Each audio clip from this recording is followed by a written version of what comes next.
The Invisible Man by hgwells. Chapter 1. The Strange Man's Arrival. The stranger came early in February, one wintry day, through a biting wind, and carrying a little black portmanteau in his thickly gloved hand. He was wrapped up from head to foot, and the brim of his soft felt hat hid every inch of his face but the shiny tip of his nose. The snow had piled itself against his shoulders and chest, and added a white crest to the burden he carried. He staggered into the coach and horses, more dead than alive, and flung his portmanteau down. "A fire!" he cried. "In the name of human charity, a room and a fire!" He stamped and shook the snow from off himself in the bar, and followed Mrs. Hall into her guest parlour to strike his bargain. And with that much introduction, that and a couple of sovereigns flung upon the table, he took up his quarters in the inn. Mrs. Hall lit the fire and left him there, while she went to prepare him a meal with her own hands. A guest to stop at Iping in the winter-time was an unheard-of piece of luck, let alone a guest who was no haggler, and she resolved to show herself worthy of her good fortune. As soon as the bacon was well under way, and Milly, her lymphatic aid, had been brisked up a bit by a few deftly chosen expressions of contempt, she carried the cloth, plates and glasses into the parlour, and began to lay them with the utmost éclat. Although the fire was burning up briskly, she was surprised to see that her visitor still wore his hat and coat, standing with his back to her, and staring out of the window at the falling snow in the yard. His gloved hands were clasped behind him, and he seemed to be lost in thought. She noticed that the melting snow that still sprinkled his shoulders dripped upon her carpet. "Can I take your hat and coat, sir?" she said, "and give them a good dry in the kitchen?" "No," he said without turning. She was not sure she had heard him, and was about to repeat her question. He turned his head and looked at her over his shoulder. "I prefer to keep them on," he said with emphasis, and she noticed that he wore big blue spectacles with sidelights, and had a bush side whisker over his coat collar that completely hid his cheeks and face. "Very well, sir," she said. "As you like. In a bit the room will be warmer." He made no answer, and had turned his face away from her again, and Mrs. Hall, feeling that her conversational advances were ill-timed, laid the rest of the table things in a quick staccato and whisked out of the room. When she returned, he was still standing there, like a man of stone, his back hunched, his collar turned up, his dripping hat brim turned down, hiding his face and ears completely.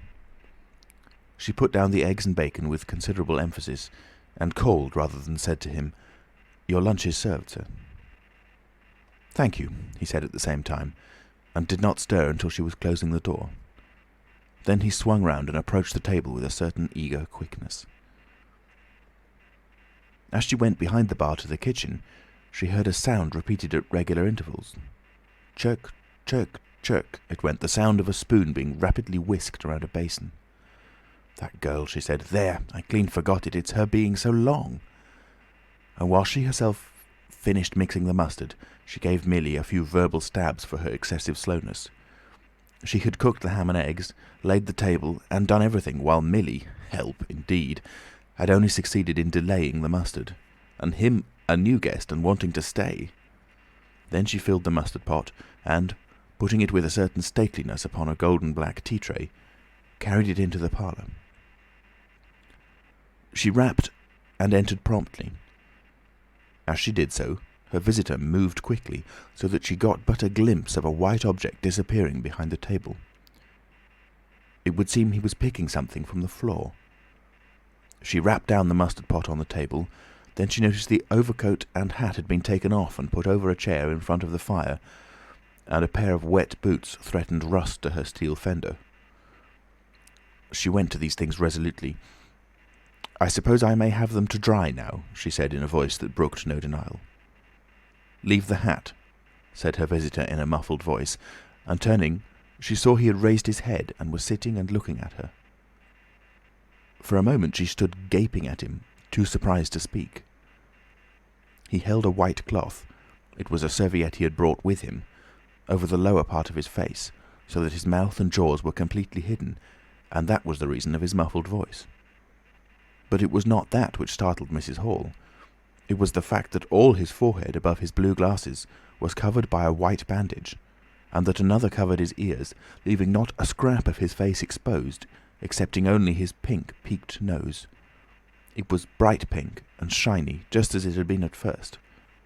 He wore a dark brown velvet jacket, with a high, black, linen-lined collar turned up about his neck.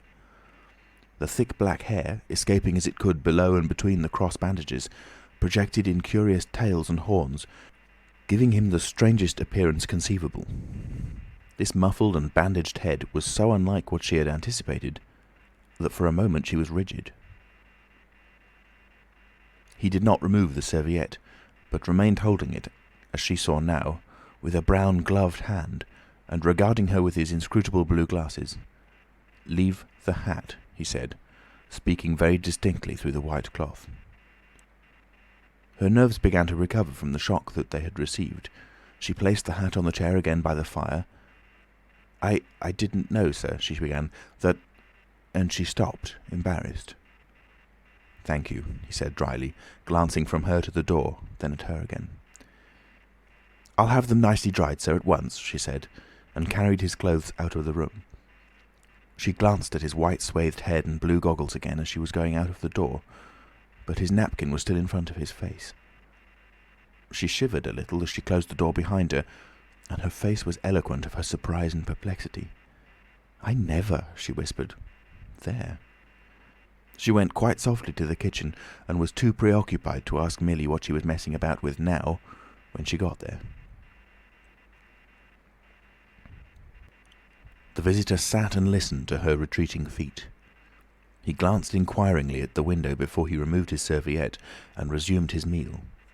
He took a mouthful, glanced suspiciously at the window, took another mouthful, then rose, and, taking the serviette in his hand, walked across the room and pulled the blind down to the top of the white muslin that obscured the lower panes. This left the room in a twilight. This done, he returned with an easier air to the table and his meal. "The poor soul's had an accident or an operation or something," said Mrs. Hall. "What a turn them bandages did give me, to be sure." She put on some more coal, unfolded the clothes horse, and extended the traveller's coat upon this. "And they goggles! Why, he looked more like a diving helmet than a human man." She hung his muffler on a corner of the horse, and holding that handkerchief over his mouth all the time, talking through it. Perhaps his mouth was hurt too, maybe. She turned round, as one who suddenly remembers. "Bless my soul alive," she said, going off at a tangent. "Ain't you done them taters yet, Millie?" When Mrs. Hall went to clear away the stranger's lunch, her idea that his mouth must also have been cut or disfigured in the accident she supposed him to have suffered was confirmed, for he was smoking a pipe, and all the time that she was in the room he never loosened the silk muffler he had wrapped around the lower part of his face to put the mouthpiece to his lips. Yet it was not forgetfulness, for she saw he glanced at it as it smouldered out. He sat in the corner with his back to the window blind and spoke now, having eaten and drunk and being comfortably warmed through, with less aggressive brevity than before. The reflection of the fire lent a kind of red animation to his big spectacles that they had lacked hitherto. "I have some luggage," he said, "at Bramblehurst station." And he asked her how he could have it sent. He bowed his bandaged head quite politely in acknowledgment of her explanation. "Tomorrow," he said, "there is no speedier delivery?" And seemed quite disappointed when she answered no. Was she quite sure? No man with a trap could go over? Mrs. Hall, nothing loath, answered his questions and developed a conversation. "It's a steep road by the down, sir," she said in answer to the question about a trap, and then, snatching at an opening, said, "It was there a carriage was upsettled a year ago and more. A gentleman killed besides his coachman. Accidents, sir, happen in a moment, don't they?" But the visitor was not to be drawn so easily. "They do," he said through his muffler, eyeing her quietly through his impenetrable glasses. "But they take long enough to get well, don't they? There was my sister's son, Tom, just cut his arm with a scythe, and tumbled on it in the hayfield, and, bless me, he was 3 months tied up, sir. You hardly believe it. It's regular, given a dread of a scythe, sir." "I can quite understand that," said the visitor. "He was afraid one time that he'd have to have an operation. It was that bad, sir." The visitor laughed abruptly, a bark of a laugh that he seemed to bite and kill in his mouth. "Was he?" he said. He was, sir, and no laughing matter to them as had for doing for him, as I had, my sister being took up with her little one so much. There was bandages to do, sir, and bandages to undo. So that, if I might be so bold as to say, sir—" "Will you get me some matches?" said the visitor quite abruptly. "My pipe is out."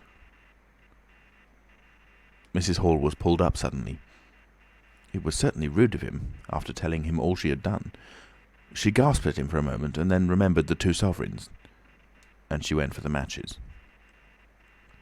"Thanks," he said concisely as she put them down, and turned his shoulder upon her and stared out of the window again. It was altogether too discouraging. Evidently he was sensitive on the topic of operations and bandages. She did not make so bold as to say, however, after all. But his snubbing way had irritated her, and Millie had a hot time of it that afternoon. The visitor remained in the parlour until 4 o'clock, without giving the ghost of an excuse for an intrusion. For the most part he was quite still during that time. As it would seem, he sat in the growing darkness, smoking in the firelight, perhaps dozing. Once or twice a curious listener might have heard him at the coals, and for the space of 5 minutes he was audible pacing the room. He seemed to be talking to himself. Then the armchair creaked as he sat down again. Chapter 2. Mr. Teddy Henfrey's First Impressions. At 4 o'clock, when it was fairly dark and Mrs. Hall was screwing up her courage to go in and ask her visitor if he would take some tea, Teddy Henfrey, the clock jobber, came into the bar.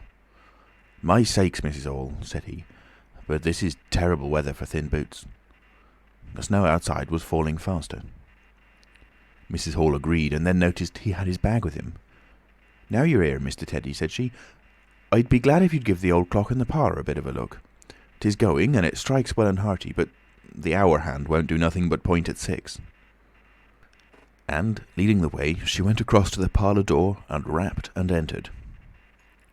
Her visitor, she saw as she opened the door, was seated in the armchair before the fire, dozing, it would seem, with his bandaged head drooping on one side. The only light in the room was the red glow from the fire, which lit his eyes like adverse railway signals, but left his downcast face in darkness, and the scanty vestiges of the day that came in through the open door. Everything was ruddy, shadowy, and indistinct to her, the more so since she had just been lighting the bar lamp, and her eyes were dazzled. But for a second it seemed to her that the man she looked at had an enormous mouth wide open, a vast and incredible mouth that swallowed the whole of the lower portion of his face. It was the sensation of a moment, the white bound head, the monstrous goggle eyes, and this huge yawn below it. Then he started up in his chair, put up his hand. She opened the door wide so that the room was lighter, and she saw him more clearly, with the muffler held up to his face, just as she had seen him hold the serviette before. The shadows, she fancied, had tricked her. "Would you mind, sir, this man coming to look at the clock, sir?" she said, recovering from the momentary shock. "Look at the clock?" he said, staring round in a drowsing manner and speaking over his head, and then, getting more fully awake, "Certainly." Mrs. Hall went away to get a lamp, and he rose and stretched himself. Then came the light, and Mr. Teddy Henfrey, entering, was confronted by this bandaged person. He was, he says, taken aback. "Good afternoon," said the stranger, regarding him, as Mr. Henfrey says, with a vivid sense of the dark spectacles, like a lobster. "I hope," said Mr. Henfrey, "that it's no intrusion." "None whatever," said the stranger, "though I understand," he said, turning to Mrs. Hall, "that this room is really to be mine for my own private use." "I thought, sir," said Mrs. Hall, "you'd prefer the clock—" "Certainly," said the stranger, "certainly, but as a rule I like to be alone and undisturbed." "But I'm really glad to have the clock seen to," he said, seeing a certain hesitation in Mr. Henfrey's manner. "Very glad."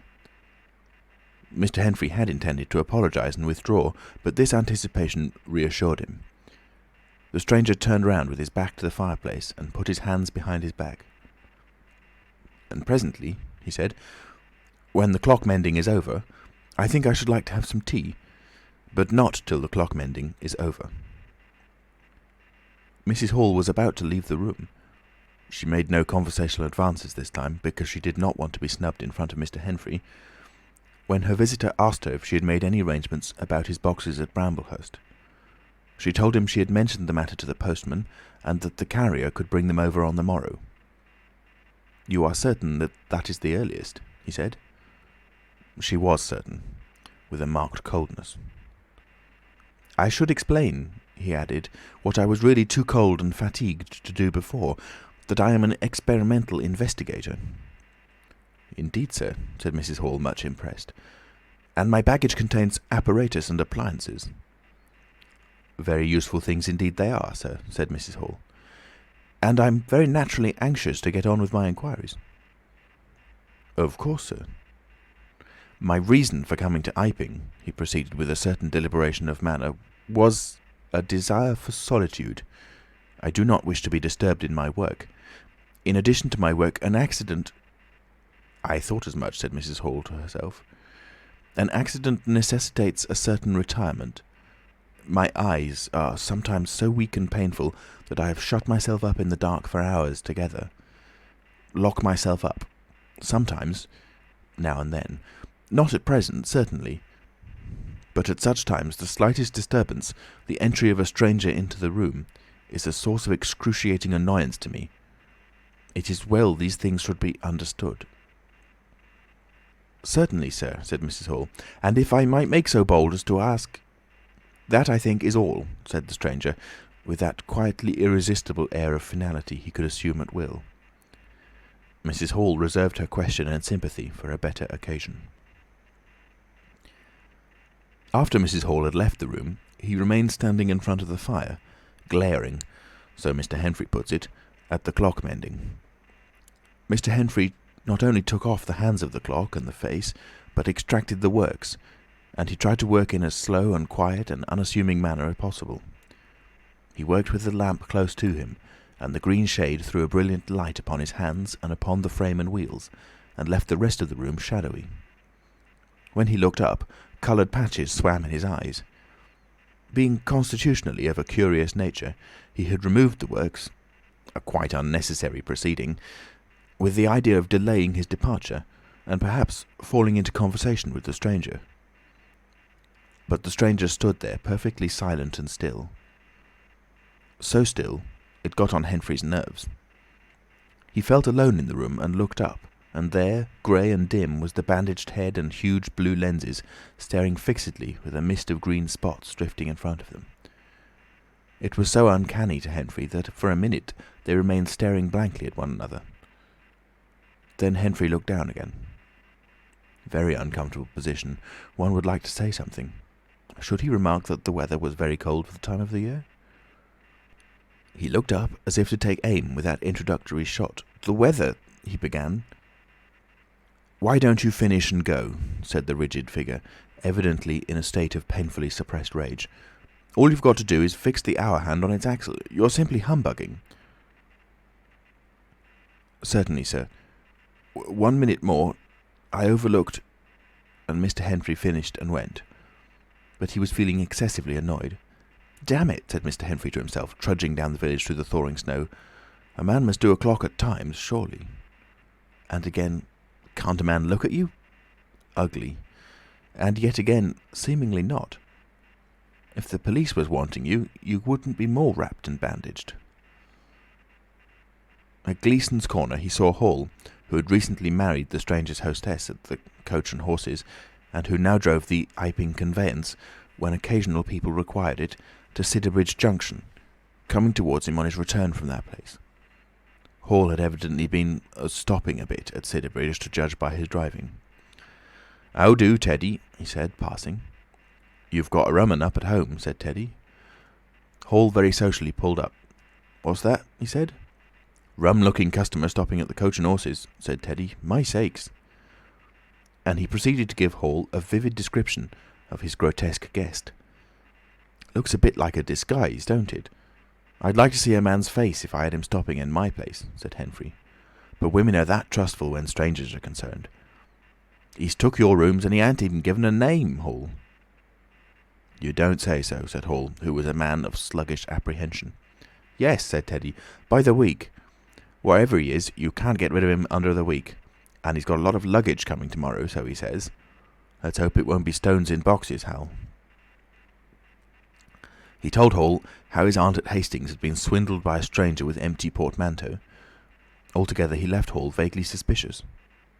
"Get up, old girl," said Hall. "I suppose I must see about this."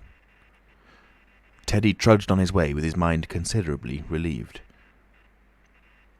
Instead of seeing about it, however, Hall on his return was severely rated by his wife on the length of time he had spent in Sidderbridge, and his mild inquiries were answered snappishly and in a manner not to the point.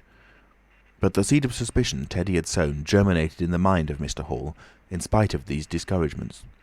"You Wim don't know anything," said Mr. Hall, resolved to ascertain more about the personality of his guest at the earliest possible opportunity. And after the stranger had gone to bed, which he did about 9:30, Mr. Hall went very aggressively into the parlour and looked very hard at his wife's furniture, just to show that the stranger wasn't master there, and scrutinised closely and a little contemptuously a sheet of mathematical computations the stranger had left. When retiring for the night, he instructed Mrs. Hall to look very closely at the stranger's luggage when it came the next day.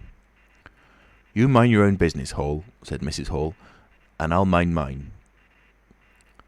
She was all the more inclined to snap at Hall because the stranger was undoubtedly an unusually strange sort of stranger, and she was by no means assured about him in her own mind. In the middle of the night she woke up dreaming of huge white heads like turnips that came trailing after her at the end of interminable necks, and with vast black eyes. But, being a sensible woman, she subdued her terrors and turned over and went to sleep again. Chapter 3. The 1001 Bottles. So it was that on the 29th day of February, at the beginning of the thaw, this singular person fell out of infinity into Iping village. Next day his luggage arrived through the slush, and very remarkable luggage it was. There were a couple of trunks indeed, such as a rational man might need, but in addition there were a box of books, big, fat books of which some were just in an incomprehensible handwriting, and a dozen or more crates, boxes and cases, containing objects packed in straw, as it seemed to Hall, tugging with a casual curiosity at the straw, glass bottles. The stranger, muffled in hat, coat, gloves and wrapper, came out impatiently to meet Fearenside's cart, while Hall, who was having a word or so of gossip preparatory to helping them in, out he came, not noticing Fearenside's dog, who was sniffing in a dilettante spirit at Hall's legs. "Come along with those boxes," he said. "I've been waiting long enough." And he came down the steps towards the tail of the cart, as if to lay hands on the smaller crate. No sooner had Fearenside's dog caught sight of him, however, than it began to bristle and growl savagely, and when he rushed down the steps it gave an undecided hop and then sprang straight at his hand. "Ugh!" cried Hall, jumping back, for he was no hero with dogs, and Fearenside howled, "Lie down!" and snatched his whip. They saw the dog's teeth had slipped the hand, heard a kick, saw the dog execute a flanking jump and get home on the stranger's leg, and heard the rip of his trousering. Then the finer end of Fearenside's whip reached his property, and the dog, yelping with dismay, retreated under the wheels of the wagon. It was all the business of a swift half-minute. No one spoke, everyone shouted. The stranger glanced swiftly at his torn glove and at his leg, made as if he would stoop to the latter, then turned and rushed swiftly up the steps into the inn. They heard him go headlong across the passage and up the uncarpeted steps to his bedroom. "You brute, you," said Fearenside, climbing off the wagon with his whip in his hand, while the dog watched him through the wheel.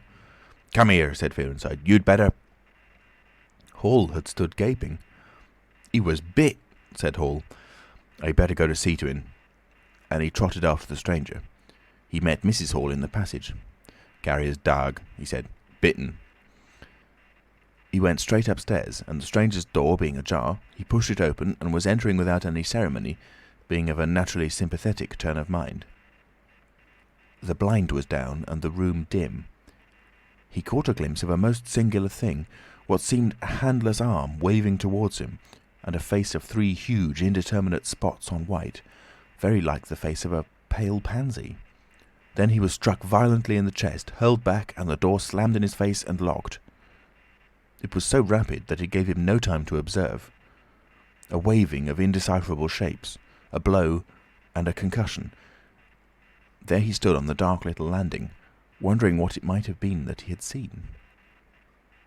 A couple of minutes later he rejoined the little group that had formed outside the Coach and Horses.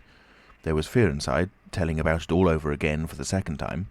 There was Mrs. Hall, saying his dog didn't have no business to bite her guests.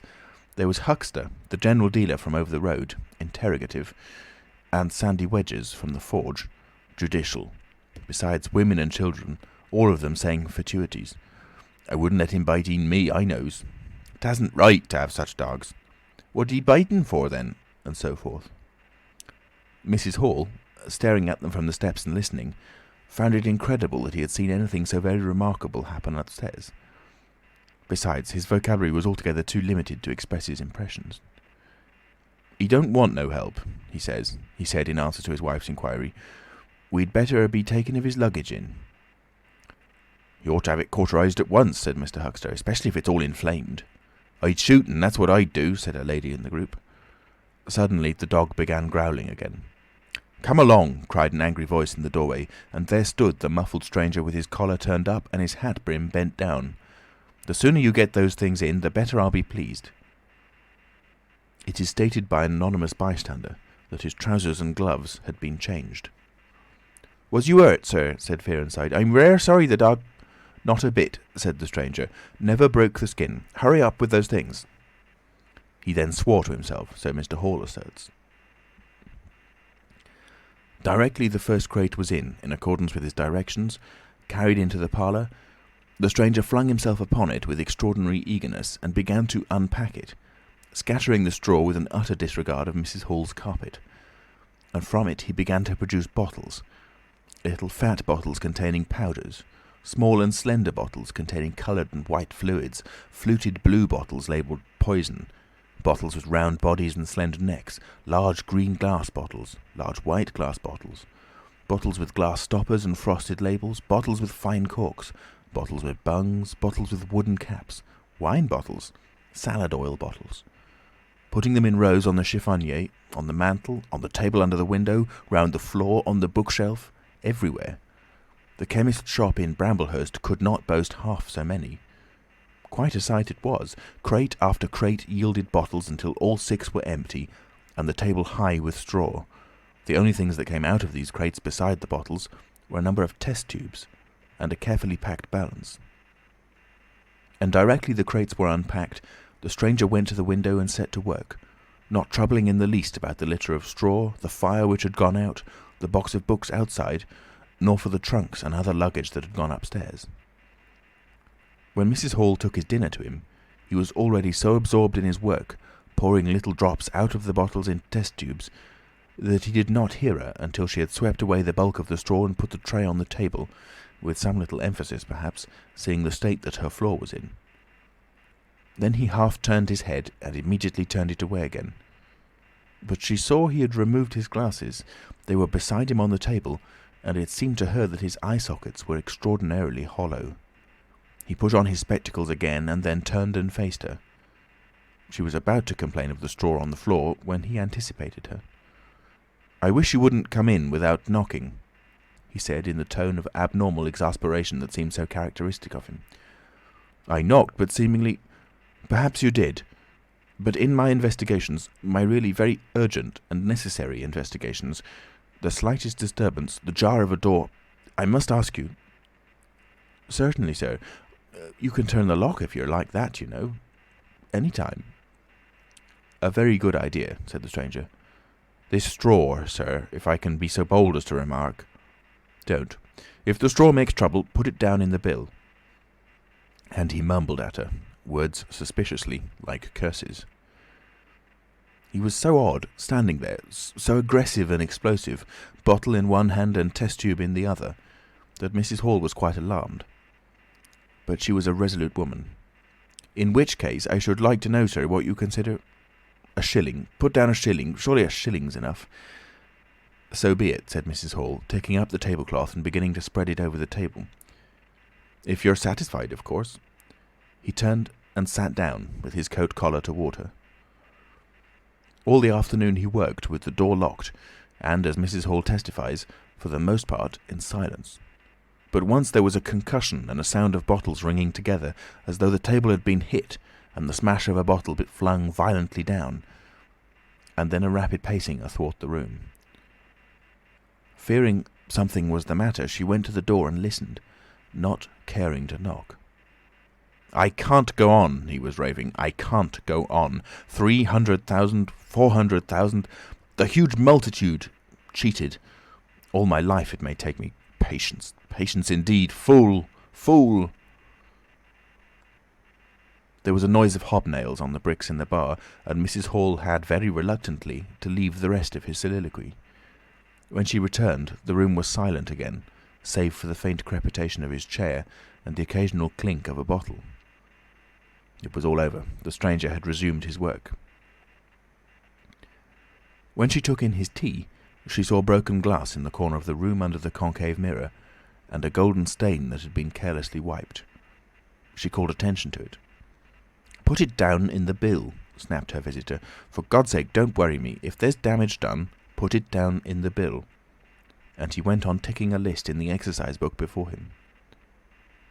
"I'll tell you something," said Fearenside mysteriously. It was late in the afternoon, and they were in the little beer shop of Iping Hanger. "Well?" said Teddy Henfrey. "This chap you're speaking of, what my dog bit, well, he's black. Leastways his legs are. I seed through the tear of his trousers and the tear of his glove. You'd have expected a sort of pinky to show, wouldn't you? Well, there wasn't none. Just blackness. I tell you he's as black as my hat." "My sakes," said Henfrey, "it's a rummy case altogether. Why, his nose is as pink as paint." "That's true," said Fearenside. "I knows that, and I tell you what I'm thinking. That man's a piebald, Teddy, black here and white there in patches. And he's ashamed of it. He's a kind of half-breed, and the colours come off patchy instead of mixing. I've heard of such things before, and it's the common way with horses, as anyone can see." Chapter 4. Mr. Cuss interviews the stranger. I have told the circumstances of the stranger's arrival in Iping with a certain fullness of detail, in order that the curious impression he created may be understood by the reader. But, excepting two odd incidents, the circumstances of his stay until the extraordinary day of the club festival may be passed over very cursorily. There were a number of skirmishes with Mrs. Hall on matters of domestic discipline, but in every case, until late April, when the first signs of penury began, he overrode her by the easy expedient of an extra payment. Hall did not like him, and whenever he dared, he talked of the advisability of getting rid of him. But he showed his dislike chiefly by concealing it ostentatiously, and avoiding his visitor as much as possible. "Wait till the summer," said Mrs. Hall sagely, "when the artisks are beginning to come. Then we'll see. He may be a bit overbearing, but bills settled punctual is bills settled punctual, whatever you'd like to say." The stranger did not go to church, and indeed made no difference between Sunday and the irreligious days, even in costume. He worked, as Mrs. Hall thought, very fitfully. Some days he would come down early and be continuously busy. On others he would rise late, pace his room, fretting audibly for hours together, smoke, sleep in the armchair by the fire. Communication with the world beyond the village he had none. His temper continued very uncertain. For the most part his manner was that of a man suffering under almost unendurable provocation, and once or twice things were snapped, torn, crushed, or broken in spasmodic gusts of violence. He seemed under a chronic irritation of the greatest intensity. His habit of talking to himself in a low voice grew steadily upon him, but though Mrs. Hall listened conscientiously, she could make neither head nor tail of what she heard. He rarely went abroad by daylight, but at twilight he would go out, muffled up invisibly, whether the weather were cold or not, and he chose the loneliest paths and those most overshadowed by trees and banks. His goggling spectacles and ghastly bandaged face under the penthouse of his hat came with a disagreeable suddenness out of the darkness upon one or two home-going labourers, and Teddy Henfrey, tumbling out of the scarlet coat one night at 9:30, was scared shamefully by the stranger's skull-like head. He was walking hat in hand, lit by the sudden light of the opened inn door. Such children as saw him at nightfall dreamt of bogies, and it seemed doubtful whether he disliked boys more than they disliked him, or the reverse. But there was certainly a vivid enough dislike on either side. It was inevitable that a person of so remarkable an appearance and bearing should form a frequent topic in such a village as Iping. Opinion was greatly divided about his occupation. Mrs. Hall was sensitive on the point. When questioned, she explained very carefully that he was an experimental investigator, going gingerly over the syllables as one who dreads pitfalls. When asked what an experimental investigator was, she would say with a touch of superiority that most educated people knew such things as that, and would thus explain that he discovered things. Her visitor had had an accident, she said, which temporarily discoloured his face and hands, and, being of a sensitive disposition, he was averse to any public notice of the fact. Out of her hearing, there was a view largely entertained that he was a criminal trying to escape from justice by wrapping himself up so as to conceal himself altogether from the eye of the police. This idea sprang from the brain of Mr. Teddy Henfrey. No crime of any magnitude dating from the middle or end of February was known to have occurred. Elaborated in the imagination of Mr. Gould, the probationary assistant in the National School, this theory took the form that the stranger was an anarchist in disguise, preparing explosives, and he resolved to undertake such detective operations as his time permitted. These consisted for the most part in looking very hard at the stranger whenever they met, or in asking people who had never seen the stranger leading questions about him. But he detected nothing. Another school of opinion followed Mr. Fearenside, and either accepted the piebald view or some modification of it, as, for instance, Silas Durgan, who was heard to assert, if he chooses to show himself at fairs, he'll make his fortune in no time, and, being a bit of a theologian, compared the stranger to the man with the one talent. Yet another view explained the entire man by regarding the stranger as a harmless lunatic. That had the advantage of accounting for everything straight away. Between these main groups there were waverers and compromisers. Sussex folk have few superstitions, and it was only after the events of early April that the thought of the supernatural was first whispered in the village. Even then it was only credited among the women folk. But whatever they thought of him, people in Iping, on the whole, agreed in disliking him. His irritability, though it might have been comprehensible to an urban brain worker, was an amazing thing to these quiet Sussex villagers. The frantic gesticulations they surprised now and then, the headlong pace after nightfall that swept him upon them round quiet corners, the inhuman bludgeoning of all tentative advances of curiosity, the taste for twilight that led to the closing of doors, the pulling of blinds, the extinction of candles and lamps. Who could agree with such goings-on? They drew aside as he passed down the village, and when he had gone by, young humourists would go up with coat collars and down with hat brims, and go pacing nervously after him in imitation of his occult bearing. There was a song popular at the time called "The Bogeyman." Miss Satchell sang it in the schoolroom concert in aid of the church lamps, and thereafter, whenever one of the two villages were gathered together and the stranger appeared, a bar or so of this tune, more or less sharp or flat, was whistled in the midst of them. Also, belated little children would call "Bogeyman" after him, and make off tremulously elated. Cuss, the general practitioner, was devoured by curiosity. The bandages excited his professional interest. The report of the 1,001 bottles aroused his jealous regard. All through April and May he coveted an opportunity of talking to the stranger, and at last, towards Whitsuntide, he could stand it no longer, but hit upon the subscription list for a village nurse as an excuse. He was surprised to find that Mr. Hall did not know his guest's name. "He give her name," said Mrs. Hall, an assertion which was quite unfounded, "but I didn't rightly hear it." She thought it seemed so silly not to know the man's name. Cuss rapped at the parlour door and entered. There was a fairly audible imprecation from within. "Pardon my intrusion," said Cuss, and then the door closed and cut Mrs. Hall off from the rest of the conversation.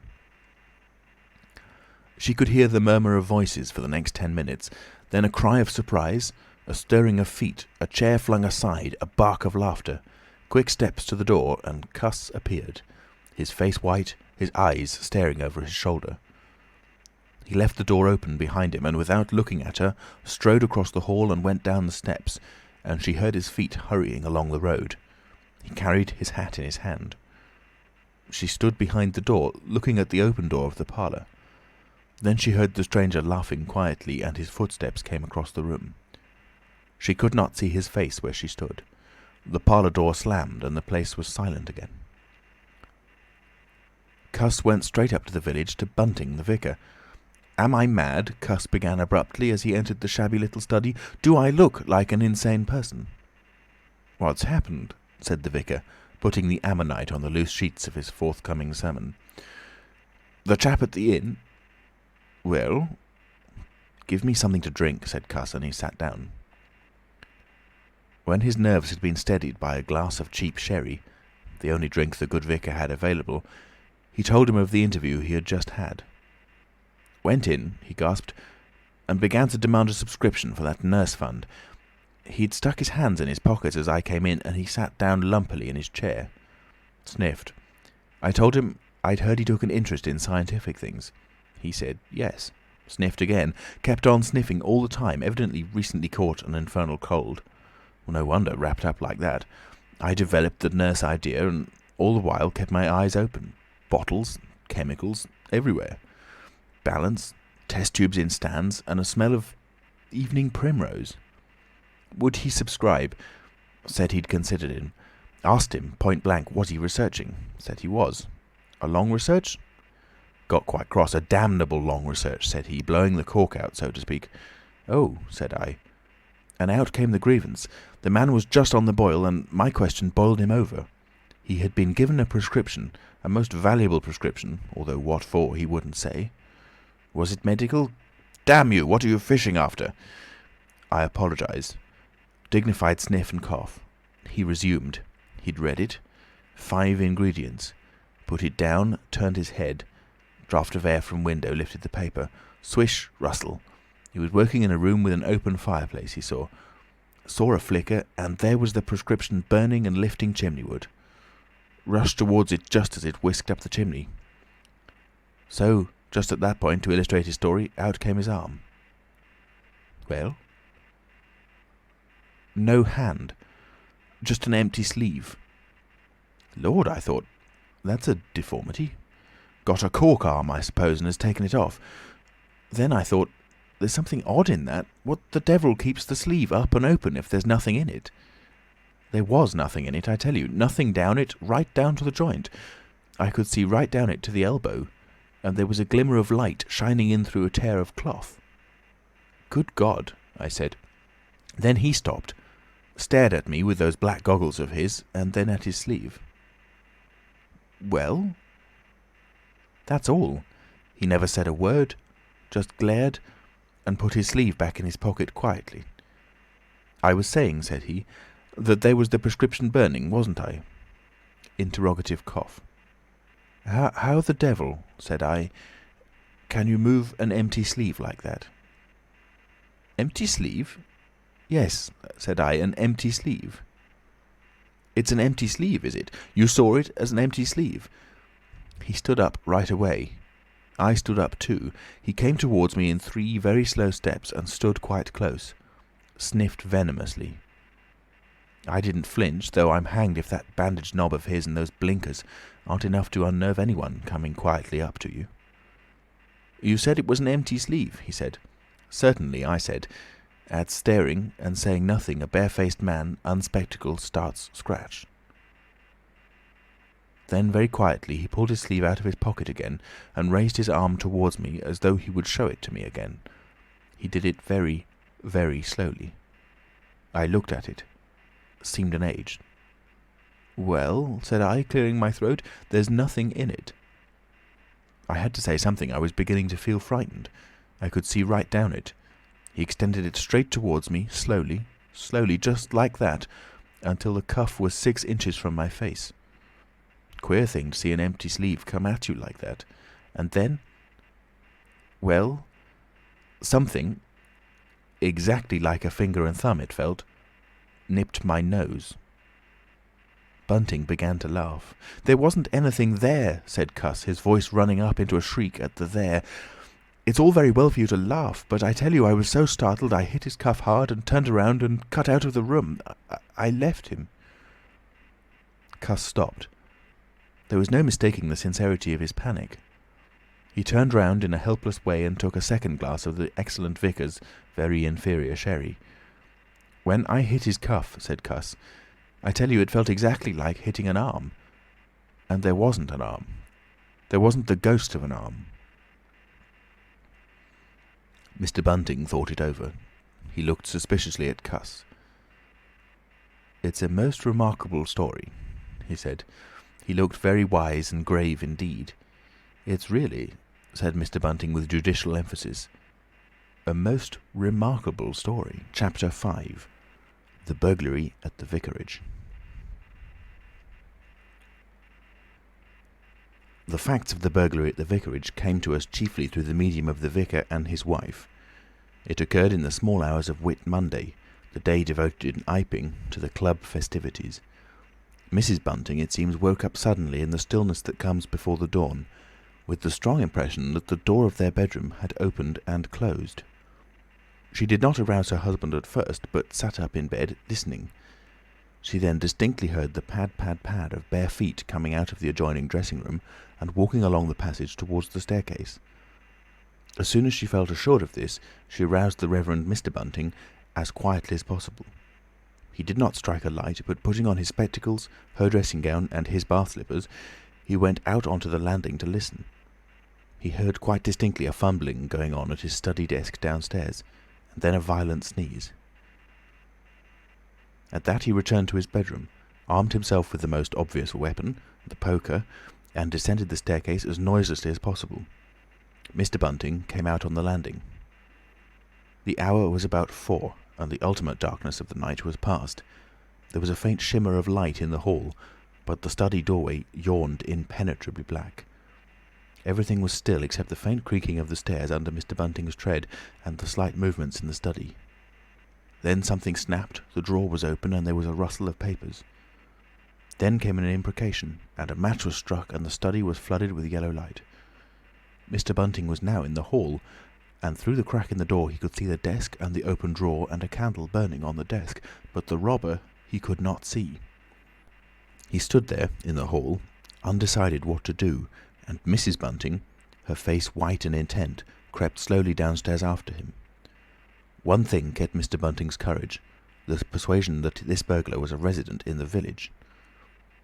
They heard the chink of money, and realised that the robber had found the housekeeping reserve of gold, £2.10 in half-sovereigns altogether. At that sound Mr. Bunting was nerved to abrupt action. Gripping the poker firmly, he rushed into the room, closely followed by Mrs. Bunting. "Surrender!" cried Mr. Bunting fiercely, and then stooped amazed. Apparently the room was perfectly empty. Yet their conviction that they had that very moment heard someone moving in the room had amounted to a certainty. For half a minute perhaps they stood gaping. Then Mrs. Bunting went across the room and looked behind the screen, while Mr. Bunting, by a kindred impulse, peered under the desk. Then Mrs. Bunting turned back the window curtains, and Mr. Bunting looked up the chimney and probed it with the poker. Then Mrs. Bunting scrutinised the waste-paper basket, and Mr. Bunting opened the lid of the coal scuttle. Then they came to a stop and stood with eyes interrogating each other. "I could have sworn," said Mr. Bunting. "The candle," said Mrs. Bunting. "Who lit the candle?" "The drawer," said Mr. Bunting. "And the money's gone." She went hastily to the doorway. Of all the strange occurrences! There was a violent sneeze in the passage. They rushed out, and as they did so, the kitchen door slammed. "Bring the candle," said Mr. Bunting, and led the way. They both heard a sound of bolts being hastily shot back.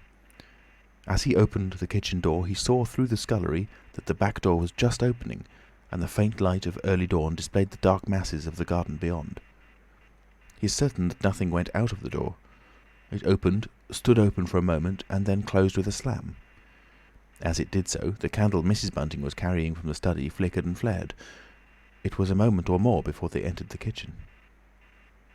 The place was empty. They refastened the back door, examined the kitchen, pantry, and scullery thoroughly, and at last went down into the cellar. There was not a soul to be found in the house, search as they would. Daylight found the vicar and his wife, a quaintly costumed little couple, still marvelling about on their own ground floor by the unnecessary light of a guttering candle. Chapter 6. The Furniture That Went Mad. Now it happened that in the early hours of Whit Monday, before Millie was hunted out for the day, Mr. Hall and Mrs. Hall both rose and went noiselessly down into the cellar. Their business there was of a private nature, and had something to do with the specific gravity of their beer. They had hardly entered the cellar when Mrs. Hall found she had forgotten to bring down a bottle of sarsaparilla from their joint room. As she was the expert and principal operator in this affair, Hall very properly went upstairs for it. On the landing he was surprised to see that the stranger's door was ajar. He went on into his own room and found the bottle as he had been directed. But returning with the bottle, he noticed that the bolts of the front door had been shot back, that the door was in fact simply on the latch. And with a flash of inspiration he connected this with the stranger's room upstairs and the suggestions of Mr. Teddy Henfrey. He distinctly remembered holding the candle while Mrs. Hall shot these bolts overnight. At the sight he stopped, gaping, then with the bottle still in his hand went upstairs again. He rapped at the stranger's door. There was no answer. He rapped again, then pushed the door wide open and entered. It was as he had expected. The bed, the room also, was empty. And what was stranger, even to his heavy intelligence, on the bedroom chair and along the rail of the bed were scattered the garments, the only garments, so far as he knew, and the bandages of their guest. His big slouch hat even was cocked jauntily over the bedpost. As Hall stood there, he heard his wife's voice coming out of the depth of the cellar, with that rapid telescoping of the syllables and interrogative cocking up of the final words to a high note, by which the West Sussex villager is wont to indicate a brisk impatience. "George, you got what I want?" At that he turned and hurried down to her. "Janny," he said over the rail of the cellar steps, "'tis the truth what Henfrey says. He's not in his room, he ain't, and the front door's unbolted." At first Mrs. Hall did not understand, and as soon as she did, she resolved to see the empty room for herself. Hall, still holding the bottle, went first. "If he ain't there," he said, "his clothes are. And what's he doing without his clothes then? 'Tis a most curious business." As they came up the cellar steps, they both, it was afterwards ascertained, fancied they heard the front door open and shut, but seeing it closed and nothing there, neither said a word to the other about it at the time. Mrs. Hall passed her husband in the passage and ran on first upstairs. Someone sneezed on the staircase. Hall, following 6 steps behind, thought that he heard her sneeze.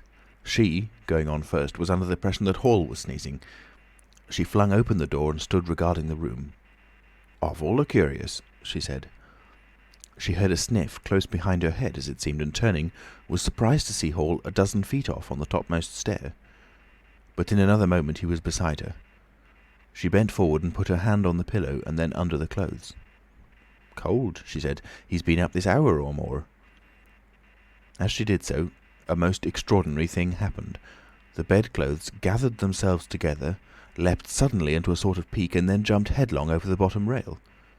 It was exactly as if a hand had clutched them in the centre and flung them aside. Immediately after, the stranger's hat hopped off the bedpost, described a whirling flight in the air through the better part of a circle, and then dashed straight at Mrs. Hall's face. Then as swiftly came the sponge from the washstand, and then the chair, flinging the stranger's coat and trousers carelessly aside, and laughing dryly in a voice singularly like the stranger's, turned itself up with its 4 legs at Mrs. Hall, seemed to take aim at her for a moment, and then charged at her. She screamed and turned, and then the chair legs came gently but firmly against her back and impelled her and Hall out of the room. The door slammed violently and was locked. The chair and bed seemed to be executing a dance of triumph for a moment. Then abruptly everything was still. Mrs. Hall was left almost in a fainting condition in Mr. Hall's arms on the landings. It was with the greatest difficulty that Mr. Hall and Millie, who had been roused by her scream of alarm, succeeded in getting her downstairs and applying the restoratives customary in such cases. "'Tis spirits," said Mrs. Hall. "I know 'tis spirits. I read in papers and tables and chairs leaping and dancing." "Take a drop more, Jenny," said Hall. "'Twill steady ye." "Lock him out," said Mrs. Hall. "Don't let him come in again. I half guessed I might have known, with them goggling eyes and bandaged head and never going to church of a Sunday, and all they bottles. More'n it's right for anyone to have. He's put the spirits into the furniture, my good old furniture. 'Twas in that chair my very dear poor mother used to sit when I was a little girl. To think it should rise up against me now." "Just a drop more, Janny," said Hall. "Your nerves is all upset." They sent Millie across the street through the golden 5 o'clock sunshine to rouse up Mr. Sandy Wadgers, the blacksmith. Mr. Hall's compliments, and the furniture upstairs was behaving most extraordinary. Would Mr. Wadgers come round? He was a knowing man, was Mr. Wadgers, and very resourceful. He took quite a grave view of the case. "I'm damned if that ain't witchcraft," was the view of Mr. Sandy Wadgers. "You want horseshoes for such gentry as he." He came round greatly concerned. They wanted him to lead the way upstairs to the room, but he didn't seem to be in any hurry. He preferred to talk in the passage. Over the way, Huxter's apprentice came out and began taking down the shutters of the tobacco window. He was called over to join the discussion. Mr. Huxter naturally followed over in the course of a few minutes. The Anglo-Saxon genius for parliamentary government asserted itself.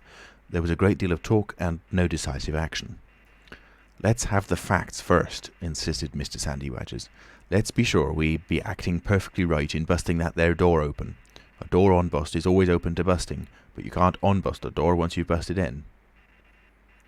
And suddenly and most wonderfully, the door of the room upstairs opened of its own accord, and as they looked up in amazement, they saw descending the stairs the muffled figure of the stranger, staring more blankly and blankly than ever before, with those unreasonably large blue glass eyes of his. He came down stiffly and slowly, staring all the time. He walked across the passage, staring, and then stopped. "Look there," he said, and their eyes followed the direction of his gloved finger and saw a bottle of sarsaparilla hard by the cellar door. Then he entered the parlour and suddenly, swiftly, viciously slammed the door in their faces. Not a word was spoken until the last echoes of the slam had died away. They stared at one another. "Well, if that don't lick everything," said Mr. Wadgers, and left the alternative unsaid. "I'd go in and ask about it," said Wadgers to Mr. Hall. "I'd demand an explanation." It took some time to bring the landlady's husband up to that pitch. At last he rapped, opened the door, and got as far as "Excuse me." "Go to the devil," said the stranger in a tremendous voice, "and shut that door after you." So that brief interview terminated. Chapter 7. The Unveiling of the Stranger. The stranger went into the little parlour of the Coach and Horses about 5:30 in the morning, and there he remained until near midday, the blinds down, the door shut, and none, after Hall's repulse, venturing near him. All that time he must have fasted. Thrice he rang his bell, the third time furiously and continuously, but no one answered him. "Him and his go to the devil indeed," said Mrs. Hall. Presently came an imperfect rumour of the burglary at the vicarage, and two were put together. Hall, assisted by Wadgers, went off to find Mr. Shuttleforth, the magistrate, and take his advice. No one ventured upstairs. How the stranger occupied himself is unknown. Now and then he would stride violently up and down, and twice came an outburst of curses, a tearing of paper, and a violent smashing of bottles. The little group of scared but curious people increased. Mrs. Huxter came over, some gay young fellows resplendent in black ready-made jackets and piqué paper ties, for it was Whit Monday, joined the group with confused interrogations. Young Archie Harker distinguished himself by going up the yard and trying to peep under the window blinds. He could see nothing, but gave reason for supposing that he did, and others of the Iping youth presently joined him. It was the finest of all possible Whit Mondays, and down the village street stood a row of nearly a dozen booths, a shooting gallery, and on the grass by the forge were 3 yellow and chocolate wagons, and some picturesque strangers of both sexes putting up a coconut shy. The gentlemen wore blue jerseys, the ladies white aprons, and quite fashionable hats with heavy plumes. Wodger, of the Purple Fawn, and Mr. Jaggers the cobbler, who also sold old second-hand ordinary bicycles, were stretching a string of Union Jacks and Royal Ensigns, which had originally celebrated the first Victorian Jubilee, across the road. And inside, in the artificial darkness of the parlour, into which only one thin jet of sunlight penetrated, the stranger, hungry we must suppose, and fearful, hidden in his uncomfortable hot wrappings, pored through his dark glasses upon his paper, or chinked his dirty little bottles, and occasionally swore savagely at the boys, audible if invisible, outside the windows. In the corner by the fireplace lay the fragments of half a dozen smashed bottles, and a pungent twang of chlorine tainted the air. So much we know from what was heard at the time and from what was subsequently seen in the room. At noon he suddenly opened his parlour door and stood glaring fixedly at the 3 or 4 people in the bar. "Mrs. Hall," he said. Somebody went sheepishly and called for Mrs. Hall. Mrs. Hall appeared after an interval, a little short of breath, but all the fiercer for that. Hall was still out. She had deliberated over this scene, and she came holding a little tray with an unsettled bill upon it. "Is it your bill you're wanting, sir?" she said. "Why wasn't my breakfast laid? Why haven't you prepared my meals and answered my bell? Do you think I live without eating?" "Why isn't my bill paid?" said Mrs. Hall. "That's what I want to know." "I told you 3 days ago I was awaiting a remittance." "I told you 3 days ago I wasn't going to await no remittances. You can't grumble if your breakfast waits a bit if my bill's been waiting these 5 days, can you?" The stranger swore, briefly but vividly. "Nar, nar," from the bar. "And I'd thank you kindly, sir, if you'd keep your swearing to yourself, sir," said Mrs. Hall. The stranger stood looking more like an angry diving helmet than ever. It was universally felt in the bar that Mrs. Hall had the better of him. His next words showed as much. "Look here, my good woman," he began. "Don't good woman me," said Mrs. Hall. "I've told you my remittance hasn't come." "Remittance indeed," said Mrs. Hall. "Still, I dare say in my pocket. You told me 3 days ago that you hadn't anything but a sovereign's worth of silver upon you." "Well, I've found some more." "Hullo," from the bar. "I wonder where you found it," said Mrs. Hall. That seemed to annoy the stranger very much. He stamped his foot. "What do you mean?" he said. "That I wonder where you found it," said Mrs. Hall. "And before I take any bills or get any breakfasts or do any such things whatsoever, you've got to tell me 2 things I don't understand, and what nobody don't understand, and what everybody is very anxious to understand. I want to know what you've been doing to my chair upstairs, and I want to know how 'tis your room was empty and how you got in again. Them as stops in this house comes in by the doors, that's the rule of the house, and that you didn't do. And what I want to know is how you did come in, and I want to know—" Suddenly the stranger raised his gloved hands clenched, stamped his foot, and said, "Stop!" with such extraordinary violence that he silenced her instantly. "You don't understand," he said, "who I am or what I am. I'll show you. By heaven, I'll show you." Then he put his open palm over his face and withdrew it. The centre of his face became a black cavity. "Here," he said. He stepped forward and handed Mrs. Hall something which she, staring at his metamorphosed face, accepted automatically. Then, when she saw what it was, she screamed loudly, dropped it, and staggered back. The nose, it was the stranger's nose, pink and shining, rolled on the floor. Then he removed his spectacles, and everyone in the bar gasped. He took off his hat, and with a violent gesture tore at his whiskers and bandages. For a moment they resisted him. A flash of horrible anticipation passed through the bar. "Oh my God!" said someone. Then off they came.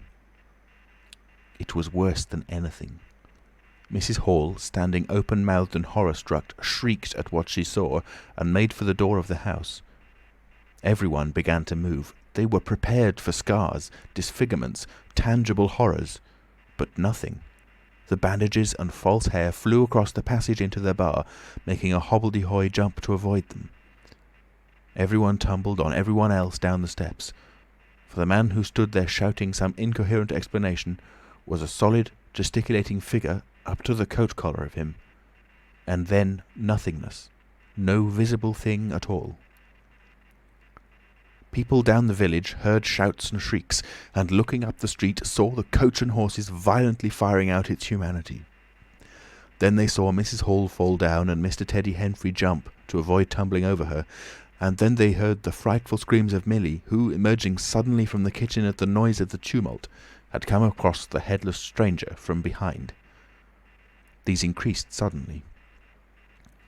Forthwith, everyone, all down the street, the sweet-stuff seller, coconut-shy proprietor and his assistant, the swing-man, little boys and girls, rustic dandies, smart wenches, smocked elders and aproned gypsies, began running towards the inn, and in a miraculously short space of time a crowd of perhaps 40 people, and rapidly increasing, swayed and hooted and inquired and exclaimed and suggested in front of Mrs. Hall's establishment. Everyone seemed eager to talk at once, and the result was Babel. A small group supported Mrs. Hall, who was picked up in a state of collapse. There was a conference, and the incredible evidence of a vociferous eyewitness. "Oh, bogey! What's he been doing then? Ain't hurt the girl, has he? Run at 'en with a knife, I believe. No head, I tell ye. It didn't mean no manner of speaking. I meant man without a head. Nonsense! 'Tis some conjuring trick. Fetched off his wrapping, he did." In its struggles to see in through the open door, the crowd formed itself into a straggling wedge, with the more adventurous apex nearest the inn. "He stood for a moment. I heard the girl scream, and he turned. I saw her skirts whisk, and he went after her. Didn't take 10 seconds. Back he comes with a knife in his hand and a loaf. Stood just as if he was staring. Not a moment ago. Went in that there door. I tell ye, he ain't got no head at all. You just missed un." There was a disturbance behind, and the speaker stopped to step aside for a little procession that was marching very resolutely towards the house. First Mr. Hall, very red and determined, then Mr. Bobby Jaffers, the village constable, then the wary Mr. Wadgers. They had come now, armed with a warrant. People shouted conflicting information of the recent circumstances. "Ed or no Ed," said Jaffers, "I got arrestin', and restin' I will." Mr. Hall marched up the steps, marched straight to the door of the parlour and flung it open. "Constable," he said, "do your duty." Jaffers marched in. Hall next, Wadgers last. They saw in the dim light the headless figure facing them, with a gnawed crust of bread in one gloved hand and a chunk of cheese in the other. "That's him," said Hall. "What the devil's this?" came in a tone of angry expostulation from above the collar of the figure. "You're a damned rum customer, mister," said Mr. Jaffers. "But Ed or no Ed, the warrant says body, and duty's duty." "Keep off," said the figure, starting back. Abruptly he whipped down the bread and cheese, and Mr. Hall just grasped the knife on the table in time to save it. Off came the stranger's left glove, and was slapped in Jaffers' face. In another moment, Jaffers, cutting short some statement concerning a warrant, had gripped him by the handless wrist and caught his invisible throat. He got a sounding kick on the shin that made him shout, but kept his grip. Hall sent the knife sliding along the table to Wadgers, who acted as goalkeeper for the offensive, so to speak, and then stepped forward as Jaffers and the stranger swayed and staggered towards him, clutching and hitting in. A chair stood in the way and went aside with a crash as they came down together. "Get the feet," said Jaffers between his teeth. Mr. Hall, endeavouring to act on instructions, received a sounding kick in the ribs that disposed of him for a moment, and Mr. Wadgers, seeing the decapitated stranger had rolled over and got the upper side of Jaffers, retreated towards the door, knife in hand, and so collided with Mr. Huxter and the Sidderbridge carter coming to the rescue of law and order. At the same moment, down came 3 or 4 bottles from the chiffonier, and shot a web of pungency into the air of the room. "I'll surrender," cried the stranger, though he had Jaffers down, and in another moment he stood up panting, a strange figure, headless and handless, for he had pulled off his right glove now as well as his left. "It's no good," he said, as if sobbing for breath. It was the strangest thing in the world to hear that voice coming as if out of empty space. But the Sussex peasants are perhaps the most matter-of-fact people under the sun. Jaffers got up also and produced a pair of handcuffs. Then he stared. "I say," said Jaffers, brought up short by a dim realisation of the incongruity of the whole business. "Darn it, can't use 'em as I can see." The stranger ran his arm down his waistcoat, and as if by a miracle the buttons to which his empty sleeve pointed became undone. Then he said something about his shin and stooped down. He seemed to be fumbling with his shoes and socks. "Why," said Huxter suddenly, "that's not a man at all. It's just empty clothes. Look, you can see down his collar and the linings of his clothes. I could put my arm." He extended his hand. It seemed to meet something in mid-air, and he drew it back with a sharp exclamation. "I wish you'd keep your fingers out of my eye," said the aerial voice in a tone of savage expostulation. "The fact is, I am all here, head, hands, legs, and all the rest, but it happens I'm invisible. It's a confounded nuisance, but I am. There's no reason why I should be poked to pieces by every stupid bumpkin in Iping, is it?"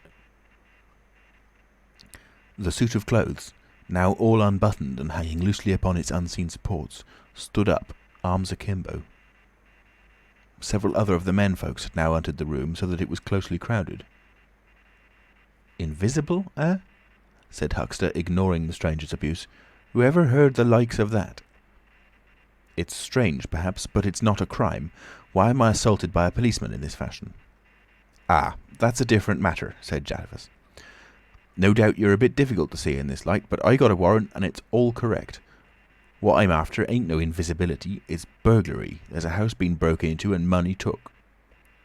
"Well, and circumstances certainly point—" "Stuff and nonsense," said the Invisible Man.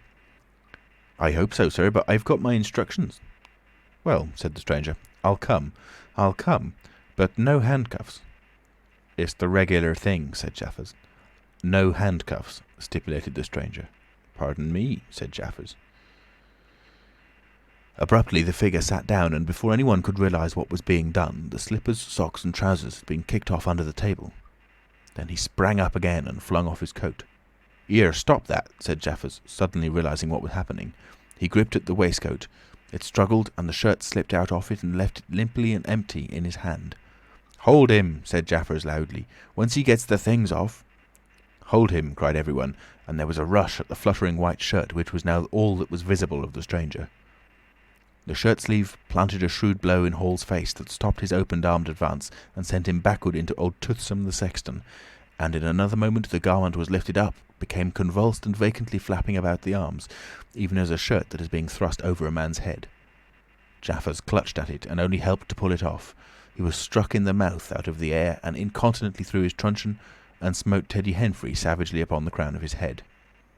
"Look out!" said everybody, fencing at random and hitting at nothing.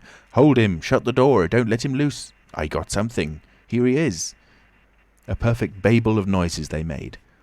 Everybody, it seemed, was being hit all at once, and Sandy Wadgers, knowing as ever, and his wits sharpened by a frightful blow in the nose, reopened the door and led the rout.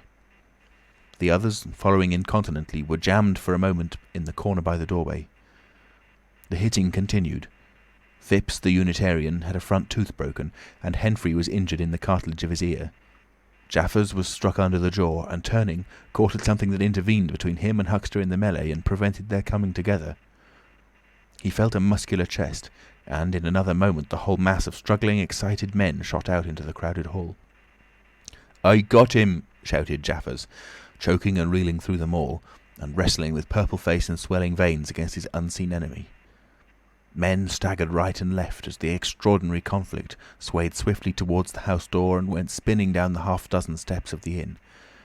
Jaffers cried in a strangled voice, holding tight nevertheless and making play with his knee, spun around and fell heavily undermost with his head on the gravel. Only then did his fingers relax. There were excited cries of "Hold him!" "Invisible!" and so forth, and a young fellow, a stranger in the place whose name did not come to light, rushed in at once, caught something, missed his hold, and fell over the constable's prostrate body. Halfway across the road a woman screamed as something pushed by her. A dog, kicked apparently, yelped and ran howling into Huxter's yard, and with that the transit of the Invisible Man was accomplished. For a space people stood amazed and gesticulating, and then came panic and scattered them abroad through the village as a gust scatters dead leaves.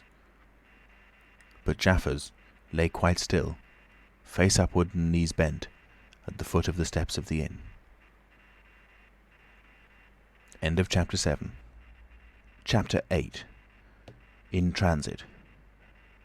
The 8th chapter is exceedingly brief, and relates that Gibbons, the amateur naturalist of the district, while lying out on the spacious open downs without a soul within a couple of miles of him, as he thought, and almost dozing, heard close to him the sound of a man coughing, sneezing, and then swearing savagely to himself.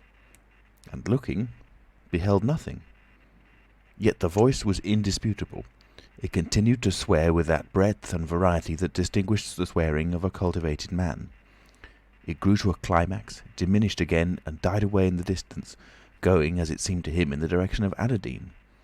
It lifted to a spasmodic sneeze and ended. Gibbons had heard nothing of the morning's occurrences, but the phenomenon was so striking and disturbing that his philosophical tranquillity vanished. He got up hastily and hurried down the steepness of the hill towards the village as fast as he could go. Chapter 9. Mr. Thomas Marvel. You must picture Mr. Thomas Marvel as a person of copious, flexible visage, a nose of cylindrical protrusion, a liquorish, ample, fluctuating mouth, and a beard of bristling eccentricity. His figure inclined to embonpoint, his short limbs accentuated this inclination.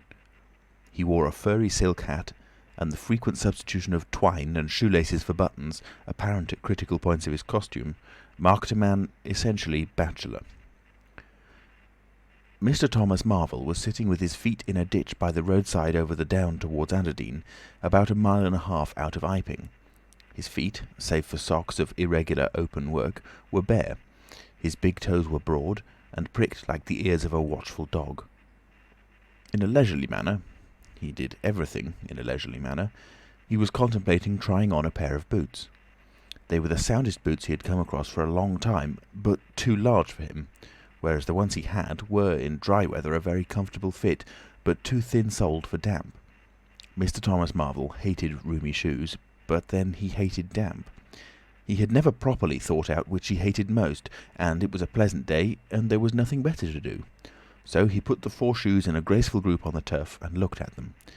And seeing them there among the grass and springing agrimony, it suddenly occurred to him that both pairs were exceedingly ugly to see. He was not at all startled by a voice behind him. "They're boots, anyhow," said the voice. "They are charity boots," said Mr. Thomas Marvel, with his head on one side, regarding them distastefully. "And which is the ugliest pair in this whole blessed universe, I'm darned if I know." Said the voice. "I've worn worse. In fact, I've worn none. But none so audacious ugly, if you'll allow the expression. I've been cadging boots in particular for days, because I was sick of them. They're sound enough, of course, but a gentleman on tramp sees such a thundering lot of his boots, and if you'll believe me, I've raised in nothing in the whole blessed country as I try as I would but them. Look at them, and a good country for boots too in a general way, but it's just my promiscuous luck. I get my boots in this country 10 years or more, and they treat you like this." "It's a beast of a country," said the voice, "and pigs for people." "Ain't it?" said Mr. Thomas Marvel. "Lord, but them boots, it beats it." He turned his head over to his shoulder at the right, to look at the boots of his interlocutor with a view to comparisons, and lo, where the boots of his interlocutor should have been were neither legs nor boots. He was irradiated by the dawn of a great amazement.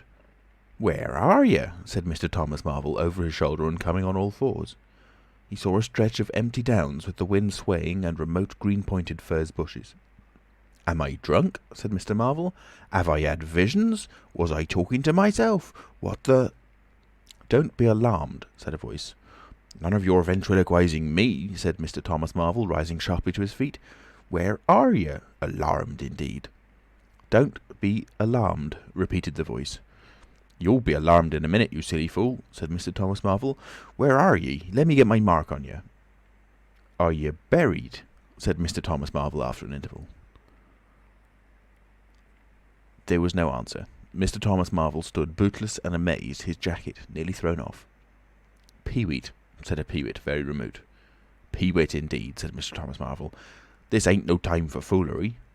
The down was desolate, east and west, north and south. The road, with its shallow ditches and white bordering stakes, ran smooth and empty north and south, and, save for that peewit, the blue sky was empty too. "So help me," said Mr. Thomas Marvel, shuffling his coat onto his shoulders again. "It's the drink. I might have known." "It's not the drink," said the voice. "You keep your nerves steady." "Ow," said Mr. Marvel, and his face grew white amidst its patches. "It's the drink," his lips repeated noiselessly. He remained staring about him, rotating slowly backwards. "I could have swore I heard a voice," he whispered. "Of course you did." "It's there again," said Mr. Marvel, closing his eyes and clasping his hand on his brow with a tragic gesture. He was suddenly taken by the collar and shaken violently, and left more dazed than ever. "Don't be a fool," said the voice. "I'm off my bloomin' chump," said Mr. Marvel. "It's no good. It's fretting about them blasted boots. I'm off my blessed bloomin' chump. Or it's spirits." "Neither one thing nor the other," said the voice. "Listen." "Chump," said Mr. Marvel.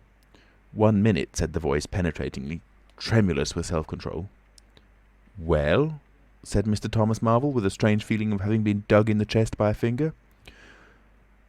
"You think I'm just imagination? Just imagination?"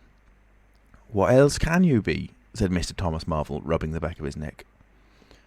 "Very well," said the voice, in a tone of relief. "Then I'm going to throw flints at you until you think differently." "But what are you?" The voice made no answer. Whiz came a flint, apparently out of the air, and missed Mr. Marvel's shoulder by a hair's breadth. Mr. Marvel, turning, saw a flint jerk up into the air, trace a complicated path, hang for a moment, then fling at his feet with almost invisible rapidity. He was too amazed to dodge. Whiz it came and ricocheted from a bare toe into the ditch. Mr. Thomas Marvel jumped a foot and howled aloud. Then he started to run, tripped over an unseen obstacle, and came head over heels into a sitting position. "Now," said the voice, as a third stone curved upward and hung in the air above the tramp, "am I imagination?" Mr. Marvel, by way of reply, struggled to his feet and was immediately rolled over again. He lay quiet for a moment. "If you struggle any more," said the voice, "I shall throw the flint at your head." "It's a fair do," said Mr. Thomas Marvel, sitting up, taking his wounded toe in hand and fixing his eye on the third missile. "I don't understand it. Stones flinging themselves, stones talking. Put yourself down. Rot away. I'm done." The third flint fell. "It's very simple," said the voice. "I'm an invisible man." "Tell us something I don't know," said Mr. Marvel, gasping with pain. "Where you've hid... how you... I don't know. I'm beat." "That's all," said the voice. "I'm invisible. That's what I want you to understand." "Anyone could see that. There's no need for you to be so confounded impatient, mister. Now then, give us a notion. How are you hid?" "I'm invisible. That's the great point, and what I want you to understand is this." "But whereabouts?" interrupted Mr. Marvel. "Here, 6 yards in front of you." "Oh, come, I ain't blind. You'll be telling me next you're just thin air. I'm not one of your ignorant tramps." "Yes, I am. Thin air. You're looking through me." "What? Ain't there any stuff to you? Vox et... oh, what is it? Jabber? Is that it?" "I'm just a human being. Solid. Needing food and drink. Needing covering too. But I'm invisible. You see? Invisible. Simple idea. Invisible." "What, real like?" "Yes, real." "Let's have a hand of you," said Marvel. "If you are real, won't be so darn out of the way like then." "Lord," he said, "how you made me jump, gripping me like that." He felt the hand that had closed round his wrist with his disengaged fingers, and his fingers went timorously up the arm, patted a muscular chest, and explored a bearded face. Marvel's face was astonishment. "I'm dashed," he said, "if this don't beat cockfighting. Most remarkable. And there I can see a rabbit clean through you half a mile away, not a bit of you visible except—" He scrutinised the apparently empty space keenly. "You haven't been eating bread and cheese?" he asked, holding the invisible arm. "You're quite right, and it's not quite assimilated into the system." "Ah," said Mr. Marvel. "Sort of ghostly, though. Of course, all this isn't half wonderful, as you think." "It's quite wonderful enough for my modest wants," said Mr. Thomas Marvel. "How'd you manage it? How the deuce is it done?" "It's too long a story, and besides... I tell you, the whole business fairly beats me," said Mr. Marvel. "What I want to say at present is this. I need help. I have come to that. I came upon you suddenly. I was wandering, mad with rage, naked, impotent. I could have murdered, and I saw you." "Lord," said Mr. Marvel. "I came up behind you, hesitated, went on." Mr. Marvel's expression was eloquent. "Then stopped." Here, I said, is an outcast like myself. This is the man for me. So I turned back and came to you, and—" "Lord!" said Mr. Marvel. "But I'm all in a tizzy. May I ask, how is it, and what you may be requiring in the way of help? Invisible. I want you to help me get clothes and shelter, and then with other things. I've left them long enough. If you won't, well, but you must." "Look here," said Mr. Marvel. "I'm too flabbergasted. Don't knock me about any more, and leave me go.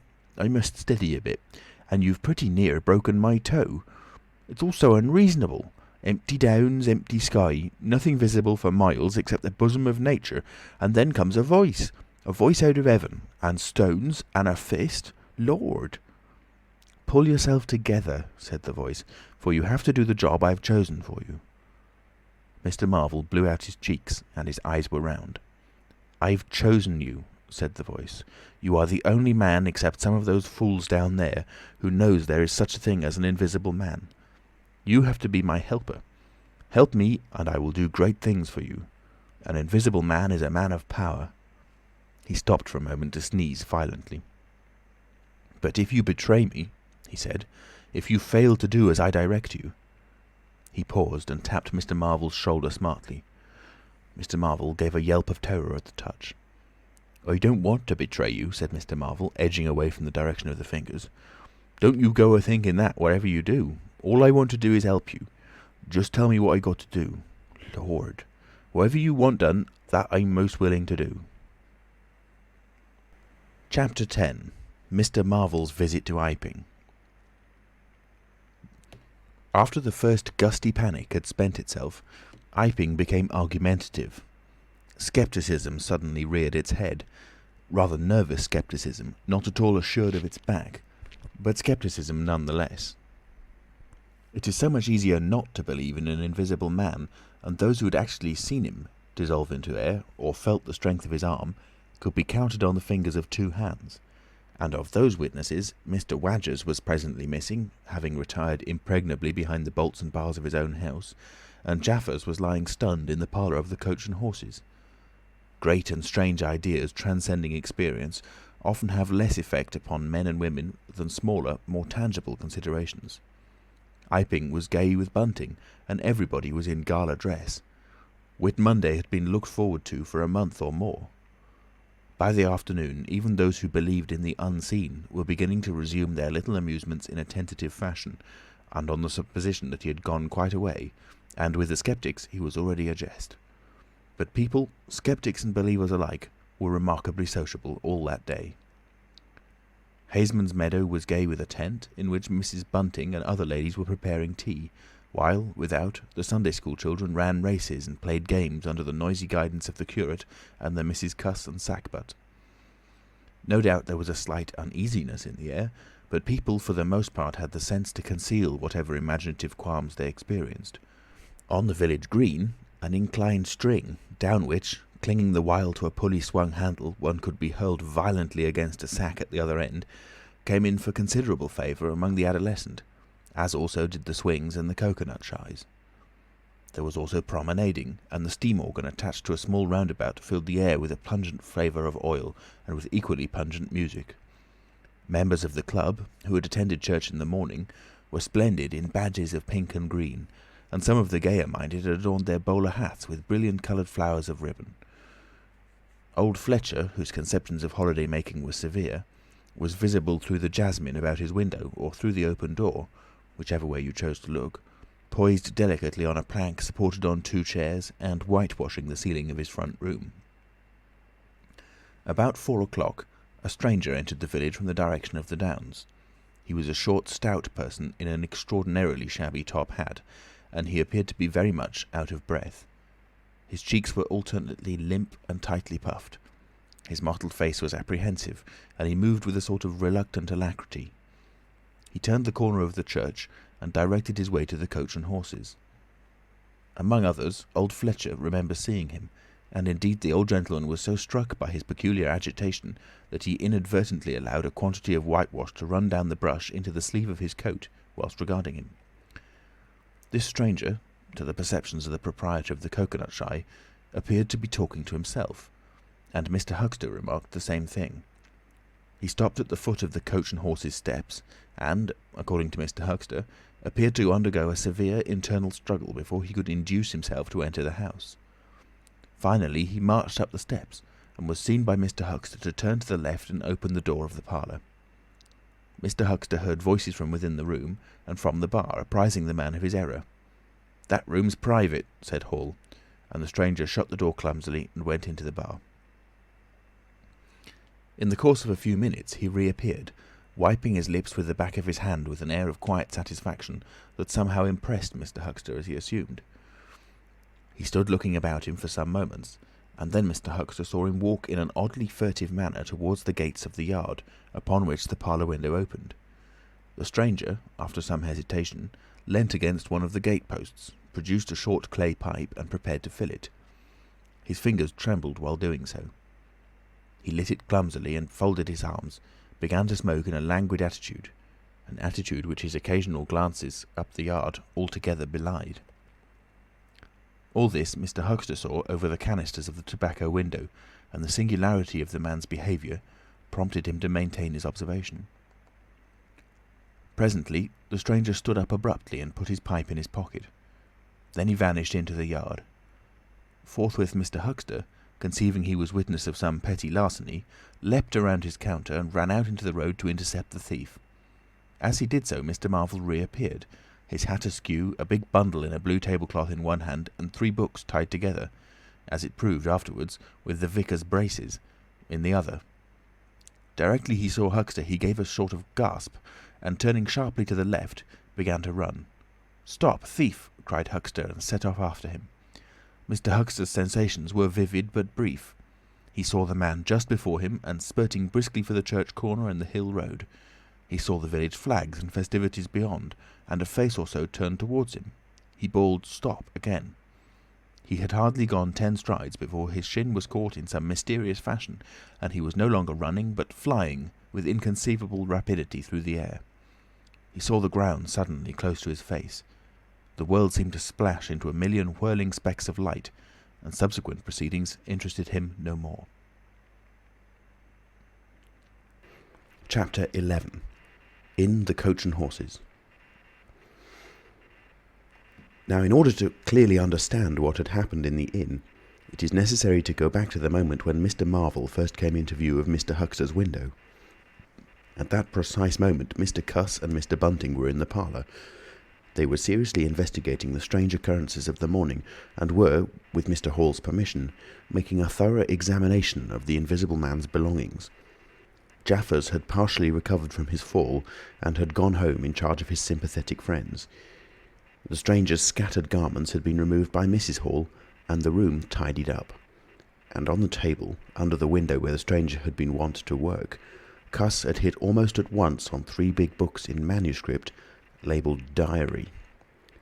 "Diary," said Cuss, putting the 3 books on the table. "Now, at any rate, we shall learn something." The vicar stood with his hands on the table. "Diary," repeated Cuss, sitting down, putting 2 volumes to support the 3rd, and opening it. No name on the flyleaf.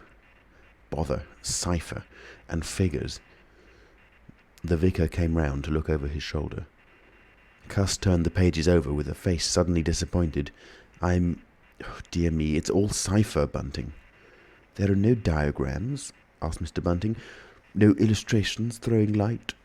"See for yourself," said Mr. Cuss. "Some of it's mathematical, and some of it's Russian, or some such language, to judge by the letters, and some of it's Greek. Now, the Greek I thought you—" "Of course," said Mr. Bunting, taking out and wiping his spectacles, and feeling suddenly very uncomfortable, for he had no Greek left in his mind worth talking about. "Yes, the Greek, of course, may furnish a clue." "I'll find you a place. I'd rather glance through the volumes first," said Mr. Bunting, still wiping. "A general impression first, Cuss, and then, you know, we can go looking for clues." He coughed, put on his glasses, arranged them fastidiously, coughed again, and wished something would happen to avert the seemingly inevitable exposure. Then he took the volume Cuss handed him in a leisurely manner, and then something did happen. The door opened suddenly. Both gentlemen started violently, looked around, and were relieved to see a sporadically rosy face beneath a furry silk hat. "Tap?" asked the face, and stood staring. "No," said both gentlemen at once. "Over the other side, my man," said Mr. Bunting. "And please shut that door," said Mr. Cuss, irritably. "All right," said the intruder, as it seemed in a low voice curiously different from the huskiness of its first inquiry. "Right you are," said the intruder in the former voice. "Stand clear." And he vanished and closed the door. "A sailor, I should judge," said Mr. Bunting. "Amusing fellows they are. Stand clear, indeed. A nautical term referring to his getting back out of the room, I suppose." "I dare say so," said Cuss. "My nerves are all loose today. It made me quite jump, the door opening like that." Mr. Bunting smiled as if he had not jumped. "And now," he said with a sigh, "these books." Someone sniffed as he did so. "One thing is indisputable," said Bunting, drawing a chair up next to that of Mr. Cuss. "There certainly have been very strange things happening at Iping during the last few days. Very strange. I cannot, of course, believe in this absurd invisibility story." "It's incredible," said Cuss, "incredible, but the fact remains that I certainly saw right down his sleeve." "But are you sure? Suppose a mirror, for instance. Hallucinations are so easily produced. I don't know if you've ever seen a really good conjurer." "I won't argue again," said Cuss. "We've thrashed that out, Bunting. And just now there's these books. Ah, here's some of what I take to be Greek. Greek letters, certainly." He pointed to the middle of the page. Mr. Bunting flushed slightly and brought his face nearer, apparently finding some difficulty with his glasses. Suddenly he became aware of a strange feeling at the nape of his neck. He tried to raise his head and encountered an immovable resistance. The feeling was a curious pressure, the grip of a heavy, firm hand, and it bore his chin irresistibly to the table. "Don't move, little men," whispered a voice, "or I'll brain you both." Mr. Bunting looked into the face of Cuss, close to his own, and each saw a horrified reflection of his own sickly astonishment. "I'm sorry to handle you so roughly," said the voice, "but it's unavoidable. Since when did you learn to pry into an investigator's private memoranda?" said the voice, and two chins struck the table simultaneously, and two sets of teeth rattled. "Since when did you learn to invade the private rooms of a man in misfortune?" And the concussion was repeated. "Where have they put my clothes?" "Listen," said the voice. "The windows are fastened, and I've taken the key out of the door. I am a fairly strong man, and I have the poker handy. Besides being invisible. There's not the slightest doubt that I could kill you both and get away quite easily if I wanted to. Do you understand? Very well. If I let you go, will you promise not to try any nonsense and do what I tell you?" The vicar and the doctor looked at one another, and the doctor pulled a face. "Yes," said Mr. Bunting, and the doctor repeated it. Then the pressure on the necks relaxed, and the doctor and the vicar sat up, both very red in the face and wriggling their heads. "Please keep sitting where you are," said the Invisible Man. "Here's the poker, you see." "When I came into this room," continued the Invisible Man, after presenting the poker to the tip of the nose of each of his visitors, "I did not expect to find it occupied, and I expected to find, in addition to my books of memoranda, an outfit of clothing. Where is it? No, don't rise, I can see it's gone. Now, just at present, though the days are quite warm enough for an invisible man to run about stark, the evenings are quite chilly. I want clothing and other accommodation, and I must also have those 3 books." Chapter 12. The Invisible Man loses his temper. It is unavoidable that at this point the narrative should break off again, for a certain very painful reason that will presently be apparent. While these things were going on in the parlour, and while Mr. Huxter was watching Mr. Marvel smoking his pipe against the gate, not a dozen yards away, Mr. Hall and Teddy Henfrey were discussing in a state of cloudy puzzlement the one Iping topic. Suddenly there came a violent thud against the door of the parlour, a sharp cry, and then silence. "Hullo," said Teddy Henfrey. "Hullo," from the tap. Mr. Hall took things in slowly but surely. "That ain't right," he said, and came round from behind the bar towards the parlour door. He and Teddy approached the door together with intent faces. Their eyes considered. "Summat wrong," said Hall, and Henfrey nodded agreement. Whiffs of an unpleasant chemical odour met them. There was a muffled sound of conversation, very rapid and subdued. "You all right there?" asked Hall, rapping. The muttered conversation ceased abruptly. For a moment, silence. Then the conversation was resumed in hissing whispers. Then a sharp cry of, "No, no, you don't." There came a sudden motion and the oversetting of a chair. A brief struggle. Silence again. "What the deuce?" exclaimed Henfrey sotto voce. "You all right there?" asked Mr. Hall, sharply again. The vicar's voice answered with a curious, jerking intonation. Quite right. Please don't interrupt." "Odd," said Mr. Henfrey. "Odd," said Mr. Hall. "Says don't interrupt," said Henfrey. "I heard'n," said Hall. "And a sniff," said Henfrey. They remained listening. The conversation was rapid and subdued. "I can't," said Mr. Bunting, his voice rising. "I tell you, sir, I will not." "What was that?" asked Henfrey. "Says he winnert. Weren't speaking to us, was he?" "Disgraceful," said Mr. Bunting within. "Disgraceful," said Mr. Henfrey. "I heard it distinct." "Who's that speaking now?" asked Henfrey. "Mr. Cuss, I suppose," said Hall. "Can you hear anything?" Silence. The sounds within indistinct and perplexing.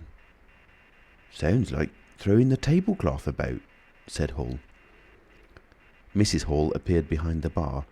Hall made gestures of silence and invitation. This aroused Mrs. Hall's wifely opposition. "What you listening there for, Hall? Ain't you nothing better to do, busy day like this?" Hall tried to convey everything by grimaces and dumb show, but Mrs. Hall was obdurate. She raised her voice. So Hall and Henfrey, rather crestfallen, tiptoed back to the bar, gesticulating to explain to her.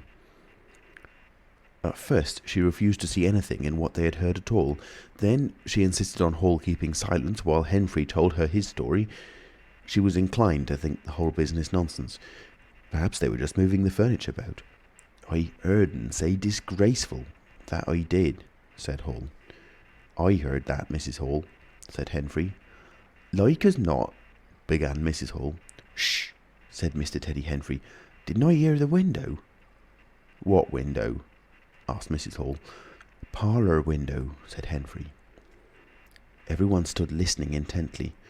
Mrs. Hall's eyes, directed straight before her, saw without seeing the brilliant oblong of the inn door, the road white and vivid, and Huxter's shop front blistering in the June sun. Abruptly Huxter's door opened, and Huxter appeared, eyes staring with excitement, arms gesticulating. "Yap!" cried Hunter. "Stop thief!" and he ran obliquely across the oblong towards the yard gates and vanished. Simultaneously came a tumult from the parlour and a sound of windows being closed. Hall, Henfrey, and the human contents of the tap rushed out at once pell-mell into the street. They saw someone whisk around the corner towards the road, and Mr. Huxter executing a complicated leap in the air that ended on his face and shoulder. Down the street, people were standing astonished or running towards them. Mr. Huxter was stunned. Henfrey stopped to discover this, but Hall and the two labourers from the tap rushed at once to the corner, shouting incoherent things, and saw Mr. Marvel vanishing by the corner of the church wall. They appeared to have jumped to the impossible conclusion that this was the invisible man suddenly become visible, and set off at once along the lane in pursuit. But Hall had hardly run a dozen yards before he gave a loud shout of astonishment and went flying headlong sideways, clutching one of the labourers and bringing him to the ground. He had been charged just as one charges a man at football. The second labourer came round in a circle, stared, and conceiving that Hall had tumbled over of his own accord, turned to resume the pursuit, only to be tripped by the ankle just as Huxter had been. Then, as the first labourer struggled to his feet, he was kicked sideways by a blow that might have felled an ox. As he went down, the rush from the direction of the village green came round the corner. The first to appear was the proprietor of the coconut shy, a burly man in blue jersey. He was astonished to see the lane empty, save for 3 men sprawling absurdly on the ground. And then something happened to his rearmost foot, and he went headlong and rolled sideways just in time to graze the feet of his brother and partner, following headlong. The two were then kicked, knelt on, fallen over, and cursed by quite a number of over-hasty people. Now, when Hall and Henfrey and the labourers ran out of the house, Mrs. Hall, who had been disciplined by years of experience, remained in the bar next to the till. And suddenly the parlour door was opened and Mr. Cuss appeared, and without glancing at her, rushed at once down the steps round the corner. "Hold him!" he cried. "Don't let him drop that parcel." He knew nothing of the existence of Marvel, for the Invisible Man had handed over the books and bundle in the yard. The face of Mr. Cuss was angry and resolute, but his costume was defective, a sort of limp white kilt that could only have passed muster in Greece. "Hold him!" he bawled. "He's got my trousers, and every stitch of the vicar's clothes." "Tend to him in a minute," he cried to Henfrey as he passed the prostrate huckster, and, coming round the corner to join the tumult, was promptly knocked off his feet into an indecorous sprawl. Somebody in full flight trod heavily on his finger. He yelled, struggled to regain his feet, was knocked against and thrown on all fours again, and became aware that he was involved not in a capture, but a rout. Everyone was running back to the village. He rose again and was hit severely behind the ear. He staggered and set off back to the coach and horses forthwith, leaping over the deserted huckster who was now sitting up on his way. Behind him, as he was halfway up the inn steps, he heard a sudden yell of rage, rising sharply out of the confusion of cries, and a sounding smack in someone's face. He recognised the voice as that of the Invisible Man, and the note was that of a man suddenly infuriated by a painful blow. In another moment, Mr. Cuss was back in the parlour. "He's coming back, Bunting," he said, rushing in. "Save yourself." Mr. Bunting was standing in the window, engaged in an attempt to clothe himself in the hearthrug and a West Surrey Gazette. "Who's coming?" he said, so startled that his costume narrowly escaped disintegration. "Invisible Man," said Cuss, and rushed on to the window. "We'd better clear out from here. He's fighting mad. Mad!" In another moment he was out in the yard. "Good heavens!" said Mr. Bunting, hesitating between two horrible alternatives. He heard a frightful struggle in the passage of the inn, and his decision was made. He clambered out of the window, adjusted his costume hastily, and fled up the village as fast as his fat little legs would carry him. From the moment when the Invisible Man screamed with rage, and Mr. Bunting made his memorable flight up the village, it became impossible to give a consecutive account of affairs in Iping. Possibly the Invisible Man's original intention was simply to cover Marvel's retreat with the clothes and books, but his temper, at no time very good, seems to have gone completely at some chance blow, and forthwith he set to smiting and overthrowing for the mere satisfaction of hurting. You must figure the street full of running figures, of doors slamming and fights for hiding places. You must figure the tumult suddenly striking on the unstable equilibrium of old Fletcher's planks and 2 chairs with cataclysmic results. You must figure an appalled couple caught dismally in a swing. And then the whole tumultuous rush has passed, and the Iping street with its gourds and flags is deserted, save for the still raging unseen, and littered with coconuts, overthrown canvas screens, and the scattered stock in trade of a sweetstuff stall. Everywhere there is a sound of closing shutters and shoving bolts, and the only visible humanity is an occasional flitting eye under a raised eyebrow in the corner of a window pane. The Invisible Man amused himself for a little while by breaking all the windows in the coach and horses, and then he thrust a street lamp through the parlour window of Mrs. Gribble. He it must have been who cut the telegraph wire to Adderdean just beyond Higgins's cottage on the Adderdean road, and, after that, as his peculiar qualities allowed, he passed out of human perceptions altogether, and he was neither heard, seen, nor felt in Iping any more. He vanished absolutely. But it was the best part of 2 hours before any human being ventured out again into the desolation of an Iping street. Chapter 13. Mr. Marvel discusses his resignation.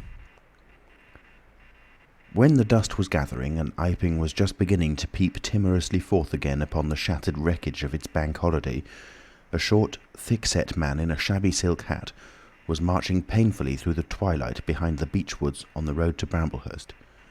He carried 3 books, bound together by some sort of ornamental elastic ligature, and a bundle wrapped in a blue tablecloth. His rubicund face expressed consternation and fatigue. He appeared to be in some sort of spasmodic hurry.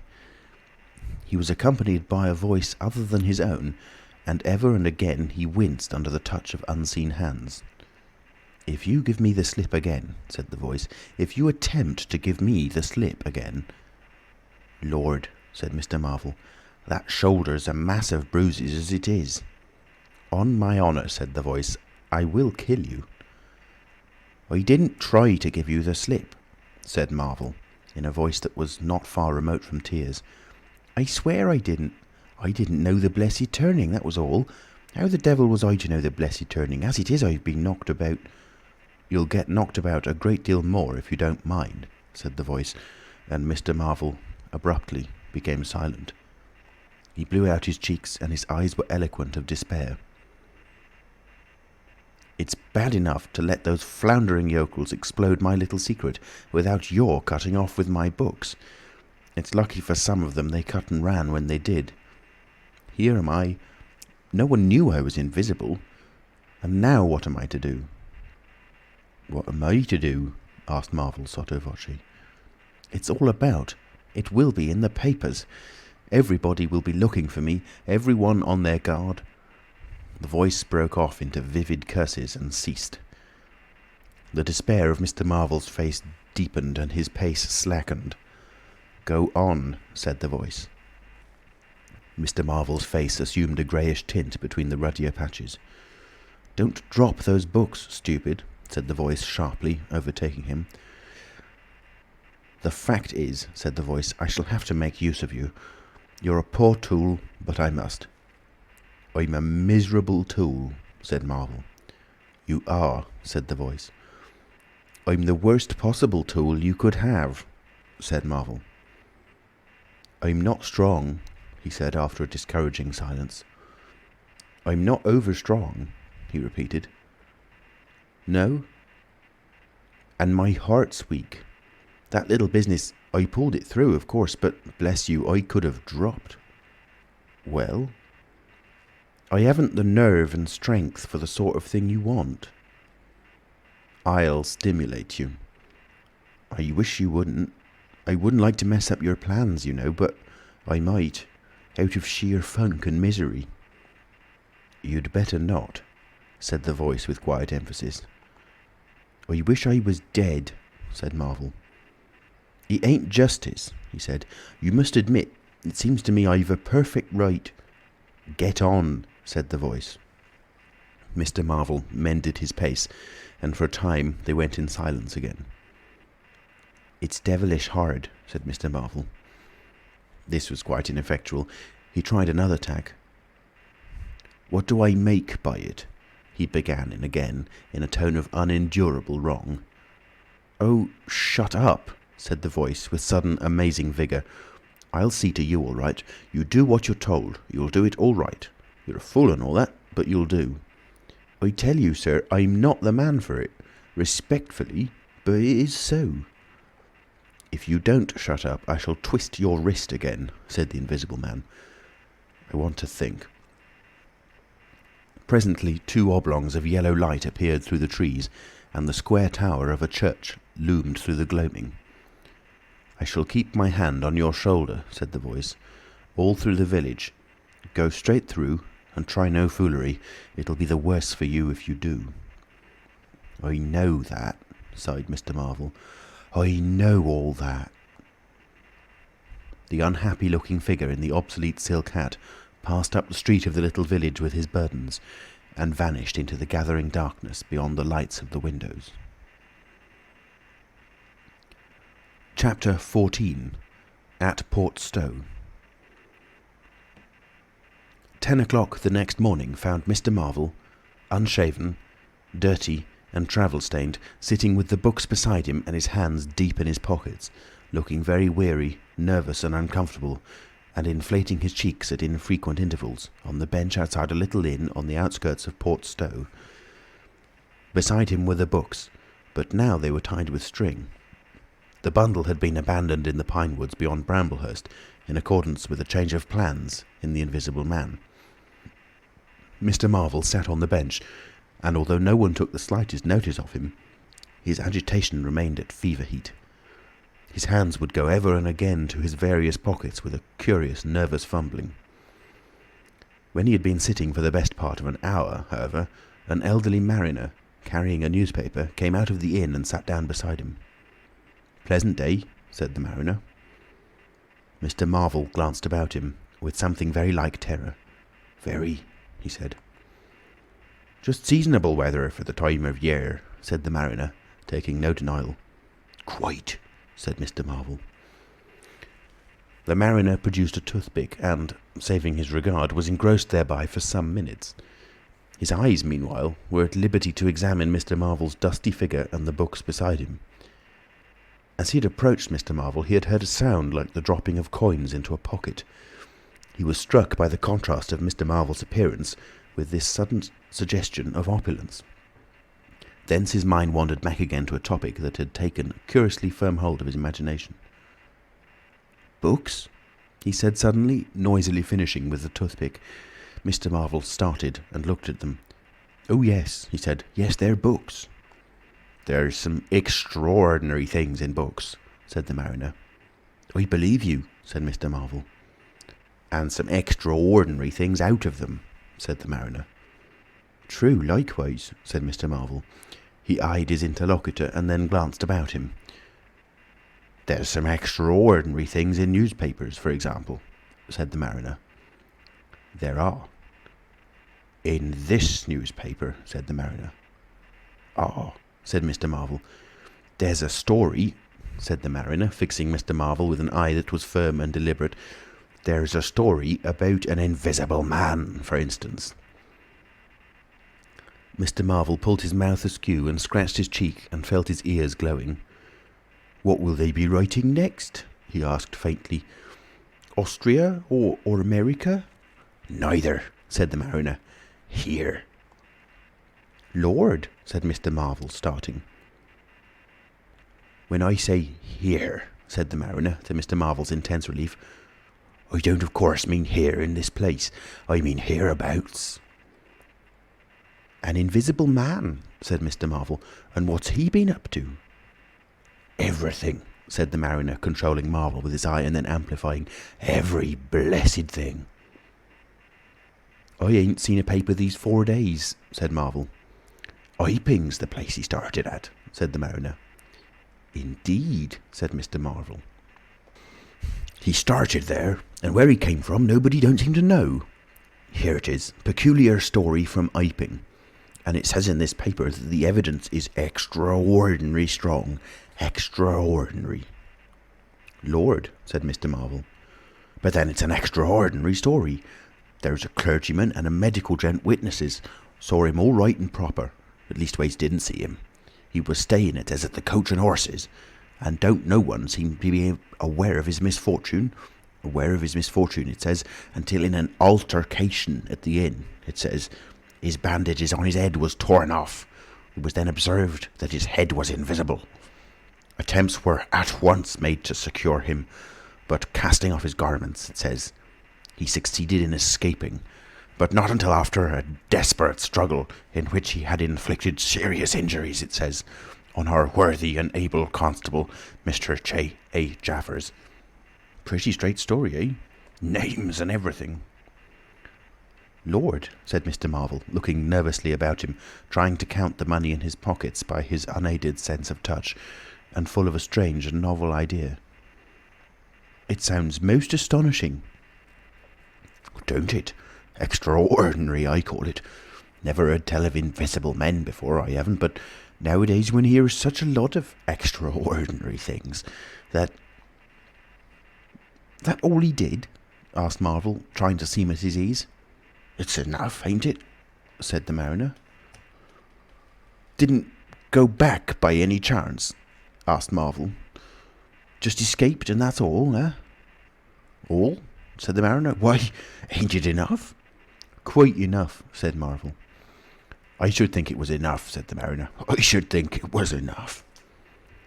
"He didn't have any pals? It don't say he had any pals, does it?" asked Mr. Marvel, anxious. "Ain't one of a sort enough for you?" asked the mariner. "No, thank heaven, as one say. He didn't." He nodded his head slowly. "It makes me regular uncomfortable, the bare thought of that chap running about the country. He is at present at large, and from certain evidence it is supposed that he has took, I suppose they mean, the road to Port Stowe. You see, we're right in it. None of your American wonders this time, and just think of the things he might do. Where'd you be if he took a drop over and above and had a fancy to go for you? Supposing he wants to rob, who can prevent him?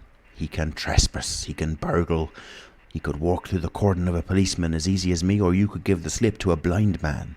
Easier, for these here blind chaps hear uncommon sharp, I'm told. And wherever there was liquor, he fancied." "He's got a tremendous advantage, certainly," said Mr. Marvel. "And, well, you're right," said the mariner. "He has." All of this time Mr. Marvel had been glancing about him intently, listening for faint footfalls, trying to detect imperceptible movements. He seemed on the point of some great resolution. He coughed behind his hand. He looked about him again, listened, bent towards the mariner, and lowered his voice. "The fact of it is, I happen to know just a thing or two about this invisible man from private sources." "Oh," said the mariner, interested. "You?" "Yes," said Mr. Marvel. "Me." "Indeed," said the mariner. "And may I ask—" "You'll be astonished," said Mr. Marvel behind his hand. "It's tremendous." "Indeed," said the mariner. "The fact is," began Mr. Marvel eagerly in a confidential undertone. Suddenly his expression changed marvellously. "Ow!" he said. He rose stiffly in his seat. His face was eloquent of physical suffering. "Wow!" he said. "What's up?" said the mariner, concerned. "Toothache," said Mr. Marvel, and put his hand to his ear. He caught hold of his books. "I must be getting on, I think." He edged in a curious way along the seat away from his interlocutor. "But you was just a-going to tell me about this here invisible man," protested the mariner. Mr. Marvel seemed to consult with himself. "Hoax," said a voice. "It's a hoax," said Mr. Marvel. "But it's in the paper," said the mariner. "Hoax all the same," said Marvel. "I know the chap that started the lie. There ain't no invisible man whatsoever." "Blimey! But how about this paper? Do you mean to say—" "Not a word of it," said Marvel stoutly. The mariner stared, paper in hand. Mr. Marvel jerkily faced about. "Wait a bit," said the mariner, rising and speaking slowly. "Do you mean to say—" "I do," said Mr. Marvel. "Then why'd you let me go on and tell you all this blarsted stuff, then? What do you mean by letting a man make a fool of himself like that for, eh?" Mr. Marvel blew out his cheeks. The mariner was suddenly very red indeed. He clenched his hands. "I've been talking here this 10 minutes," he said, "and you little pot-bellied, leathery-faced son of an old boot, couldn't have the elementary manners." "Don't you come bandying words with me," said Mr. Marvel. "Bandying words! I've a jolly good mind." "Come up," said a voice, and Mr. Marvel was suddenly whirled about and started marching off in a curious spasmodic manner. "You'd better move on," said the mariner. "Who's moving on?" said Mr. Marvel. He was receding obliquely with a curious hurrying gait, with occasional violent jerks forward. Some way along the road he began a muttered monologue, protests and recriminations. "Silly devil," said the mariner, legs wide apart, elbows akimbo, watching the receding figure. "I'll show you, you silly ass. Hoaxing me. It's here, on the paper." Mr. Marvel retorted incoherently, and, receding, was hidden by a bend in the road, but the mariner still stood magnificent in the midst of the way until the approach of a butcher's cart dislodged him. Then he turned himself towards Portstowe. "Full of extraordinary asses," he said softly to himself. "Just take me down a bit. That was his silly game. It's on the paper." And there was another extraordinary thing he was presently to hear that had happened quite close to him, and that was a vision of a fistful of money, no less, travelling without visible agency along by the wall at the corner of St. Michael's Lane. A brother mariner had seen this wonderful sight that very morning. He had snatched at the money forthwith and had been knocked headlong, and when he got to his feet the butterfly money had vanished. Our mariner was in the mood to believe anything, he declared, but that was a bit too stiff. Afterwards, however, he began to think things over. The story of the flying money was true, and all about that neighbourhood, even from the august London and Country Banking Company, from the tills of shops and inns, doors standing that sunny weather entirely open, money had been quietly and dexterously making off that day in handfuls and rouleaux, floating quietly along by walls and shady places, dodging quickly from the approaching eyes of men.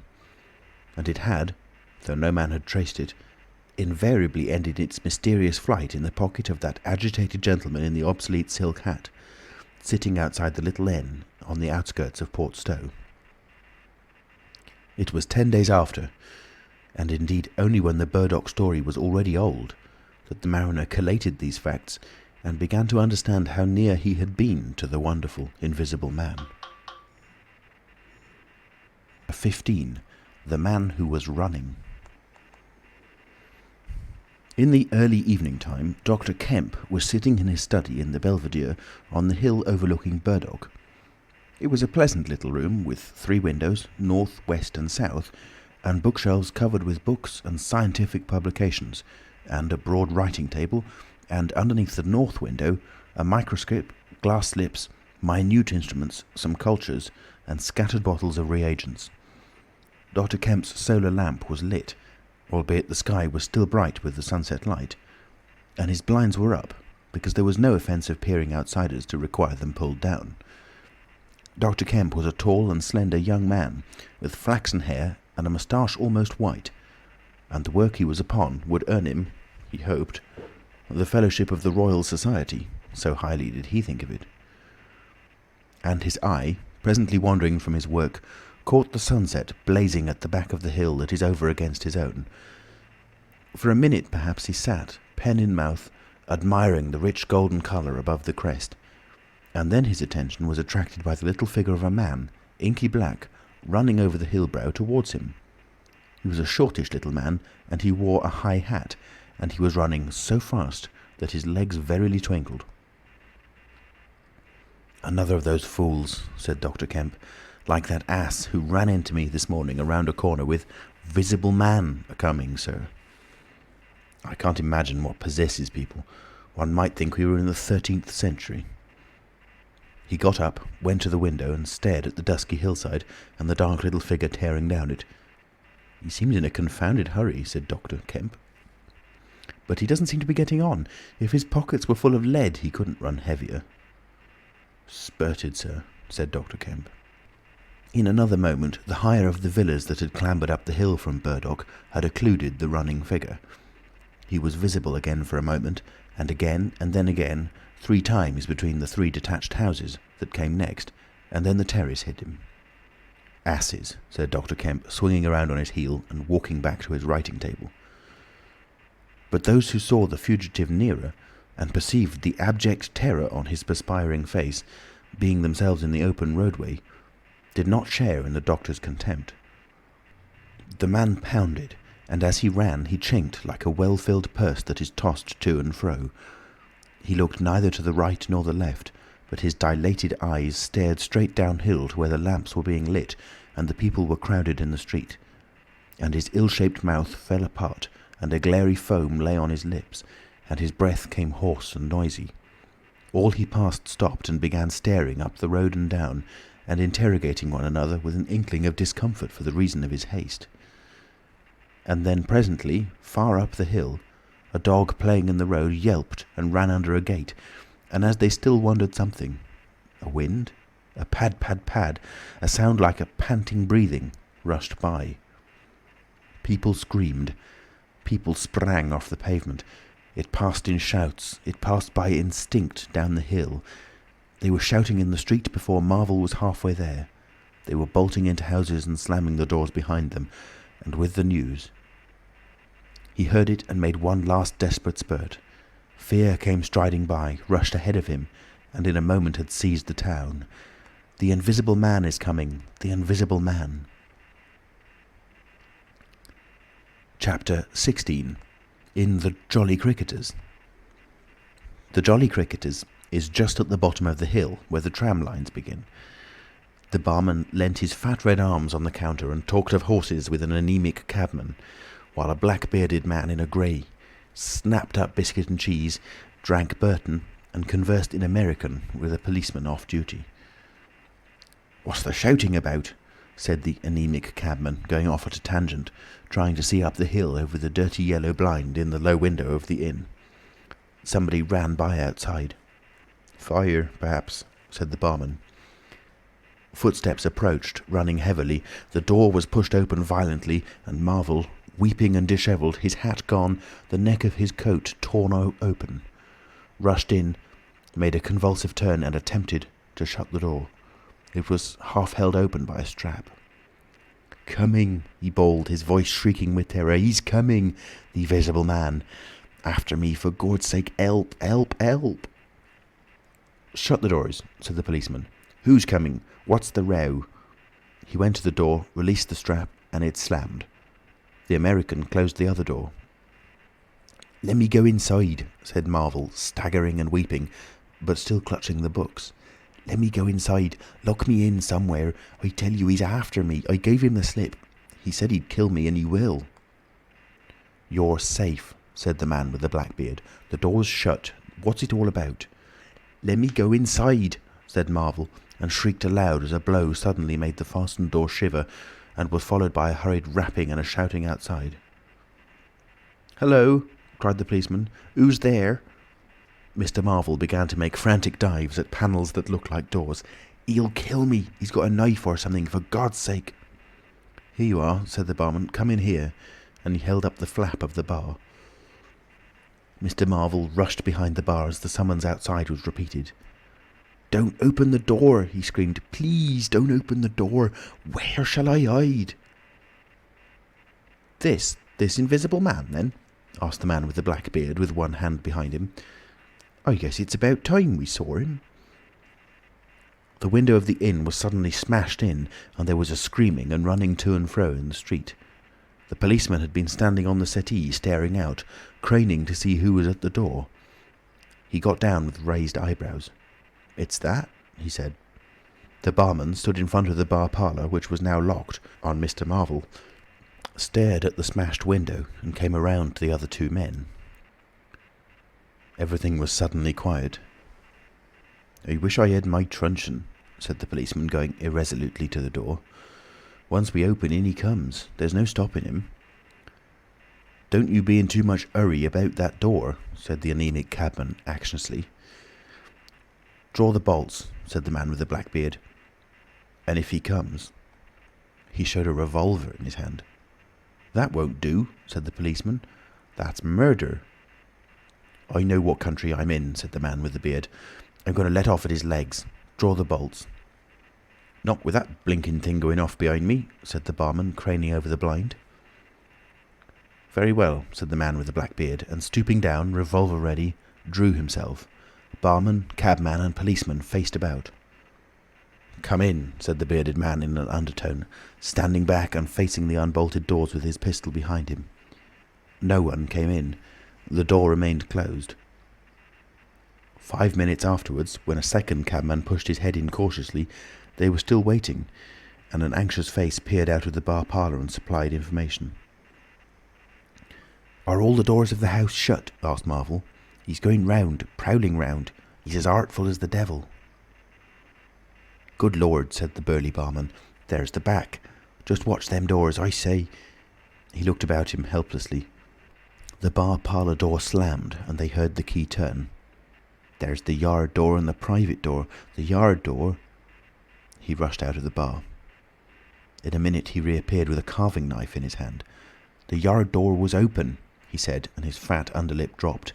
"He may be in the house now," said the first cabman. "He's not in the kitchen," said the barman. "There's 2 women there, and I've stabbed every inch of it with this little beef slicer. And they don't think he's come in. They haven't noticed." "Have you fastened it?" asked the first cabman. "I'm out of frocks," said the barman. The man with the beard replaced his revolver, and even as he did so, the flap of the bar was shut down and the bolt clicked, and then with a tremendous thud, the catch of the door snapped and the bar parlour door burst open. They heard Marvel squeal like a caught leveret, and forthwith they were clambering over the bar to his rescue. The bearded man's revolver cracked, and the looking-glass at the back of the parlour starred and came smashing and tinkling down. As the barman entered the room, he saw Marvel, curiously crumpled up and struggling against the door that led to the yard and kitchen. The door flew open while the barman hesitated, and Marvel was dragged into the kitchen. There was a scream and a clatter of pans. Marvel, head down and lugging back obstinately, was forced to the kitchen door, and the bolts were drawn. Then the policeman, who had been trying to pass the barman, rushed in, followed by one of the cabmen, grabbed the wrist of the invisible hand that collared Marvel, was hit in the face and went reeling back. The door opened, and Marvel made a frantic effort to obtain a lodgment behind it. Then the cabman collared something. "I got him," said the cabman. The barman's red hands came clawing at the unseen. "Here he is," said the barman. Mr. Marvel, released, suddenly dropped to the ground and made an attempt to crawl behind the legs of the fighting men. The struggle blundered around the edge of the door. The voice of the Invisible Man was heard for the first time, yelling out sharply as the policeman trod on his foot. Then he cried out passionately, and his fists flew round like flails. The cabman suddenly whooped and doubled up, kicked under the diaphragm. The door into the bar parlour from the kitchen slammed and covered Mr. Marvel's retreat. The men in the kitchen found themselves clutching at and struggling with empty air. "Where's he gone?" cried the man with the beard. "Out?" "This way," said the policeman, stepping into the yard and stopping. A piece of tile whizzed by his head and smashed among the crockery on the kitchen table. "I'll show him," shouted the man with the black beard, and suddenly a steel barrel shone over the policeman's shoulder, and 5 bullets had followed one another into the twilight whence the missile had come. As he fired, the man with the beard moved his hand in a horizontal curve so that his shots radiated out into the narrow yard like spokes from a wheel. A silence followed. 5 cartridges, said the man with the black beard. "That's the best of all. 4 aces and a joker. Get a lantern, someone, and come and feel about for his body." Chapter 17. Dr. Kemp's Visitor. Dr. Kemp had continued writing in his study until the shots aroused him. Crack, crack, crack, they came, one after another. "Hello," said Dr. Kemp, putting his pen into his mouth again and listening. "Who's letting revolvers off in Burdock? What are the asses at now?" He went to the south window, threw it up, and leaning out stared down on the network of windows, beaded gas lamps and shops, with its black interstices of roof and yard that made up the town at night. "Looks like a crowd down the hill," he said, "by the cricketers," and remained watching. Thence his eyes wandered over the town to far away where the ship's lights shone and the pier glowed, a little illuminated faceted pavilion like a gem of yellow light. The moon in his first quarter hung over the westward hill, and the stars were clear and almost tropically bright. After 5 minutes, during which his mind had travelled into a remote speculation of social conditions of the future, and lost itself at last over the time dimension, Dr. Kemp roused himself with a sigh, pulled down the window again, and returned to his writing desk. It must have been about an hour after this that the front door bell rang. He had been writing slackly and with intervals of abstraction since the shots. He sat listening. He heard the servant answer the door and waited for her feet on the staircase, but she did not come. "Wonder what that was," said Dr. Kemp.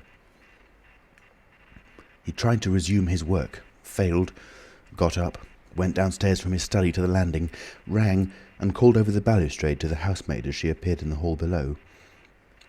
"Was that a letter?" he asked. "Only a runaway ring, sir," she answered. "I'm restless tonight," he said to himself. He went back to his study and this time attacked his work resolutely.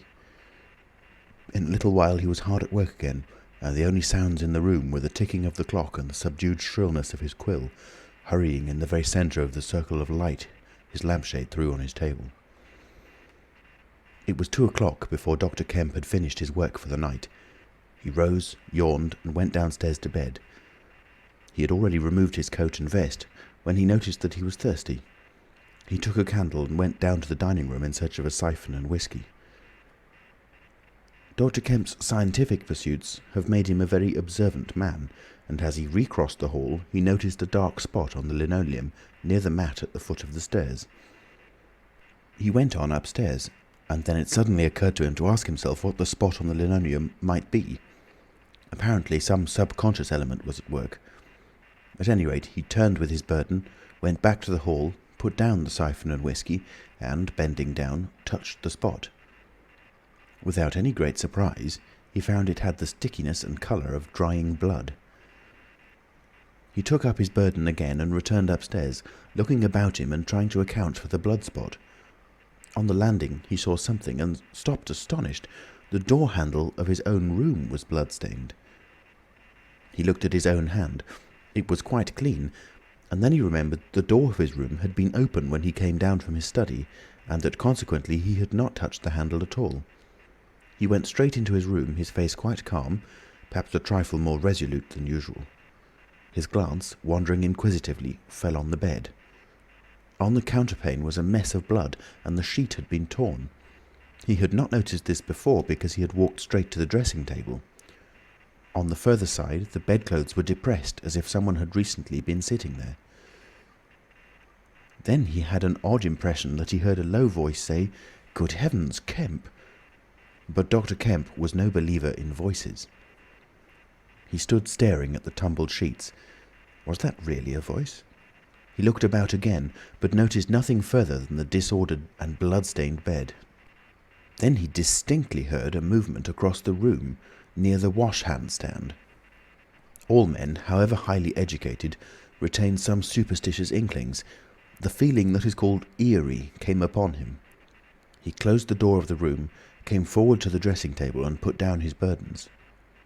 Suddenly, with a start, he perceived a coiled and blood-stained bandage of linen rag hanging in mid-air between him and the wash-hand stand. He stared at this in amazement. It was an empty bandage, a bandage properly tied, but quite empty. He would have advanced to grasp it, but a touch arrested him, and a voice speaking quite close to him. "Kemp," said the voice. "Eh?" said Kemp, with his mouth open. "Keep your nerve," said the voice. "I'm an invisible man." Kemp made no answer for a space, simply stared at the bandage. "Invisible man," he said. "I am an invisible man," repeated the voice. The story he had been active to ridicule only that morning rushed through Kemp's brain. He does not appear to have been either very much frightened or very greatly surprised at the moment. Realization came later. "I thought it was all a lie," he said. The thought uppermost in his mind was the reiterated arguments of the morning. "Have you a bandage on?"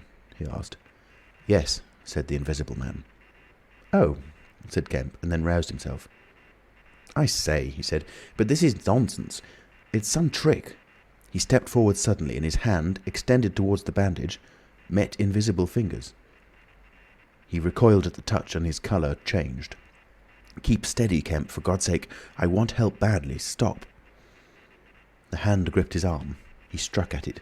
"Kemp!" cried the voice. "Kemp, keep steady!" And the grip tightened. A frantic desire to free himself took possession of Kemp. The hand of the bandaged arm gripped his shoulder, and he was suddenly tripped and flung backwards upon the bed. He opened his mouth to shout, and the corner of the sheet was thrust between his teeth. The Invisible Man had him down grimly, but his arms were free, and he struck and tried to kick savagely. "Listen to reason, will you?" said the Invisible Man, sticking to him in spite of a pounding in the ribs. "By heaven, you'll madden me in a minute." "Lie still, you fool," bawled the Invisible Man in Kemp's ear. Kemp struggled for another moment and then lay still.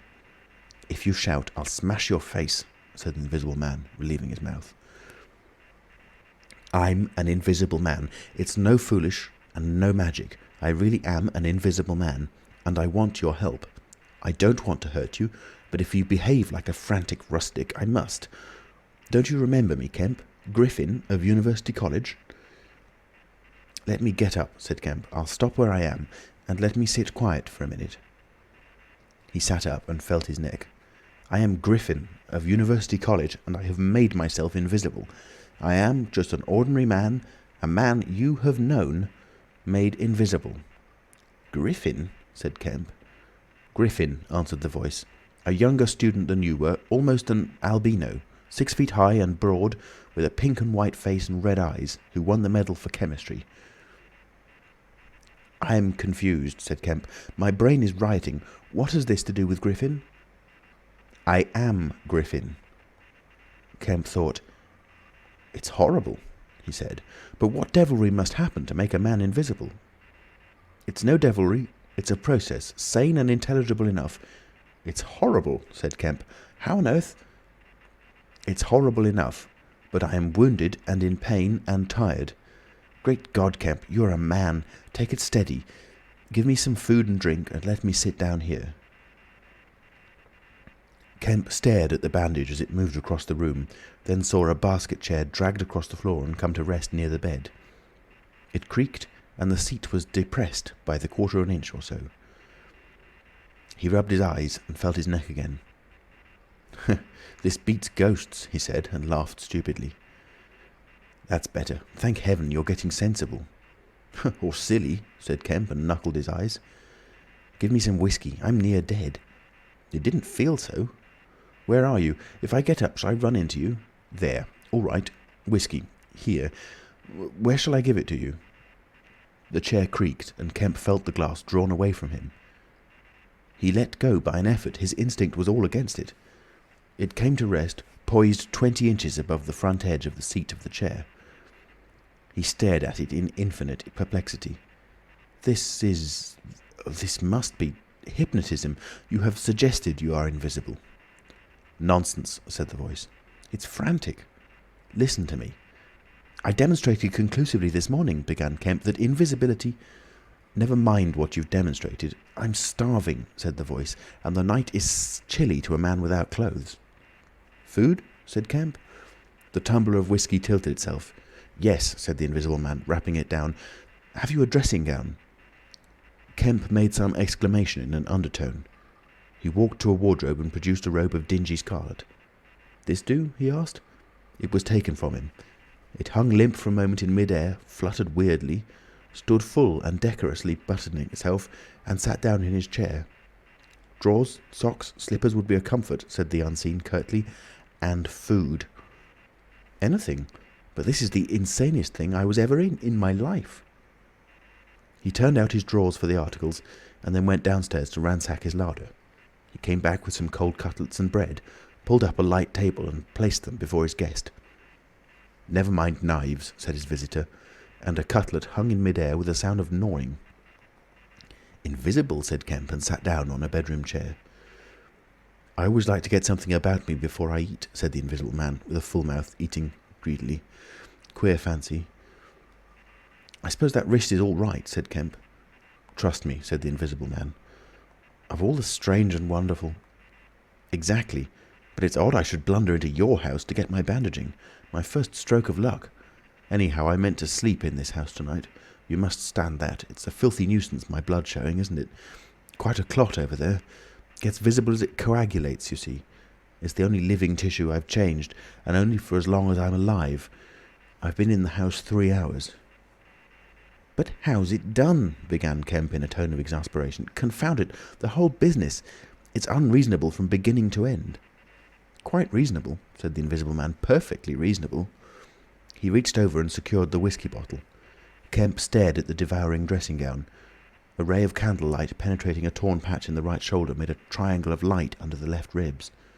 "Where are the shots?" he asked. "How did the shooting begin?" "There was a real fool of a man, a sort of confederate of mine, curse him, who tried to steal my money. Has done so." "Is he invisible too?" "No." "Well, can't I have some more to eat before I tell you all that? I'm hungry, in pain, and you want me to tell stories." Kemp got up.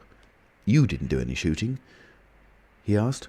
"Not me," said his visitor. "Some fool I'd never seen fired at random. A lot of them got scared. They all got scared at me. Curse them. I say, I want more to eat than this, Kemp." "I'll see what there is to eat downstairs," said Kemp. "Not much, I'm afraid." After he had done eating, and he had made a heavy meal, the Invisible Man demanded a cigar. He bit the end savagely before Kemp could find a knife, and cursed when the outer leaf loosened. It was strange to see him smoking. His mouth and throat, pharynx and nares, became visible as a sort of whirling smoke cast. "This blessed gift of smoking," he said, and puffed vigorously. "I am lucky to have fallen upon you, Kemp. You must help me. Fancy tumbling on you just now. I'm in a devilish scrape. I've been mad, I think, the things I've been through. But we will do things yet. Let me tell you—" He helped himself to more whisky and soda. Kemp got up, looked about him, and fetched a glass from his spare room. "It's wild, but I suppose I may drink." "You haven't changed much, Kemp, these dozen years. You fair men don't. Cool and methodical, after the first collapse. I must tell you, we will work together." "But how was it all done?" said Kemp. "And how did you get like this?" "For God's sake, let me smoke in peace for a little while, and then I will begin to tell you." But the story was not told that night. The Invisible Man's wrist was growing painful. He was feverish, exhausted, and his mind came round to brood upon his chase down the hill and the struggle about the inn. He spoke in fragments of marvel. He smoked faster. His voice grew angry. Kemp tried to gather what he could. "He was afraid of me. I could see that he was afraid of me," said the Invisible Man many times over. "He meant to give me the slip. He was always casting about. What a fool I was. The cur. I should have killed him." "Where did you get the money?" asked Kemp abruptly. The Invisible Man was silent for a space. "I can't tell you tonight," he said.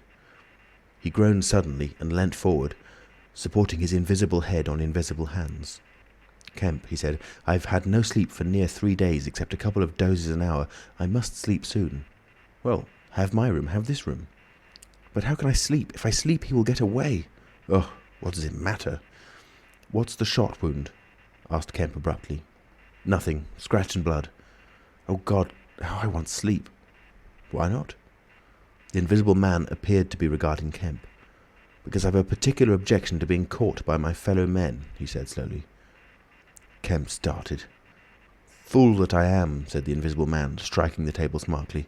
"I've put the idea into your head." End of Chapter 18. The Invisible Man Sleeps. Exhausted and wounded as the Invisible Man was, he refused to accept Kemp's word that his freedom should be respected. He examined the 2 windows of the bedroom, drew up the blinds and opened the sashes to confirm Kemp's statement that a retreat by them would be possible. Outside the night was very quiet and still, and the new moon was settling over the down. Then he examined the keys of the bedroom and the 2 dressing-room doors to satisfy himself that these also could be made an assurance of freedom. Finally he expressed himself satisfied. He stood on the hearthrug and Kemp heard the sound of a yawn. "I'm sorry," said the Invisible Man, "if I cannot tell you all that I have done tonight, but I am worn out. It's grotesque, no doubt. It's horrible. But believe me, Kemp, in spite of your arguments of this morning, it is quite a possible thing. I have made a discovery. I meant to keep it to myself. I can't. I must have a partner. And you, we can do such things. But tomorrow. Now, Kemp, I feel as though I must sleep or perish." Kemp stood in the middle of the room, staring at the headless garment. "I suppose I must leave you," he said. "It's incredible. 3 things happening like this, overturning all my preconceptions, would make me insane. "But it's real. Is there anything more that I can get you?" "Only bid me good night," said Griffin. "Good night," said Kemp, and shook an invisible hand. He walked sideways to the door. Suddenly the dressing-gown walked quickly towards him. "Understand me," said the dressing-gown. "No attempts to hamper me or capture me or—" Kemp's face changed a little. "I thought I gave you my word," he said. Kemp closed the door softly behind him, and the key was turned upon him forthwith. Then, as he stood with an expression of passive amazement on his face, the rapid feet came to the door of the dressing-room, and that too was locked. Kemp slapped his brow with his hand. "Am I dreaming? Has the world gone mad, or have I?" He laughed and put his hand to the locked door. "Barred out of my own bedroom by a flagrant absurdity," he said. He walked to the head of the staircase, turned and stared at the locked doors. "It's fact," he said. He put his fingers to his slightly bruised neck. "Undeniable fact." "But—" He shook his head hopelessly, turned and went downstairs. He lit the dining-room lamp, got out a cigar and began pacing the room, ejaculating. Now and then he would argue with himself. "Invisible," he said. "Is there such a thing as an invisible animal? In the sea, yes. Thousands, millions. All the larvae, all the little nauplii and tonoras, all the microscopic things like jellyfish. In the sea there are more things invisible than visible. I never thought of that before. And in the ponds, too. All those little pond-life things, specks of colourless, translucent jelly. But in air? No. It can't be. But after all, why not? If a man was made of glass, he would still be visible." His meditation became profound. The bulk of 3 cigars had passed into the invisible or diffused as a white ash over the carpet before he spoke again. Then it was merely an exclamation. He turned aside, walked out of the room and went into his little consulting room and lit the gas there. It was a little room because Dr. Kemp did not live by practice, and in it were the day's newspapers. The morning's paper lay carelessly opened and thrown aside. He caught it up, turned it over, and read the account of a strange story from Iping that the mariner at Port Stowe had spelt over so painfully to Mr. Marvel. Kemp read it swiftly. "Wrapped up?" said Kemp. "Disguised? Hiding it? No one seems to have been aware of his misfortune? What the devil is his game?" He dropped the paper and his eye went seeking. "Ah," he said, and he caught up the St. James's Gazette, lying folded up as it had arrived. "Now we shall get at the truth," said Dr. Kemp. He rent the paper open. A couple of columns confronted him. "An entire village in Sussex goes mad," was the heading. "Good heavens," said Kemp, reading eagerly an incredulous account of the events in Iping of the previous afternoon that have already been described. Over the leaf the report in the morning paper had been reprinted. He reread it. Ran through the streets, striking left and right. Jaffers insensible, Mr. Huckster in great pain, still unable to describe what he saw. Painful humiliation, vicar. Woman ill with terror, windows smashed. This extraordinary story probably a fabrication. Too good not to print, cum grano." He dropped the paper and stared blankly in front of him. Probably a fabrication. He caught up the paper again and reread the whole business. But when does the tramp come in? Why the deuce was he chasing a tramp? He sat down abruptly on the surgical bench. "He's not only invisible," he said, "but he's mad, homicidal." When dawn came to mingle its pallor with the lamplight and cigar smoke of the dining-room, Kemp was still pacing up and down, trying to grasp the incredible. He was altogether too excited to sleep. His servants, descending sleepily, discovered him, and were inclined to think that overstudy had worked this ill on him. He gave them extraordinary but quite explicit instructions to lay breakfast for 2 in the Belvedere study, and then to confine themselves to the basement and ground floor. Then he continued to pace the dining-room until the morning's paper came. That had much to say and little to tell beyond the confirmation of the evening before, and a very badly written account of another remarkable tale from Port Burdock. This gave Kemp the essence of the happenings at the Jolly Cricketers, and the name of Marvel. "He has made me keep with him 24 hours, Marvel testified. Certain minor facts were added to the Iping story, notably the cutting of the village telegraph wire. but there was nothing to throw light on the connection between the Invisible Man and the tramp, for Mr. Marvel had supplied no information about the 3 books or the money with which he was lined. The incredulous tone had vanished, and a shoal of reporters and inquirers were already at work elaborating the matter. Kemp read every scrap of the report and sent his housemaid out to get every one of the morning papers she could. These also he devoured. "He is invisible," he said, "and it reads like rage growing to mania. The things he may do, and upstairs he's free as air.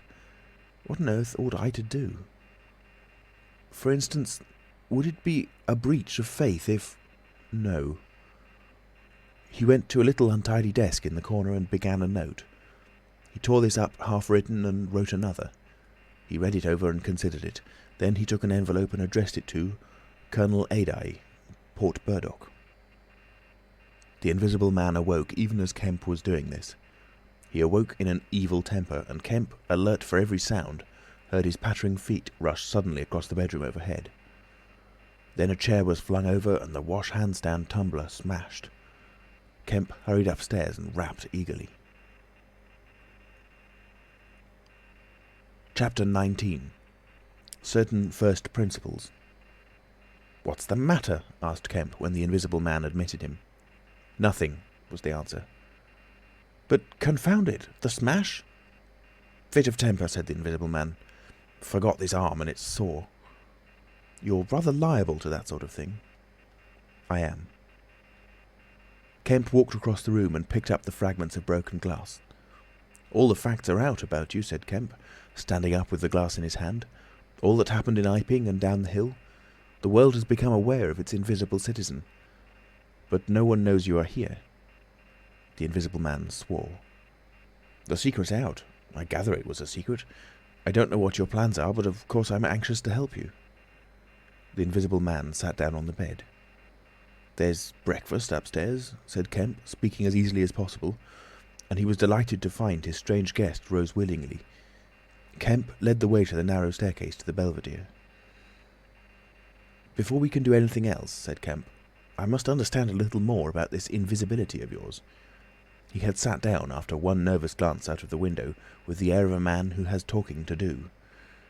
His doubts of the sanity of the entire business flashed and vanished again as he looked across to where Griffin sat at the breakfast table, a headless, handless dressing gown, wiping unseen lips on a miraculously held serviette. "It's simple enough and credible enough," said Griffin, putting the serviette aside and leaning the invisible head on an invisible hand. "No doubt to you, but—" Kemp laughed. "Well, yes, to me it seemed wonderful at first, no doubt, but now, great God! But we will do great things yet. I came on the stuff first at Chesilstowe." "Chesilstowe?" "I went there after I left London. You know I dropped medicine and took up physics? No? Well, I did. Light fascinated me." "Oh." "Optical density. The whole subject is a network of riddles, a network with solutions glimmering elusively through. And being but 22 and full of enthusiasm, I said, I will devote my life to this. This is worthwhile. You know what fools we are at 22. "Fools then or fools now," said Kemp. "As though knowing could be any satisfaction to a man." "But I went to work, like a slave, and I had hardly worked and thought about the matter 6 months before light came through one of the meshes, suddenly, blindingly. I found a general principle of pigments and refraction, a formula, a geometrical expression involving 4 dimensions. Fools, common men, even common mathematicians, do not know anything of what some general expression may mean to the student of molecular physics. In the books that tramp has hidden, there are marvels, miracles. But this was not a method, it was an idea that might lead to a method by which it would be possible, without changing any other property of matter, except in some instances colours, to lower the refractive index of a substance, solid or liquid, to that of air, so far as all practical purposes are concerned." "Phew," said Kemp, "that's odd. But still I don't quite see. I can understand that thereby you could spoil a valuable stone, but personal invisibility is a far cry." "Precisely," said Griffin. "But consider, visibility depends on the action of the visible bodies on light. Either a body absorbs light, or it reflects or refracts it, or it does all these things. If it neither reflects, nor refracts, nor absorbs light, it cannot of itself be visible. You see an opaque red box, for instance, because the colour absorbs some of the light and reflects the rest, all the red part of the light, to you. If it did not absorb any particular part of the light, but reflected it all, then it would be a shining white box, silver. A diamond box would neither absorb much of the light nor reflect much from the general surface, but just here and there, where the surfaces were favourable, the light would be reflected and refracted, so that you would get a brilliant appearance of flashing reflections and translucencies, a sort of skeleton of light. A glass box would not be so brilliant, not so clearly visible as a diamond box, because there would be less refraction and reflection. You see that? From certain points of view you could see quite clearly through it. Some kinds of glass would be more visible than others. A box of flint glass would be brighter than a box of ordinary window glass. A box of very thin common glass would be hard to see in a bad light, because it would absorb hardly any light and reflect very little. And if you put a sheet of common white glass in water, still more if you put it in some denser liquid than water, it would vanish almost altogether, because light passing from water to glass is only slightly reflected or indeed affected in any way. It is almost as invisible as a jet of coal gas or hydrogen is in air, and for precisely the same reason. Yes, said Kemp, that is pretty plain sailing. And here is another fact you will know to be true. If a sheet of glass is smashed, Kemp, and then beaten into a powder, it becomes much more visible while it is in the air. It becomes at least an opaque white powder. This is because the powdering multiplies the surfaces of the glass at which refraction and reflection occur. In the sheet of glass there are only two surfaces. In the powder the light is reflected or refracted by each grain it passes through, and very little gets right through the powder. But if the white powdered glass is put into water, it forthwith vanishes. The powdered glass and water have much the same refractive index, that is, the light undergoes very little refraction or reflection in passing from one to the other. You make the glass invisible by putting it into a liquid of nearly the same refractive index. A transparent thing becomes invisible if it is put in any medium of almost the same refractive index. And if you will consider only a second, you will see also that the powder of glass might be made to vanish in air, if its refractive index could be made the same as that of air, for then there would be no refraction or reflection as the light passed from glass to air. Yes, yes, said Kemp, but a man's not powdered glass. No, said Griffin, he's more transparent. Nonsense. That from a doctor? How one forgets. Have you already forgotten your physics in 10 years? Just think of all the things that are transparent and seem not to be so. Paper, for instance, is made up of transparent fibres, and it is white and opaque only for the same reason that a powder of glass is white and opaque. Oil-white paper fill up the interstices between the particles with oil, so that there is no longer refraction or reflection except at the surfaces, and it becomes as transparent as glass. And not only paper, but cotton fibre, linen fibre, wool fibre, woody fibre, and bone, Kemp, flesh, Kemp, hair, Kemp, nails and nerves, Kemps. In fact, the whole fabric of a man, except the red of his blood and the black pigment of hair, are all made up of transparent, colourless tissue. So little surfaces to make us visible one to the other. For the most part, the fibres of a living man are no more opaque than water. Great heavens, said Kemp, of course! Of course! I was thinking only last night of the sea larvae and all jellyfish. Now you have me, and all that I knew and had in mind a year after I left London, 6 years ago. But I kept it to myself. I had to do my work under frightful disadvantages. Oliver, my professor, was a scientific bounder, a journalist by instinct, a thief of ideas. He was always prying. And you know the knavish system of the scientific world. I simply would not publish and let him share my credit.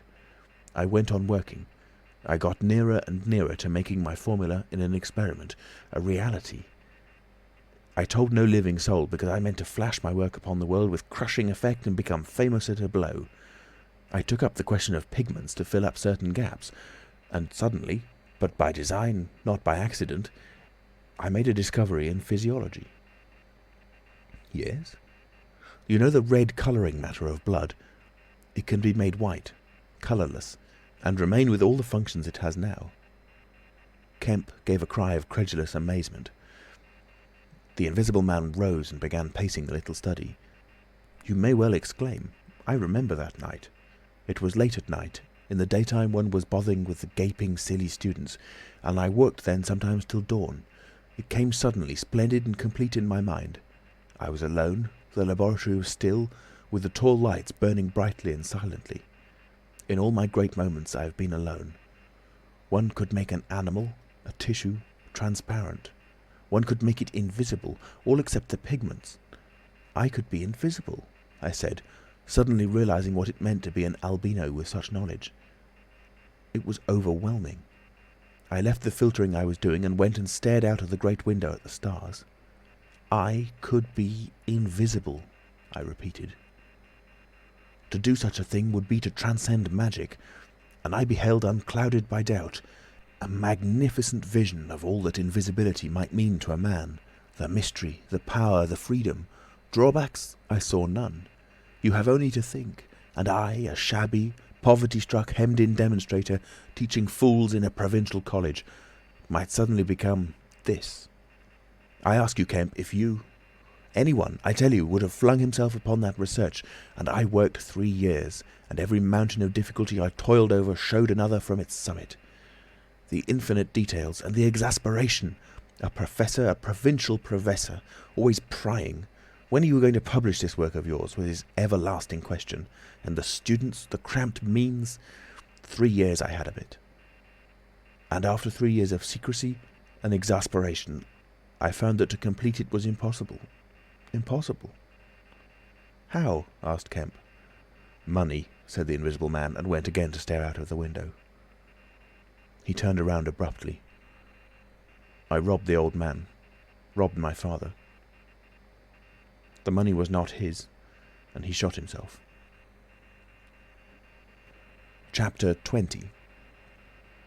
At the house in Great Portland Street. For a moment Kemp sat in silence, staring at the back of the headless figure at the window. Then he started, struck by a thought, rose, took the Invisible Man's arm, and turned him away from the outlook. "You're tired," he said, "and while I sit, you walk about. Have my chair." He placed himself between Griffin and the nearest window. For a space Griffin sat silent, then he resumed abruptly. "I had left the Chesilstowe cottage already," he said, "when that happened. It was last December. I had taken a room in London, a large unfurnished room with a big ill-managed lodging-house in a slum near Great Portland Street. The room was soon full of the appliances I had bought with his money, and the work was going on steadily, successfully, drawing near an end. I was like a man emerging from a thicket and suddenly coming on some unmeaning tragedy. I went to bury him. My mind was still on this research, and I did not lift a finger to save his character.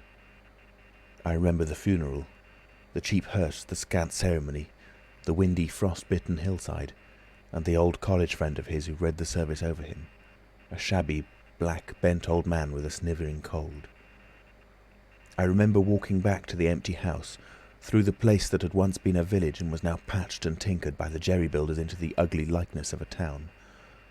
Every way the roads ran out at last into the desecrated fields, and ended in rubble heaps and rank wet weeds. I remember myself as a gaunt black figure, going along the slippery, shiny pavement, and the strange sense of detachment I felt from the squalid respectability, the sordid commercialism of the place. I did not feel a bit sorry for my father. He seemed to me to be the victim of his own foolish sentimentality. The current cant required my attendance at his funeral, but it was really not my affair. But going along the high street, my old life came back to me for a space, for I met the girl I had known 10 years since. Our eyes met. Something moved me to turn back and talk to her. She was a very ordinary person. It was all like a dream, that visit to the old places. I did not feel then that I was lonely, that I had come out from the world into a desolate place. I appreciated my loss of sympathy, but I put it down to the general inanity of things. Re-entering my room seemed like the recovery of reality. There were the things I knew and loved. There stood the apparatus, the experiments arranged and waiting. And now there was scarcely a difficulty left beyond the planning of details. I will tell you, Kemp, sooner or later, all the complicated processes. We need not go into that now. For the most part, saving certain gaps I chose to remember, they are written in cipher in those books the tramp has hidden. We must hunt him down. We must get those books again. But the essential phase was to place the transparent object whose refractive index was to be lowered between two radiating centres of a sort of ethereal vibration, of which I will tell you more fully later. No, not those Röntgen vibrations. I don't know these others of mine have been described, yet they are obvious enough. I needed 2 little dynamos, and these I worked with a cheap gas engine. My first experiment was with a bit of white wool fabric. It was the strangest thing in the world to see it in the flicker of the flashes, soft and white, and then to watch it fade like a wreath of smoke and vanish. I could scarcely believe I had done it. I put my hand into the emptiness, and there was the thing, as solid as ever. I felt it awkwardly and threw it on the floor. I had a little trouble finding it again. And then came a curious experience. I heard a meow behind me, and turning, saw a lean white cat, very dirty, on the cistern cover outside the window. A thought came into my head. "Everything ready for you," I said, and I went to the window, opened it, and called softly. She came in, purring. The poor beast was starving, and I gave her some milk.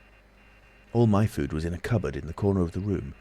After that she went smelling round the room, evidently with the idea of making herself at home. The invisible rag upset her a bit. You should have seen her spit at it. But I made her comfortable on the pillow of my truckle bed, and I gave her butter to get her to wash. "And you processed her?" "I processed her. But giving drugs to a cat is no joke, Kemp, and the process failed." "Failed?" "In 2 particulars. These were the claws and the pigment stuff. What is it? At the back of the eye in a cat, you know? Tapetum? Yes, the tapetum. It didn't go. After I'd given the stuff to bleach the blood and done certain other things to her, I gave the beast opium and put her and the little pillow she was sleeping on the apparatus. And after all the rest had faded and vanished, there remained 2 little ghosts of her eyes." "Odd." "I can't explain it. She was bandaged and clamped, of course, so I had her safe. But she woke while she was still misty and meowed dismally, and someone came knocking. It was an old woman from downstairs who suspected me of vivisecting, a drink-sodden old creature with only a white cat to care for in all the world. I whipped out some chloroform, applied it, and answered the door. "Did I hear a cat?" she asked. "My cat?" "Not here," said I very politely. She was a little doubtful, and tried to peer past me into the room, strange enough to her, no doubt, bare walls, uncurtained windows, truckle bed, with the gas engine vibrating and the seethe of the radiant points, and that faint ghastly stinging of chloroform in the air. She had to be satisfied at last, and went away again. "How long did it take?" asked Kemp. 3 or 4 hours, the cat. The bones and sinews and the fat were the last to go, and the tips of the coloured hairs. And, as I say, the back part of the eye, tough, iridescent stuff that it is, wouldn't go at all. It was night outside long before the business was over, and nothing was to be seen but the dim eyes and the claws. I stopped the gas engine, felt for and stroked the beast, which was still insensible, and then, being tired, left it sleeping on the invisible pillow, and went to bed. I found it hard to sleep. I lay awake thinking weak, aimless stuff, going over the experiment over and over again, or dreaming feverishly of things growing misty and vanishing about me until everything, the ground I stood on, vanished. And so I came to that sickly falling nightmare one gets. About 2, the cat began meowing about the room. I tried to hush it by talking to it, and then I decided to turn it out. I remember the shock when I had striking a light. They were just the round eyes shining green, and nothing round them. I would have given it milk, but I hadn't any. It wouldn't be quiet, it just sat down and meowed at the door. I tried to catch it with the idea of putting it out of the window, but it wouldn't be caught. It vanished. Then it began meowing in different parts of the room. At last I opened the window and made a bustle. I suppose it went out at last. I never saw any more of it. Then, heaven knows why, I fell thinking of my father's funeral again, in the dismal windy hillside until the day had come. I found sleeping was hopeless, and, locking my door after me, wandered out into the morning streets. "You don't mean to say there's an invisible cat at large?" said Kemp. "If it hasn't been killed," said the Invisible Man. "Why not?"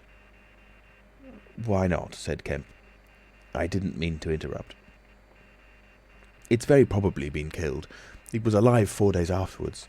I know, and down a grating in Great Titchfield Street, because I saw a crowd round the place trying to see whence the meowing came."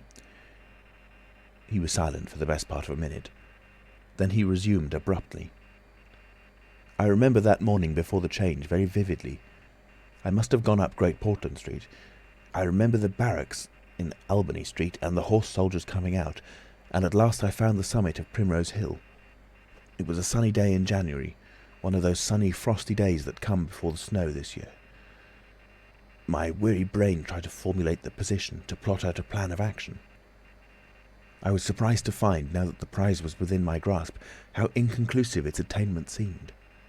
As a matter of fact, I was worked out. The intense stress of nearly 4 years' continuous work left me incapable of any strength of feeling. I was apathetic, and I tried in vain to recover the enthusiasm of my first inquiries, the passion of discovery that had enabled me to compass even the downfall of my father's grey hairs. Nothing seemed to matter. I saw pretty clearly this was a transient mood due to overwork and want of sleep, and that either by drugs or rest it would be possible to recover my energies. All I could think clearly was that the thing had to be carried through. The fixed idea still ruled me, and soon, for the money I had was almost exhausted. I looked about me at the hillside with children playing and girls watching them, and tried to think of all the fantastic advantages an invisible man would have in the world. After a time I crawled home, took some food and a strong dose of strychnine, and went to sleep in my clothes on my unmade bed. Strychnine is a grand tonic, Kemp, to take the flabbiness out of a man. It's the devil, said Kemp. It's the Paleolithic in a bottle. I awoke vastly invigorated and rather irritable. You know? I know the stuff. And there was someone rapping at the door. It was my landlord with threats and inquiries, an old Polish Jew in a long grey coat and greasy slippers. I had been tormenting a cat in the night, he was sure. The old woman's tongue had been busy. He insisted on knowing all about it. The laws in this country against vivisection were very severe. He might be liable. I denied the cat. Then the vibration of the little gas engine could be felt all over the house, he said. That was true, certainly. He edged around me into the room, peering about over his German silver spectacles, and a sudden dread came into my mind that he might carry away something of my secret. I tried to keep between him and the concentrating apparatus I had arranged, and that only made him more curious. What was I doing? Why was I always alone and secretive? Was it legal? Was it dangerous? I paid nothing but the usual rent. His had always been a most respectable house in a disreputable neighbourhood. Suddenly my temper gave way. I told him to get out. He began to protest, to jabber of his right of entry. In a moment I had him by the collar, something ripped, and he went spinning out into his own passage. I slammed and locked the door and sat down quivering. He made a fuss outside, which I disregarded, and after a time he went away. But this brought matters to a crisis. I did not know what he would do, nor even what he had power to do. To move to fresh apartments would have meant delay. Altogether I had barely £20 left in the world, for the most part in a bank, and I could not afford that. Vanish? It was irresistible. Then there would be an inquiry, the sacking of my room. At the thought of the possibility of my work being exposed or interrupted at its very climax, I became angry and active. I hurried out with my 3 books of notes, my cheque-book, the tramp has them now, and directed them from the nearest post office to a house of call for letters and parcels in Great Portland Street. I tried to go out noiselessly. Coming in, I found my landlord going quietly upstairs. He had heard the door close, I suppose. You would have laughed to see him jump aside on the landing as I came tearing up after him. He glared at me as I went by him, and I made the house quiver with my slamming of the door. I heard him come shuffling up to my floor, hesitate, and go down. I set to work upon my preparations forthwith. It was all done that evening and night. While I was still sitting under the sickly, drowsy influence of the drugs that decolorize blood, there came a repeated knocking at the door. It ceased. Footsteps went away and returned, and the knocking was resumed. There was an attempt to push something under the door, a blue paper. Then in a fit of irritation I arose and went and flung the door wide open. "Now then?" I said. It was my landlord with a notice of ejectment or something. He held it out to me, saw something odd about my hands, I expected, and lifted his eyes to my face. For a moment he gaped. Then he gave a sort of inarticulate cry, dropped candle and writ together, and went blundering down the dark passage to the stairs. I shut the door, locked it, and went to the looking-glass. Then I understood his terror. My face was white, like white stone. But it was all horrible. I had not expected the suffering. A night of racking anguish, sickness and fainting. I set my teeth, though my skin was presently afire, all my body afire, but I lay there like grim death. I understood now how it was that the cat had howled until I chloroformed it. Lucky it was I lived alone and untended in my room. There were times when I sobbed and groaned and talked, but I stuck to it. I became insensible and woke languid in the darkness. The pain had passed. I thought I was killing myself, and I did not care. I shall never forget that dawn, and the strange horror of seeing that my hands had become as clouded glass, and watching them grow clearer and thinner as the day went by, until at last I could see the sickly disorder of my room through them, though I closed my transparent eyelids. My limbs became glassy, the bones and arteries faded, vanished, and the little white nerves went last. I gritted my teeth and stayed there to the end. At last only the dead tips of the fingernails remained, pallid and white, and the brown stain of some acid upon my fingers. I struggled up. At first I was as incapable as a swathed infant, stepping with limbs I could not see. I was weak and very hungry. I went and stared at nothing in my shaving glass, at nothing save where an attenuated pigment still remained behind the retina of my eyes, fainter than mist. I had to hang onto the table and press my forehead against the glass. It was only by frantic effort of will that I dragged myself back to the apparatus and completed the process. I slept during the forenoon, pulling the sheet over my eyes to shut out the light, and about midday I was awakened again by a knocking. My strength had returned. I sat up and listened and heard a whispering. I sprang to my feet and, as noiselessly as possible, began to detach the connections of my apparatus and to distribute it about the room so as to destroy the suggestions of its arrangement. Presently the knocking was renewed and voices called, first my landlord's and then two others. To gain time I answered them. The invisible rag and pillow came to hand, and I opened the window and pitched them out onto the cistern cover. As the window opened, a heavy crash came at the door. Someone had charged it with the idea of smashing the lock, but the stout bolts I had screwed up some days before stopped him. That startled me, made me angry. I began to tremble and do things hurriedly. I tossed together some loose paper, straw, packing paper and so forth in the middle of the room and turned on the gas. Heavy blows began to rain upon the door. I could not find the matches. I beat my hands on the wall with rage.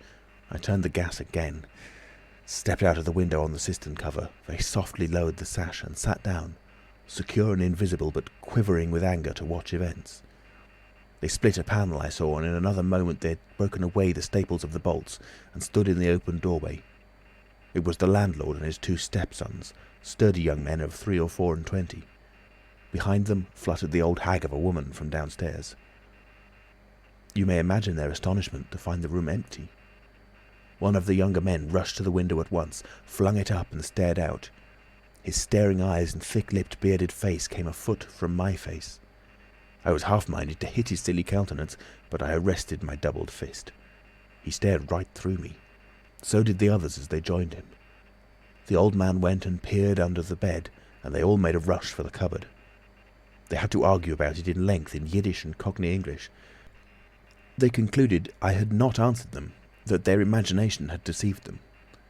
A feeling of extraordinary elation took the place of my anger as I sat outside the window and watched these 4 people, for the old lady came in, glancing suspiciously about like a cat, trying to understand the riddle of my behaviour. The old man, so far as I could understand his patois, agreed with the old lady that I was a vivisectionist. The sons protested in garbled English that I was an electrician and appealed to the dynamos and radiators. They were all nervous about my arrival, although I found subsequently that they had bolted the front door. The old lady peered into the cupboard and under the bed, and one of the young men pushed up the register and stared up the chimney. One of my fellow lodgers, a costermonger who shared the opposite room with a butcher, appeared on the landing, and he was called in and told incoherent things. It occurred to me that the radiators, if they fell into the hands of some acute, well-educated person, would give me away too much, and watching my opportunity I came into the room and tilted one of the little dynamos off its fellow on which it was standing, and smashed both apparatus. Then, while they were trying to explain the smash, I dodged out of the room and went softly downstairs. I went into one of the sitting rooms and waited until they came down, still speculating and argumentative, all a little disappointed at finding no horrors, and all a little puzzled how they stood legally towards me. Then I slipped up again with a box of matches, fired my heap of paper and rubbish, put the chairs and bedding thereby, led the gas to the affair by the means of an india-rubber tube, and waving a farewell to the room, left it for the last time. "You fired the house?" exclaimed Kemp. "Fired the house. It was the only way to cover my trail, and no doubt it was insured. I slipped the bolts of the front door quietly and went out into the street. I was invisible, and I was only just beginning to realise the extraordinary advantage my invisibility gave me. My head was already teeming with plans of all the wild and wonderful things I now had impunity to do. Chapter 21. In Oxford Street.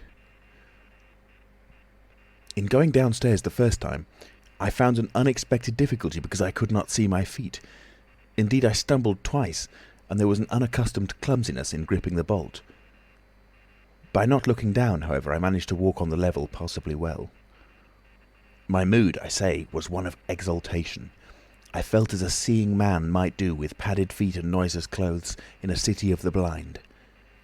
I experienced a wild impulse to jest, to startle people, to clap men on the back, fling people's hats astray, and generally revel in my extraordinary advantage. But hardly had I emerged upon Great Portland Street, however, my lodging was close to the big draper's shop there, when I heard a clashing concussion and was hit violently behind, and turning, saw a man carrying a basket of soda water siphons, and looking in amazement at his burden. Although the blow had really hurt me, I found something so irresistible in his astonishment that I laughed aloud. "The devil's in the basket," I said, and suddenly twisted it out of his hand. He let go incontinently, and I swung the whole weight into the air. But a fool of a cabman, standing outside a public house, made a sudden rush for this, and his extending fingers took me with excruciating violence under the ear. I let the whole down with a smash on the cabman, and then, with shouts and the clatter of feet about me, people coming out of shops, vehicles pulling up, I realised what I had done for myself, and cursing my folly, backed against a shop window and prepared to dodge out of the confusion. In a moment I should be wedged into a crowd and inevitably discovered. I pushed by a butcher boy, who luckily did not turn to see the nothingness that shoved him aside, and dodged behind the cabman's four-wheeler. I do not know how they settled the business. I hurried straight across the road, which was happily clear, and hardly heeding which way I went, in the fright of detection the instant had given me, plunged into the afternoon throng of Oxford Street. I tried to get into the stream of people, but they were too thick for me, and in a moment my heels were being trodden upon. I took to the gutter, the roughness of which I found painful to my feet, and forthwith the shaft of a crawling hansom dug me forcibly under the shoulder blade, reminding me that I was already bruised severely. I staggered out of the way of the cab, avoided a perambulator by a convulsive movement, and found myself behind the hansom. A happy thought saved me, and as this drove slowly along, I followed in its immediate wake, trembling and astonished at the turn of my adventure. And not only trembling, but shivering. It was a bright day in January, and I was stark naked, and the thin slime of mud that covered the road was freezing. Foolish as it seems to me now, I had not reckoned that, transparent or not, I was still amenable to the weather and all its consequences. Then suddenly a bright idea came into my head. I ran round and got into the cab. And so, shivering, scared, and sniffing with the first intimations of a cold, and with the bruises in the small of my back growing upon my attention, I drove slowly along Oxford Street and past Tottenham Court Road. My mood was as different from that in which I had sallied forth 10 minutes ago as it is possible to imagine. This invisibility indeed. The one thought that possessed me was, how was I to get out of the scrape I was in? We crawled past Moody's, and there a tall woman with 5 or 6 yellow-labelled books hailed my cab, and I sprang out just in time to escape her, shaving a railway van narrowly in my flight. I made off up the roadway to Bloomsbury Square, intending to strike north past the museum and so get into the quiet district. I was now cruelly chilled, and the strangeness of my situation so unnerved me that I whimpered as I ran. At the northward corner of the square, a little white dog ran out of the Pharmaceutical Society's offices and incontinently made for me, nose down. I had never realised it before, but the nose is to the mind of a dog what the eye is to the mind of a seeing man. Dogs perceive the scent of a man moving as men perceive his vision. This brute began barking and leaping, showing, as it seemed to me, only too plainly that he was aware of me. I crossed Great Russell Street, glancing over my shoulder as I did so, and went some way along Montague Street before I realised what I was running towards. Then I became aware of a blare of music, and looking along the street saw a number of people advancing out of Russell Square, red shirts and the banner of the Salvation Army to the fore. Such a crowd, chanting in the roadway and scoffing on the pavement, I could not hope to penetrate, and dreading to go back and further from home again, and deciding on the spur of the moment, I ran up the white steps of a house facing the museum railings, and stood there until the crowd should have passed. Happily the dog stopped at the noise of the band too, hesitated and turned tail, running back to Bloomsbury Square again. On came the band, bawling with unconscious irony some hymn about when shall we see his face, and it seemed an interminable time to me before the tide of the crowd washed along the pavement by me. Thud, thud, thud came the drum with a vibrating resonance, and for the moment I did not notice two urchins stopping at the railings by me. "See 'em?" said one. "See what?" said the other. "Why, them footmarks, bare, like what he makes in mud." I looked down and saw the youngsters had stopped and were gaping at the muddy footmarks I had left behind me up the newly whitened steps. The passing people elbowed and jostled them, but their confounded intelligence was arrested. Thud, thud, thud, when thud shall we see thud his face, thud, thud. "There's a barefoot man gone up them steps, or I don't know nothing," said one. "And he ain't never come down again, and his foot was a-bleeding." The thick of the crowd had already passed. "Look'ee here, Ted," quoth one of the younger of the detectives, with the sharpness of surprise in his voice, and pointed straight to my feet. I looked down and saw at once the dim suggestion of their outline sketched in splashes of mud. For a moment I was paralysed. "Why, that's rum," said the elder. "Dashed rum, it's like the ghost of a foot, ain't it?" He hesitated and advanced with outstretched hand. A man pulled up short to see what he was catching, and then a girl. In another moment he would have touched me. Then I saw what to do. I made a step. The boy started back with an exclamation, and with a rapid movement I swung myself over into the portico of the next house. But the smaller boy was sharp-eyed enough to follow the movement, and before I was well down the steps and upon the pavement, he had recovered from his momentary astonishment and was shouting out that the feet had gone over the wall. They rushed round and saw my new footmarks flash into being upon the lower step and upon the pavement. "What's up?" asked someone. "Feet! Look! Feet running!" Everybody in the road, except my three pursuers, was pouring along after the Salvation Army, and this blow not only impeded me, but them. There was an eddy of surprise and interrogation. At the cost of bowling over one young fellow, I got through, and in another moment I was rushing headlong round the circuit of Russell Square, with 6 or 7 astonished people following my footmarks. There was no time for explanations, or else the whole host would have been after me. Twice I doubled round corners, thrice I crossed the road and came back upon my tracks, and then as my feet grew hot and dry, the damp impressions began to fade. At last I had a breathing space and rubbed my feet clean with my hands, and so got away altogether. The last I saw of the chase was a little group of a dozen people perhaps, studying with infinite perplexity a slowly drying footprint that had resulted from a puddle in Tavistock Square, a footprint as isolated and incomprehensible to them as Crusoe's solitary discovery. This running warmed me to a certain extent, and I went on with a better courage through the maze of less frequented roads that runs hereabouts. My back had now become very stiff and sore, my tonsils were painful from the cabman's fingers, and the skin of my neck had been scratched by his nails. My feet hurt exceedingly, and I was lame from a little cut on one foot. I saw in time a blind man approaching me, and fled limping, for I feared his subtle intuitions. Once or twice accidental collisions occurred, and I left people amazed, with unaccountable curses ringing in their ears. And then something silent and quiet against my face and across the square fell a thin veil of slowly falling flakes of snow. I had caught a cold, and do as I would I could not avoid an occasional sneeze. And every dog that came in sight, with its pointed nose and curious sniffing, was a terror to me. Then came men and boys running, first one and then others, and shouting as they ran. It was a fire. They ran in the direction of my lodging, and looking back down a street I saw a mass of black smoke streaming up above roofs and telephone wires. It was my lodging burning. My clothes, my apparatus, all my resources indeed, except my cheque-book and the 3 volumes of memoranda that awaited me in Great Portland Street, were there. Burning. I had burnt my boats, if ever a man did. The place was blazing. The Invisible Man paused and thought. Kemp glanced nervously out of the window. "Yes?" he said. "Go on." Chapter 22. In the Emporium.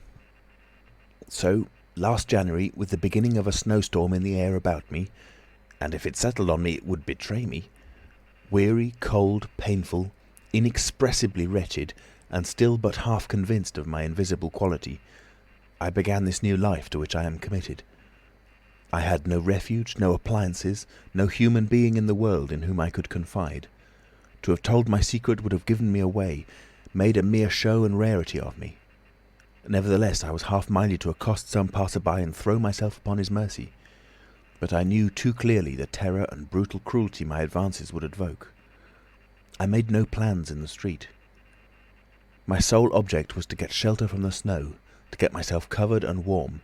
Then I might hope to plan. But even to me, an invisible man, the rows of London houses stood latched, barred, and bolted impregnably. Only one thing could I see clearly before me, the cold exposure and misery of the snowstorm and night. And then I had a brilliant idea. I turned down one of the roads leading from Gower Street to Tottenham Court Road, and found myself outside Omnium's, a big establishment where everything is to be bought. You know the place: meat, grocery, linen, furniture, clothing, oil paintings even, a huge meandering collection of shops rather than a shop. I thought I should find the doors open, but they were closed, and as I stood in the wide entrance a carriage stopped outside, and a man in uniform, you know, the kind of personage with Omnium on his cap, flung open the door.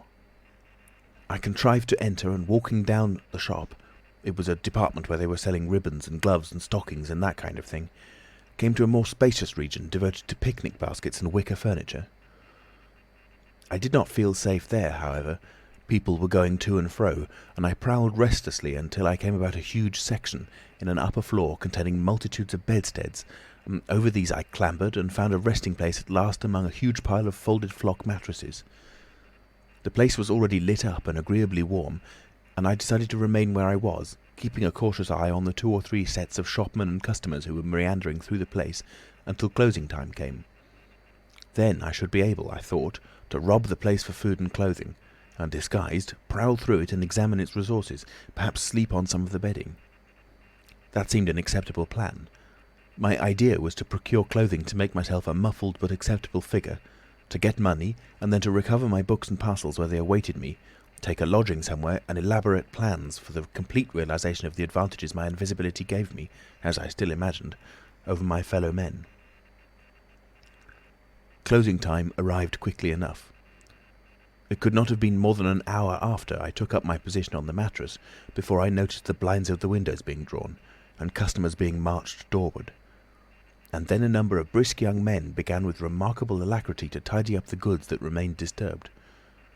I left my lair as the crowds diminished, and prowled cautiously out into the less desolate parts of the shop. I was really surprised to observe how rapidly the young men and women whipped away the goods displayed for sale during the day.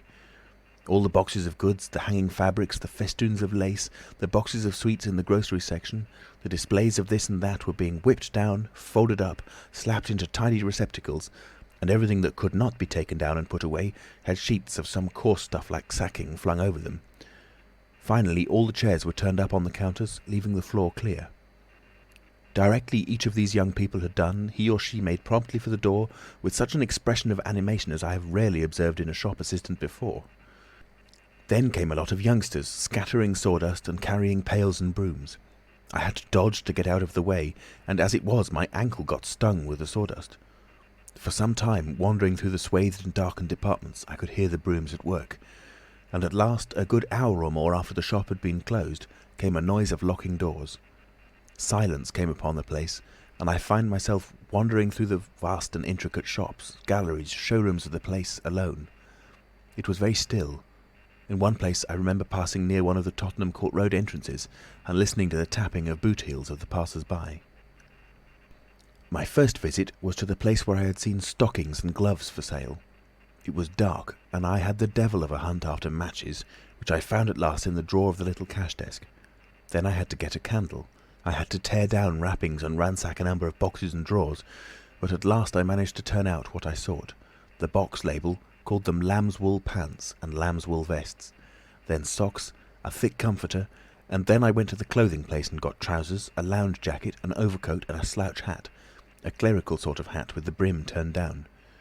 I began to feel a human being again, and my next thought was food. Upstairs was a refreshment department, and there I got cold meat. There was coffee still in the urn, and I lit the gas and warmed it up again, and altogether I did not do badly. Afterwards, prowling through the place in search of blankets, I had to put up at last with a heap of down quilts. I came upon a grocery section with a lot of chocolate and candied fruits, more than was good for me indeed, and some white burgundy. And near that was a toy department, and I had a brilliant idea. I found some artificial noses, dummy noses, you know, and I thought of dark spectacles. But Omnium's had no optical department. My nose had been a difficulty indeed. I had thought of paint, but the discovery set my mind running on wigs and masks and the like. Finally I went to sleep in a heap of down quilts, very warm and comfortable. My last thoughts before sleeping were the most agreeable I had had since the change. I was in a state of physical serenity, and that was reflected in my mind. I thought that I should be able to slip out unobserved in the morning with my clothes upon me, muffling my face with a white wrapper I had taken, purchase with the money I had taken, spectacles and so forth, and so complete my disguise. I lapsed into disorderly dreams of all the fantastic things that had happened during the last few days. I saw the ugly little Jew of a landlord vociferating in his rooms. I saw his two sons marvelling, and the wrinkled old woman's gnarled face as she asked for her cat. I experienced again the strange sensation of seeing the cloth disappear, and so I came round to the windy hillside and the sniffing old clergyman mumbling earth to earth, ashes to ashes, dust to dust at my father's open grave. "You also," said a voice, and suddenly I was being forced towards the grave. I struggled, shouted, appealed to the mourners, but they continued stonily following the service, the old clergyman too, never faltering, droning and sniffling through the ritual. I realised I was invisible and inaudible, that overwhelming forces had their grip on me.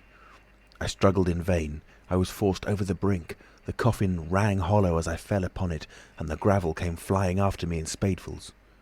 Nobody heeded me. Nobody's aware of me. I made convulsive struggles and awoke. The pale London dawn had come. The place was full of a chilly grey light that filtered around the edges of the window blinds. I sat up, and for a time I could not think where this ample apartment with its counters, its piles of rolled stuff, its heap of quilts and cushions, its iron pillars might be. Then as recollection came back to me, I heard voices in conversation. Then far down the place, in the brighter light of some department which had already raised its blinds, I saw two men approaching. I scrambled to my feet, looking about me for some way of escape, and even as I did so, the sound of my movement made them aware of me. I suppose they saw merely a figure moving quietly and quickly away. "Who's that?" cried one, and "Stop there!" cried the other. I dashed around a corner and came full tilt, a faceless figure, mind you, on a lanky lad of 15. He yelled and I bowled him over, rushed past him, turned another corner, and by happy inspiration threw myself behind a counter. In another moment feet went running past, and I heard voices shouting, "All hands to the doors," asking what was up, and giving one another advice how to catch me. Lying on the ground, I felt scared out of my wits, but, odd as it may seem, it did not occur to me at that moment to take off my clothes as I should have done. I had made up my mind, I suppose, to get away in them, and that ruled me. And then down the vista of the counters came a bawling of, "Here he is!" I sprang to my feet, whipped a chair off the counter and sent it whirling at the fool who had shouted, turned, came into another round a corner, sent him spinning and rushed up the stairs. He kept his footing, gave a view halloo, and came up the staircase hot after me. Up the staircase were piled a multitude of those bright-coloured pot things. What are they? "Art pots," suggested Kemp. "That's it, art pots. Well, I turned at the top step and swung round, plucked one out of a pile and smashed it on his silly head as he came at me. The whole pile of pots went headlong, and I heard shouting and footsteps running from all parts. I made a mad rush for the refreshment place, and there was a man in white, like a man cook, who took up the chase. I made one last desperate turn and found myself among lamps and ironmongery. I went behind the counter of this and waited for my cook, and as he bolted in at the head of the chase, I doubled him up with a lamp. Down he went, and I crouched down behind the counter and began whipping off my clothes as fast as I could. Coat, jacket, trousers, shoes were all right, but a lamb's wool vest fits a man like a skin. I heard more men coming. My cook was lying quiet on the other side of the counter, stunned or scared speechless, and I had to make another dash for it, like a rabbit hunted out of a woodpile. "This way, policeman!" I heard someone shouting, and I found myself in my bedstead storeroom again, and at the end of a wilderness of wardrobes. I rushed among them, went flat, got rid of my vest after infinite wriggling, and stood a free man again, panting and scared, as the policeman and 3 of the shopmen came round the corner. They made a rush for the vest and pants, and collared the trousers. "He's dropping his plunder," said one of the young men. "He must be somewhere here." But they did not find me all the same. I stood watching them hunt for me for a time, and cursing my ill luck in losing the clothes. Then I went into the refreshment room, drank a little milk I found there, and sat down by the fire to consider my position. In a while, 2 assistants came in and began to talk over the business very excitedly, and like the fools they were. I heard a magnified account of my depredations, and other speculations as to my whereabouts. Then I fell to scheming again. The insurmountable difficulty of the place, especially now it was alarmed, was to get any plunder out of it. I went down into the warehouse to see if there was any chance of packing and addressing a parcel, but I could not understand the system of checking. About 11 o'clock, the snow having thawed as it fell, and the day being finer and a little warmer than the previous one, I decided that the emporium was hopeless, and went out again, exasperated at my want of success, with only the vaguest plans of action in my mind. Chapter 23. In Drury Lane. "But you begin now to realise," said the Invisible Man, "the full disadvantage of my condition. I had no shelter, no covering. To get clothing was to forego all my advantage, to make myself a strange and terrible thing. I was fasting, for to eat, to fill myself with unassimilated matter, would be to become grotesquely visible again." "I never thought of that," said Kemp. "Nor had I, and the snow had warned me of other dangers. I could not go abroad in snow, it would settle on me and expose me. Rain, too, would make me a water outline, a glistening surface of a man, a bubble. And fog, I should be like a fainter bubble in a fog, a surface, a greasy glimmer of humanity. Moreover, as I went abroad in the London air, I gathered dirt about my ankles, floating smuts and dust upon my skin. I did not know how long it would be before I should come visible from that cause also. But I saw clearly it could not be for long, not in London at any rate. I went into the slums towards Great Portland Street and found myself at the end of the street in which I had lodged. I did not go that way because of the crowd halfway down it, opposite, still looking at the smoking ruins of the house I had fired. My most immediate problem was to get clothing. What to do with my face puzzled me. Then I saw one of those little miscellaneous shops, news, sweets, toys, stationery, belated Christmas tomfoolery and so forth, an array of masks and noses. I realised the problem was solved. In a flash I saw my course. I turned about, no longer aimless, and went, circuitously, in order to avoid the busy ways, towards the back streets north of the Strand, for I remembered, though not very distinctly where, that some theatrical costumiers had shops in that district. The day was cold, with a nipping wind down the northward running streets. I walked fast to avoid being overtaken. Every crossing was a danger, every passenger a thing to watch alertly. One man, I was about to pass him at the top of Bedford Street, turned upon me abruptly and came into me, sending me into the road and almost under the wheel of a passing hansom. The verdict of the cab rank was that he had some sort of stroke. I was so unnerved by this encounter that I went into Covent Garden Market and sat down for some time in a quiet corner by a stall of violets, panting and trembling. I found I had caught a fresh cold and had to turn out after a time lest my sneezes should attract attention. At last I reached the object of my quest, a dirty, fly-blown little shop in a byway near Drury Lane, with a window full of tinsel robes, sham jewels, wigs, slippers, dominoes, and theatrical photographs. The shop was old-fashioned and low and dark, and the house rose above it for 4 stories, dark and dismal. I peered through the window and, seeing no one within, entered. The opening of the door set a clanking bell ringing. I left it open and walked around a bare costume stand into a corner behind a cheval glass.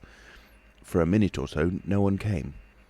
Then I heard heavy feet striding across a room and a man appeared down the shop. My plans were now perfectly definite. I proposed to make my way into the house, secrete myself upstairs, watch my opportunity, and when everything was quiet, rummage out a wig, mask, spectacles and costume, and go into the world, perhaps a grotesque, but still a credible figure. And incidentally, of course, I could rob the house of any available money. The man who had just entered the shop was a short, slight, hunched, beetle-browed man with long arms and very short bandy legs. Apparently, I had interrupted a meal. He stared about the shop with an expression of expectation. This gave way to surprise, and then to anger as he saw the shop empty. "Damn the boys," he said. He went a stare up and down the street. He came in again in a minute, kicked the door to with his foot spitefully, and went muttering back to the house door. I came forward to follow him, and at the noise of my movement he stopped dead. I did so too, startled by his quickness of ear. He slammed the house door in my face. I stood hesitating. Suddenly I heard his quick footsteps returning and the door reopened. He stood looking about the shop like one who was still not satisfied. Then, murmuring to himself, he examined the back of the counter and peered behind some fixtures. Then he stood doubtful. He had left the house door open and I slipped into the inner room.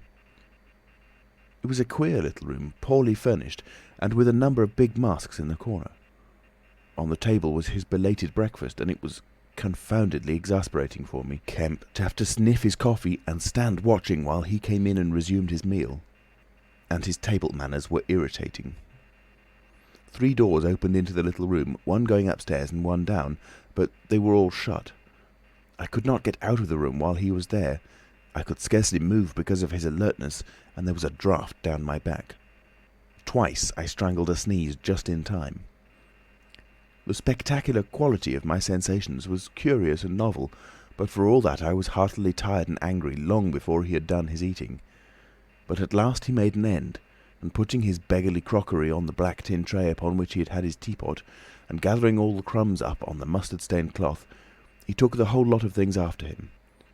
His burden prevented his shutting the door behind him, as he would have done.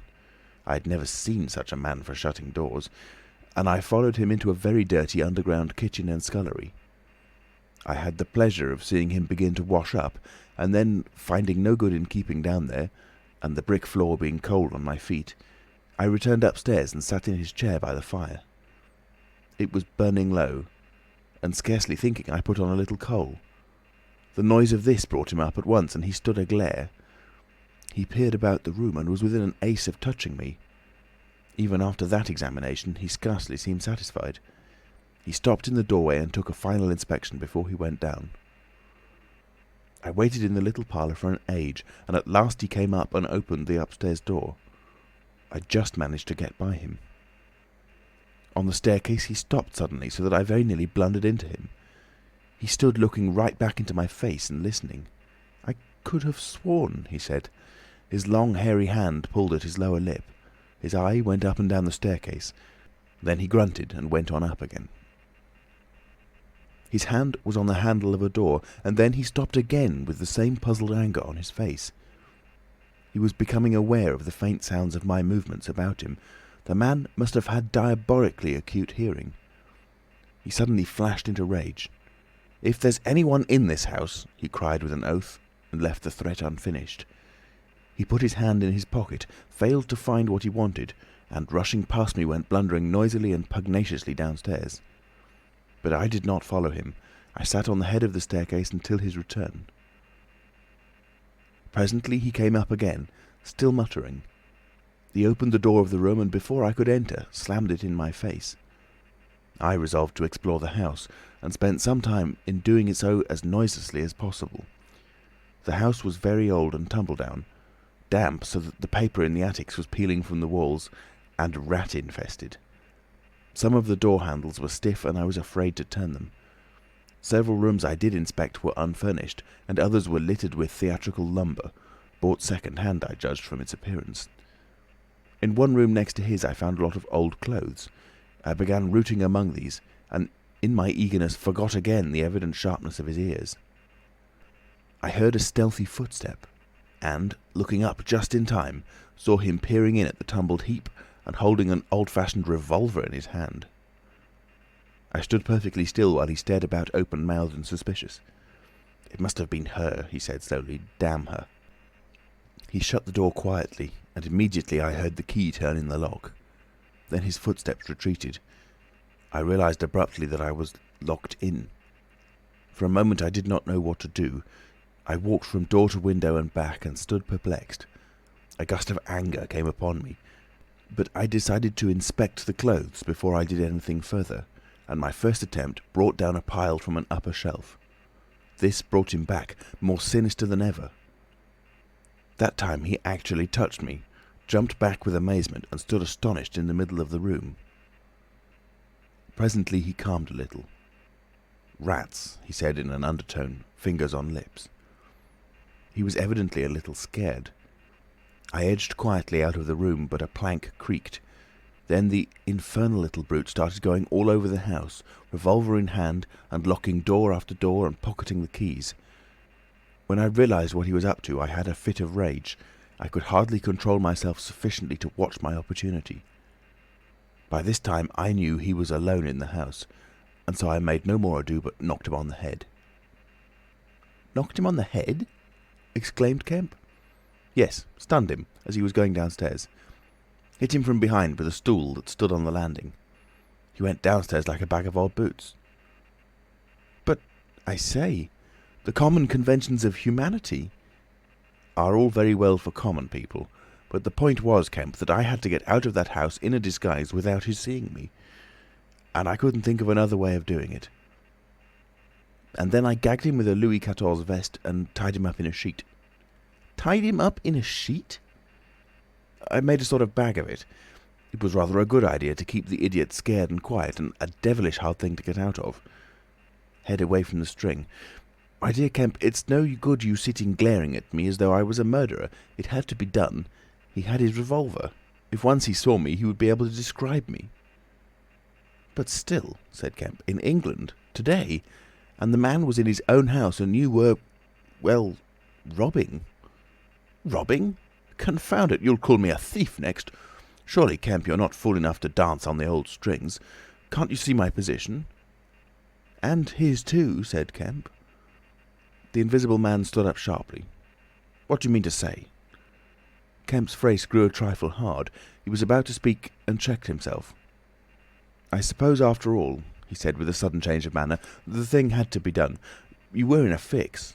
But still—" "Of course I was in a fix, an infernal fix, and he made me wild too, hunting me about the house, fooling about with his revolver, locking and unlocking doors. He was simply exasperating. You don't blame me, do you? You don't blame me?" "I never blame anyone," said Kemp. "It's quite out of fashion. What did you do next?" "I was hungry.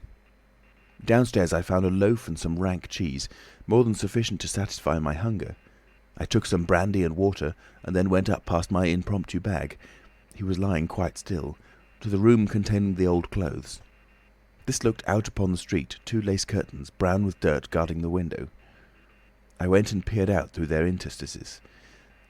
Outside the day was bright, by contrast with the brown shadows of the dismal house in which I found myself, dazzlingly bright. A brisk traffic was going by, fruit carts, a hansom, a 4-wheeler with a pile of boxes, a fishmonger's cart. I turned with spots of colour swimming before my eyes to the shadowy fixtures behind me. My excitement was giving place to a clear apprehension of my position again. The room was full of a faint scent of benzoline, used, I suppose, in cleaning the garments. I began a systematic search of the place. I should judge the hunchback had been alone in the house for some time. He was a curious person. Everything that could possibly be of service to me I collected in the clothes storeroom. Then I made a deliberate selection. I found a handbag I thought a suitable possession, and some powder, rouge and sticking plaster. I had thought of painting and powdering my face and all that there was to show of me in order to render myself visible. But the disadvantage of this lay in the fact that I should require turpentine and other appliances and a considerable amount of time before I could vanish again. Finally, I chose a mask of the better type, slightly grotesque, but not more so than many human beings. Dark glasses, greyish whiskers, and a wig. I could find no underclothing, but that I could buy subsequently, and for the time I swathed myself in calico dominoes and some white cashmere scarves. I could find no socks, but the hunchback's boots were rather a loose fit and sufficed. In a desk in the shop were 3 sovereigns and about 30 shillings worth of silver, and in a locked cupboard I burst in the inner room were £8 in gold. I could go forth into the world again, equipped. Then came a curious hesitation. Was my appearance really credible? I tried myself with a little bedroom looking-glass, inspecting myself from every point of view to discover any forgotten chink, but it all seemed sound.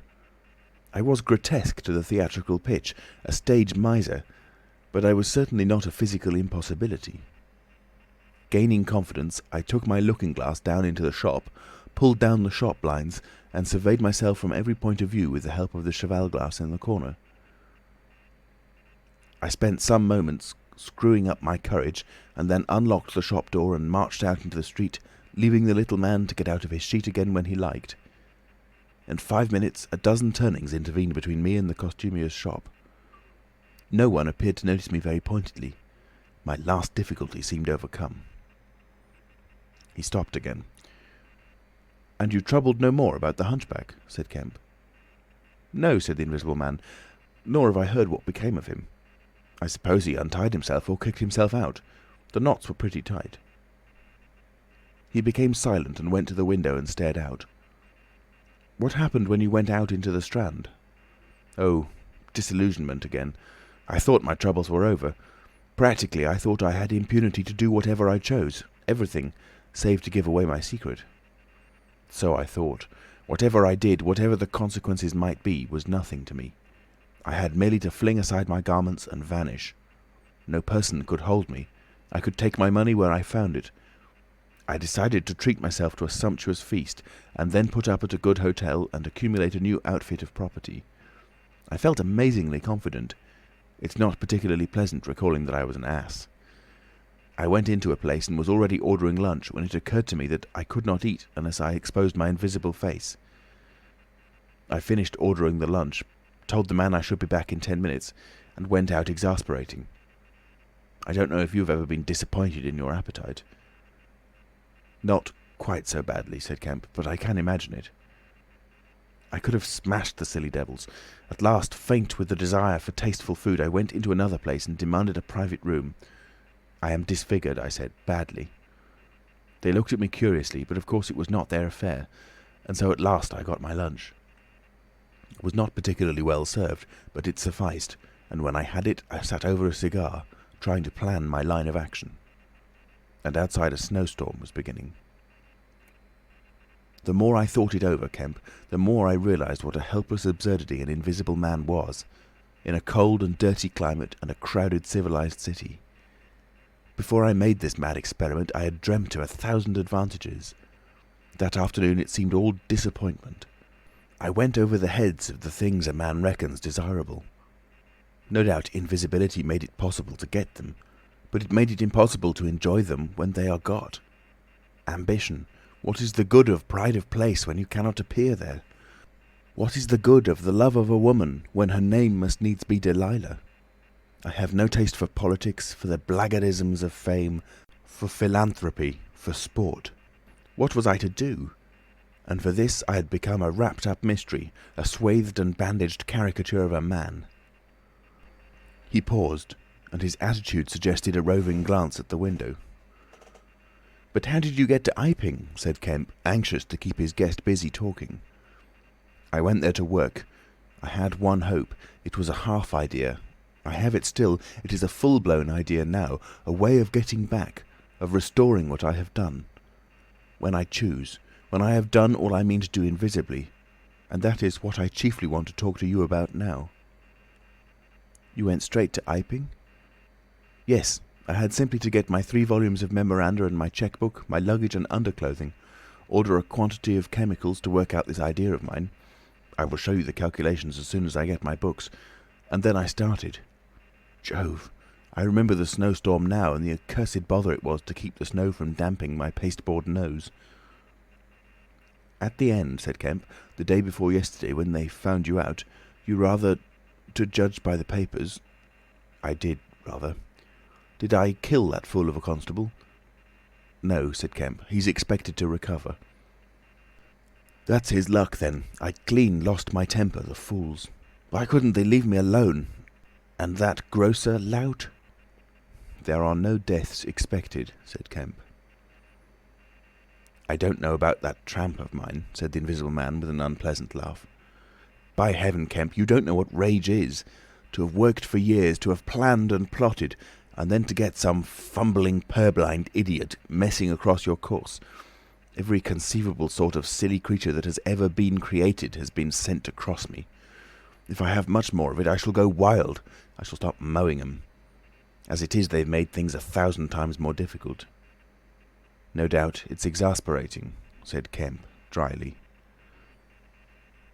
Chapter 24. The Plan That Failed. But now, said Kemp with a side glance out of the window, what are we to do? He moved near his guest as he spoke in such a manner as to prevent the possibility of a sudden glimpse of the three men who were advancing up the hill road, with an intolerable slowness, it seemed to Kemp. What were you planning to do when you were heading for Port Burdock? Had you any plan? I was going to clear out of the country. But I have altered that plan rather since seeing you. I thought it would be wise, now that the weather is hot and invisibility possible, to make for the south, especially as my secret was known and everybody would be on the lookout for a masked and muffled man. You have a line of steamers from here to France. My idea was to get aboard one and run the risks of the passage. Thence I could go by train into Spain or else get to Algiers. It would not be difficult. There a man might always be invisible and yet live and do things. I was using that tramp as a money box and luggage carrier, until I decided how to get my books and things sent over to meet me. That's clear. And then the filthy brute must needs try to rob me. He has hidden my books, Kemp, hidden my books. If I can lay my hands on him. Best plan to get the books out of him first. But where is he, do you know?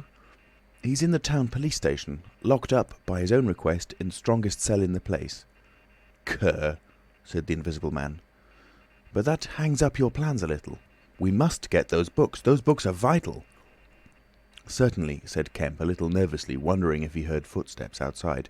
Certainly we must get those books. But that won't be difficult if he doesn't know they're for you. No, said the Invisible Man, and thought. Kemp tried to think of something to keep the talk going, but the Invisible Man resumed of his own accord. Blundering into your house, Kemp, changes all my plans. For you are a man that can understand. In spite of all that has happened, in spite of this publicity, of the loss of my books, of what I have suffered, there still remain great possibilities, huge possibilities. You have told no one that I'm here? He asked abruptly. Kemp hesitated. That was implied, he said. No one? Insisted Griffin. Not a soul. Ah, now. The Invisible Man stood up, and, sticking his arms akimbo, began to pace the study. I made a mistake, Kemp, a huge mistake in carrying this thing through alone. I have wasted strength, time, opportunities. Alone, it is wonderful how little a man can do alone. To rob a little, to hurt a little, and there is the end. What I want, Kemp, is a goalkeeper, a helper and a hiding place, an arrangement whereby I can sleep and eat and rest in peace and unsuspected. I must have a confederate. With a confederate, with food and rest, 1,000 things are possible. Hitherto I have gone on vague lines. We have to consider all that invisibility means, all that it does not mean. It means little advantage for eavesdropping and so forth. One makes sounds. It's of little help, a little help perhaps, in housebreaking and so forth. Once you have caught me, you could easily imprison me. But on the other hand, I am hard to catch. This invisibility, in fact, is only good in 2 cases. It's useful in getting away. It's useful in approaching. It's particularly useful, therefore, in killing. I can walk round a man, whatever weapon he has, choose my point, strike as I like, dodge as I like, escape as I like. Kemp's hand went to his moustache. Was that a movement downstairs? And it is killing we must do, Kemp." "It is killing we must do?" repeated Kemp. "I'm listening to your plan, Griffin, but I'm not agreeing, mind. Why killing? Not wanton killing, but a judicious slaying. The point is, they know there is an invisible man, as well as we know there is an invisible man. And that invisible man, Kemp, must now establish a reign of terror. Yes, no doubt it's startling, but I mean it, a reign of terror. He must take some town like your Burdock and terrify and dominate it. He must issue his orders. He can do that in 1,000 ways. Scraps of paper thrust under doors would suffice, and all who disobey his orders he must kill, and kill all who would defend them." "Humph," said Kemp, no longer listening to Griffin, but to the sound of his front door opening and closing. "It seems to me, Griffin," he said to cover his wandering attention, "that your confederate would be in a difficult position." "No one would know he was a confederate," said the Invisible Man eagerly, and then suddenly, "Hush! What's that downstairs?" "Nothing," said Kemp, and suddenly began to speak loud and fast. "I don't agree to this, Griffin," he said. "Understand me, I don't agree to this. Why dream of playing a game against the race? How can you hope to gain happiness? Don't be a lone wolf. Publish your results. Take the world, take the nation at least, into your confidence. Think what you might do with 1,000,000 helpers." The Invisible Man interrupted, arm extended. "There are footsteps coming upstairs," he said in a low voice. "Nonsense," said Kemp. "Let me see," said the Invisible Man, and advanced, arm extended, to the door. And then things happened very swiftly. Kemp hesitated for a second and then moved to intercept him. The Invisible Man started and stood still. "Traitor!" cried the voice, and suddenly the dressing gown opened, and sitting down the unseen began to disrobe. Kemp made 3 swift steps to the door, and forthwith the Invisible Man, his legs had vanished, sprang to his feet with a shout. Kemp flung the door open. As it opened there came a sound of hurrying feet downstairs and voices. With a quick movement Kemp thrust the Invisible Man back, sprang aside and slammed the door. The key was outside and ready. In another moment Griffin would have been alone in the Belvedere study, a prisoner. Save for one little thing, the key had been slipped in hastily that morning. As Kemp slammed the door it fell noisily upon the carpet. Kemp's face became white. He tried to grip the door handle with both hands. For a moment he stood lugging. Then the door gave 6 inches.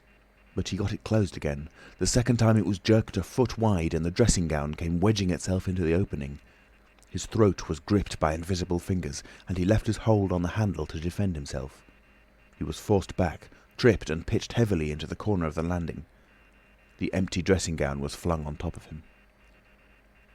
Halfway up the staircase was Colonel Adye, the recipient of Kemp's letter, the chief of the Burdock police. He was staring aghast at the sudden appearance of Kemp, followed by the extraordinary sight of the clothing tossing empty in the air. He saw Kemp felled and struggling to his feet. He saw him rush forward and go down again, felled like an ox. Then suddenly he was struck violently by nothing. A vast weight, it seemed, leapt upon him, and he was hurled headlong down the staircase, with a grip on his throat and a knee in his groin. An invisible foot trod on his back, a ghostly patter passed downstairs. He heard the 2 police officers in the hall shout and run, and the front door of the house slammed violently. He rolled over and sat up staring.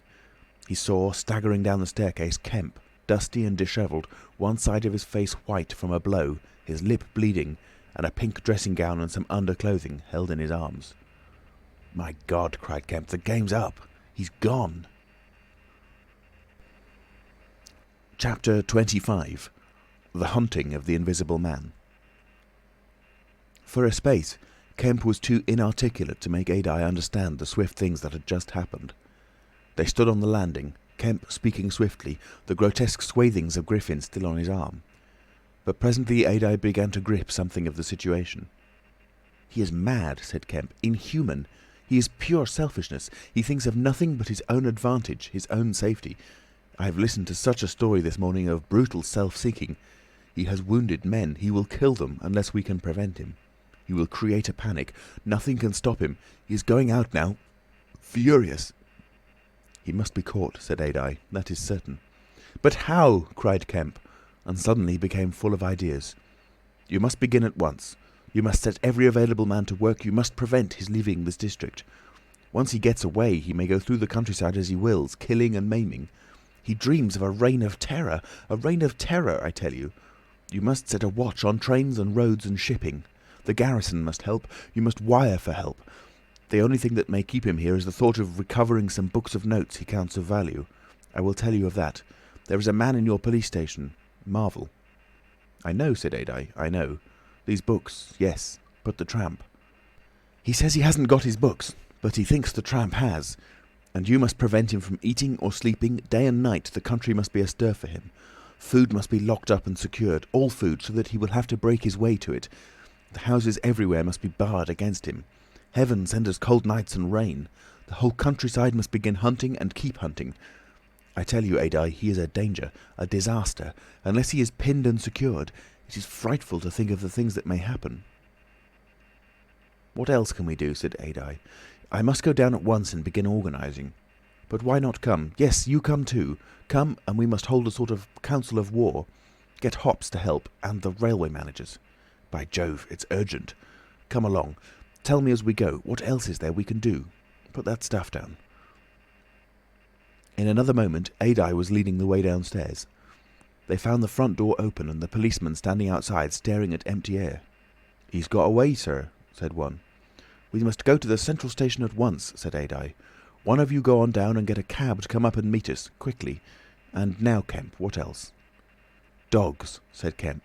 "Get dogs. They don't see him, but they wind him. Get dogs." "Good," said Adye. "It's not generally known, but the prison officials over at Halstead know a man with bloodhounds. Dogs. What else?" "Bear in mind," said Kemp, "his food shows. After eating, his food shows until it is assimilated, so that he has to hide after eating. You must keep on beating, every thicket, every quiet corner, and put all weapons, all implements that might be weapons, away. He can't carry such things for long, and what he can snatch up and strike men with must be hidden away." "Good again," said Adye. "We shall have him yet." "And on the roads," said Kemp, and hesitated. "Yes," said Adye. "Powdered glass," said Kemp. "It's cruel, I know, but think of what he may do." Adye drew the breath in sharply between his teeth. "It's unsportsmanlike. I don't know. But I'll have powdered glass got ready. If he goes too far—" "The man's become inhuman, I tell you," said Kemp. "I am sure he will establish a reign of terror so soon as he has got over the emotions of this escape, as I am sure I am talking to you. Our only chance is to be ahead. He has cut himself off from his kind. His blood be upon his own head." Chapter 26. The Wicksteed Murder. The Invisible Man seems to have rushed out of Kemp's house in a state of blind fury. A little child playing near Kemp's gateway was violently caught up and thrown aside, so that its ankle was broken, and thereafter for some hours the Invisible Man passed out of human perceptions. No one knows where he went nor what he did, but one can imagine him hurrying through the hot June forenoon, up the hill and onto the open downland behind Port Burdock, raging and despairing at his intolerable fate, and sheltering at last, heated and weary, amid the thickets of Hintondean, to piece together again his shattered schemes against his species. That seems to most probable refuge for him, for there it was he reasserted himself in a grimly tragical manner about 2 in the afternoon. One wonders what his state of mind may have been during that time, and what plans he devised. No doubt he was almost ecstatically exasperated by Kemp's treachery, and though we may be able to understand the motives that led to that deceit, we may still imagine and even sympathise a little with the fury the attempted surprise must have occasioned. Perhaps something of the stunned astonishment of his Oxford Street experiences may have returned to him, for he had evidently counted on Kemp's cooperation in his brutal dream of a terrorised world. At any rate, he vanished from human ken about midday, and no living witness can tell what he did until about 2:30. It was a fortunate thing, perhaps, for humanity, but for him it was a fatal inaction. During that time, a growing multitude of men scattered over the countryside were busy. In the morning he had still been simply a legend, a terror. In the afternoon, by virtue chiefly of Kemp's dryly worded proclamation, he was presented as a tangible antagonist, to be wounded, captured or overcome, and the countryside began organising itself with inconceivable rapidity. By 2 o'clock, even he might still have removed himself out of the district by getting aboard a train, but after 2 that became impossible. Every passenger train along the lines, on a great parallelogram between Southampton, Manchester, Brighton and Horsham, travelled with locked doors, and the goods traffic was almost entirely suspended.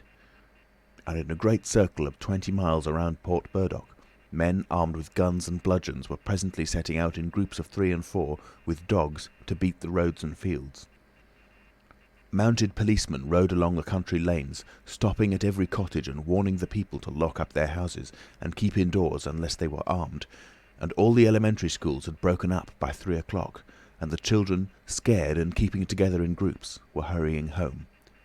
Kemp's proclamation, signed indeed by Adye, was posted over almost the whole district by 4 or 5 o'clock in the afternoon. It gave briefly but clearly all the conditions of the struggle, the necessity of keeping the Invisible Man from food and sleep, the necessity for incessant watchfulness, and for a prompt attention to any evidence of his movements. And so swift and decided was the action of the authorities, so prompt and universal was the belief in this strange being, that before nightfall an area of several hundred square miles was in a stringent state of siege. And before nightfall, too, a thrill of horror went through the whole watching, nervous countryside, going from whispering mouth to mouth, swift and certain over the length and breadth of the country, past the story of the murder of Mr. Wicksteed. If our supposition that the Invisible Man's refuge was the Hintondean thickets, we must suppose that in the early afternoon he sallied out, again bent upon some project that involved the use of a weapon. We cannot know what that project was, but the evidence that he had the iron rod in hand before he met Wicksteed is, to me at least, overwhelming. Of course, we can know nothing of the details of that encounter. It occurred on the edge of a gravel pit, not 200 yards from Lord Burdock's lodge gate. Everything points to a desperate struggle. The trampled ground, the numerous wounds Mr. Wicksteed received, his splintered walking stick. But why the attack was made, save in a murderous frenzy, it is impossible to imagine. Indeed, the theory of madness is almost unavoidable. Mr. Wicksteed was a man of 45 or 46, steward to Lord Burdock, of inoffensive habits and appearance, the very last person in the world to provoke such a terrible antagonist. Against him it would seem the Invisible Man used an iron rod dragged from a broken piece of fence. He stopped this quiet man going quietly home to his midday meal, attacked him, beat down his feeble defences, broke his arm, felled him, and smashed his head to a jelly. Of course, he must have dragged this rod out of the fencing before he met his victim. He must have been carrying it ready in his hand. Only 2 details beyond what has already been stated seem to bear on the matter. One is the circumstance that the gravel pit was not in Mr. Wicksteed's direct path home, but nearly a couple of 100 yards out of his way. The other is the assertion of a little girl to that effect that, going to her afternoon school, she saw the murdered man trotting in a peculiar manner across a field towards the gravel pit. Her pantomime of his action suggests a man pursuing something on the ground before him and striking at it ever and again with his walking stick. She was the last person to see him alive. He passed out of her sight to his death, the struggle being hidden from her only by a clump of beech trees and a slight depression in the ground. Now this, to the present writer's mind at least, lifts the murder out of the realm of the absolutely wanton. We may imagine that Griffin had taken the rod as a weapon indeed, but without any deliberate intention of using it in murder. Wicksteed may then have come by and noticed this rod inexplicably moving through the air. Without any thought of the Invisible Man, for Port Burdock is 10 miles away, he may have pursued it. It is quite conceivable that he may not even have heard of the Invisible Man. One can then imagine the Invisible Man making off, quietly in order to avoid discovering his presence in the neighbourhood, and Wicksteed, excited and curious, pursuing this unaccountably locomotive object, finally striking at it. No doubt the Invisible Man could easily have distanced his middle-aged pursuer under ordinary circumstances, but the position in which Wicksteed's body was found suggests that he had had the ill luck to drive his quarry into a corner between a drift of stinging nettles and the gravel pit. To those who appreciate the extraordinary irascibility of the Invisible Man, the rest of the encounter will be easy to imagine. But this is pure hypothesis. The only undeniable facts, for stories of children are often unreliable, are the discovery of Wicksteed's body, done to death, and of the blood-stained iron rod flung among the nettles. The abandonment of the rod by Griffin suggests that in the emotional excitement of the affair, the purpose for which he took it, if he had a purpose, was abandoned. He was certainly an intensely egotistical and unfeeling man, but the sight of his victim, his first victim, bloody and pitiful at his feet, may have released some long-pent fountain of remorse, which for a time may have flooded whatever scheme of action he had contrived. After the murder of Mr. Wicksteed, he would seem to have struck across the country towards the downland. There is a story of a voice heard about sunset by a couple of men in a field near Fern Bottom. It was wailing and laughing, sobbing and groaning, and ever and again it shouted. It must have been a queer hearing. It drove up across the middle of a clover field and died away towards the hills. That afternoon, the Invisible Man must have learnt something of the rapid use Kemp had made of his confidences. He must have found houses locked and secured. He may have loitered about railway stations and prowled about inns, and no doubt he read the proclamations and realised something of the nature of the campaign against him. And as the evening advanced, the fields became dotted here and there with groups of 3 or 4 men, and noisy with the yelping of dogs. These men-hunters had peculiar instructions in the case of an encounter as to the way they should support one another. But he avoided them all. We may understand something of his exasperation, and it could have been none the less because he himself had supplied the information that was being used so remorselessly against him. For that day at least he lost heart. For nearly 24 hours, save when he turned on Wicksteed, he was a hunted man. In the night he must have eaten and slept, for in the morning he was himself again, active, powerful, angry and malignant, prepared for his last great struggle against the world. Chapter 27. The Siege of Kemp's House. Kemp read a strange missive, written in pencil on a greasy sheet of paper. "You have been amazingly energetic and clever," this letter ran, "though what you stand to gain by it I cannot imagine. You are against me. For a whole day you have chased me. You have tried to rob me of a night's rest. But I have had food in spite of you. I have slept in spite of you, and the game is only beginning. The game is only beginning. There is nothing for it but to start the terror. This announces the first day of the terror. Port Burdock is no longer under the Queen, tell your Colonel of Police, and the rest of them, it is under me, the Terror. This is day 1 of year 1 of the new epoch. The epoch of the Invisible Man. I am Invisibleman the First. To begin with, the rule will be easy.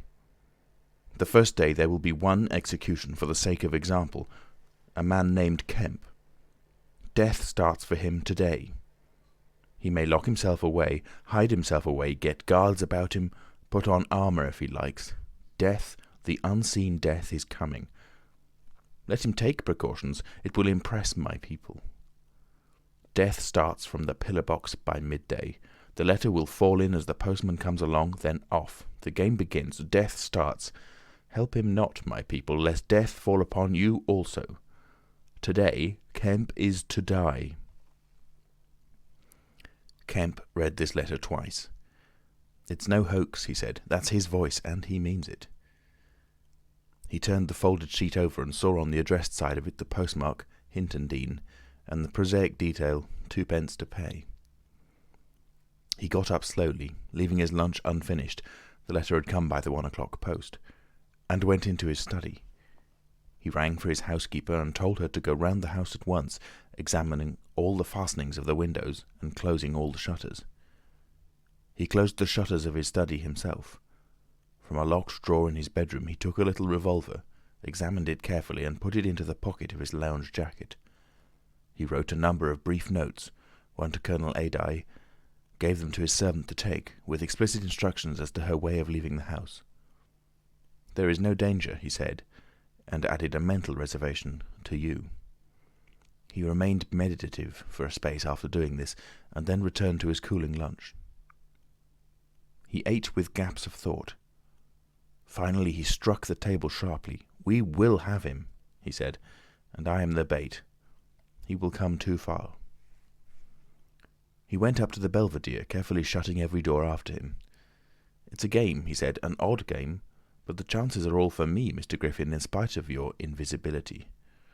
Griffin contra mundum, with a vengeance." He stood at the window, staring at the hot hillside. He must get food every day, and I don't envy him. Did he really sleep last night? Out in the open somewhere, secure from collisions. I wish we could get some good, cold, wet weather instead of the heat. He may be watching me now. He went to close the window. Something rapped smartly against the brickwork over the frame and made him start violently back. "I'm getting nervous," said Kemp. But it was 5 minutes before he went to the window again. "It must have been a sparrow," he said. Presently he heard the front doorbell ringing and hurried downstairs. He unbolted and unlocked the door, examined the chain, put it up, and opened cautiously without showing himself. A familiar voice hailed him. It was Adye. "Your servant's been assaulted, Kemp," he said round the door. "What?" exclaimed Kemp. "Had that note of yours taken away from her. He's close about here. Let me in." Kemp released the chain, and Adye entered through as narrow an opening as possible.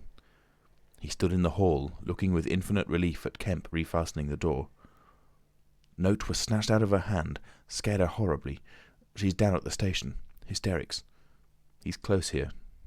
What was it about? Kemp swore. "What a fool I was," said Kemp. "I might have known.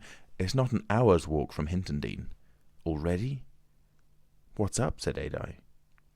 "Look here," said Kemp, and led the way into his study. He handed Adye the Invisible Man's letter. Adye read it and whistled softly. "And you?" said Adye. "Proposed a trap, like a fool," said Kemp, "and sent my proposal out by a maidservant. To him." Adye followed Kemp's profanity. "He'll clear out," said Adye. "Not he," said Kemp. A resounding smash of glass came from upstairs. Adye had a silvery glimpse of a little revolver half out of Kemp's pocket. "It's a window upstairs," said Kemp, and led the way up. There came a second smash while they were still on the staircase. When they reached the study, they found 2 of the 3 windows smashed, half the room littered with splintered glass, and one big flint lying on the writing table. The 2 men stopped in the doorway, contemplating the wreckage. Kemp swore again, and as he did so the 3rd window went with a snap like a pistol, hung starred for a moment, and collapsed in jagged, shivering triangles into the room. "What's this for?" said Adye. "It's a beginning," said Kemp. "There's no way of climbing up here." "Not for a cat," said Kemp. "No shutters?" "Not here. All the downstairs room." "Hullo?" Smash and then whack of boards hit hard came from downstairs. "Confound him," said Kemp. "That must be... Yes, it's one of the bedrooms. He's going to do all the house. But he's a fool. The shutters are up, and the glass will fall outside. He'll cut his feet." Another window proclaimed its destruction. The 2 men stood on the landing, perplexed. "I have it," said Adye. "Let me have a stick or something. I'll go down to the station and get the bloodhounds put on. That ought to settle him. They're hard by, not 10 minutes.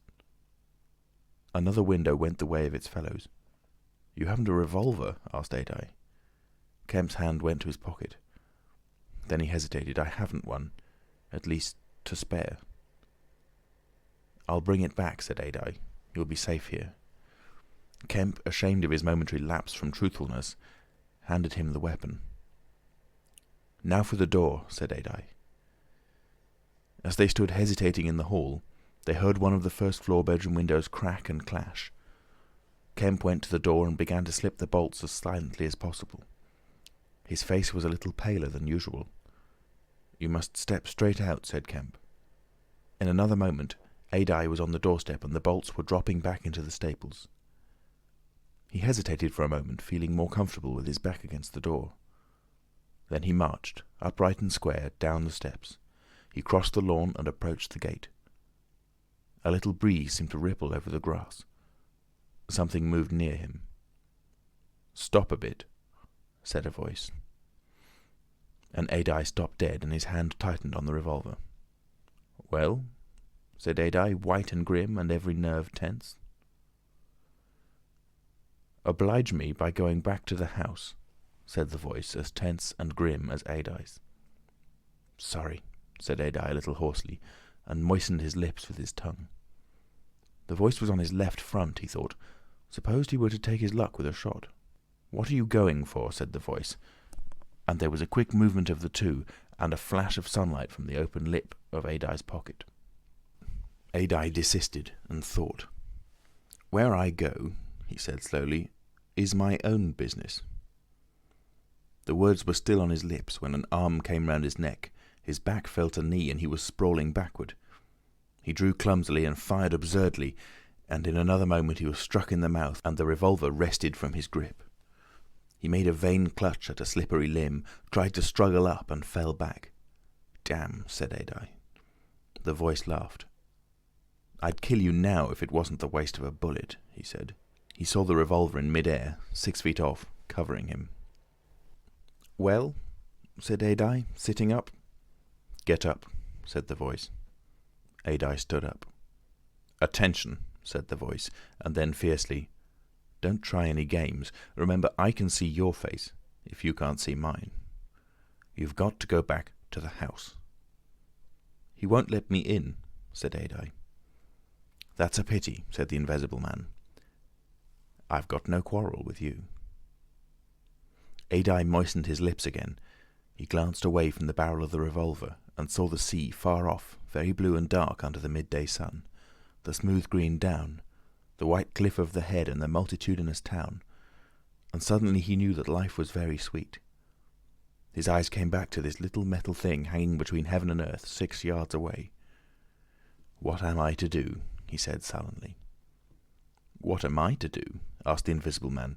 "You will get help. The only thing is for you to go back." "I will try. If he lets me in, will you promise not to rush the door?" "I've got no quarrel with you," said the voice. Kemp had hurried upstairs after letting Adai out, and now, crouching among the broken glass and peering cautiously over the edge of the study windowsill, he saw Adai stand parleying with the unseen. "Why doesn't he fire?" whispered Kemp to himself. Then the revolver moved a little, and the glint of the sunlight flashed in Kemp's eyes. He shaded his eyes and tried to see the source of the blinding beam. "Surely," he said, "Adai has given up the revolver." "Promise not to rush the door," Adai was saying. "Don't push a winning game too far. Give a man a chance." "You go back to the house. I tell you flatly, I will not promise anything." Adai's decision seemed suddenly made. He turned towards the house, walking slowly with his hands behind him. Kemp watched him, puzzled. The revolver vanished, flashed again into sight, vanished again, and became evident on a closer scrutiny as a little dark object following Adai. Then things happened very quickly. Adai leapt backwards, swung around, clutched at this little object, missed it, threw up his hands and fell forward on his face, leaving a little puff of blue in the air. Kemp did not hear the sound of the shot. Adai writhed, raised himself on one arm, fell forward, and lay still. For a space, Kemp remained staring at the quiet carelessness of Adai's attitude. The afternoon was very hot and still. Nothing seemed stirring in all the world save a couple of yellow butterflies chasing each other through the shrubbery between the house and the road gate. Adai lay on the lawn near the gate.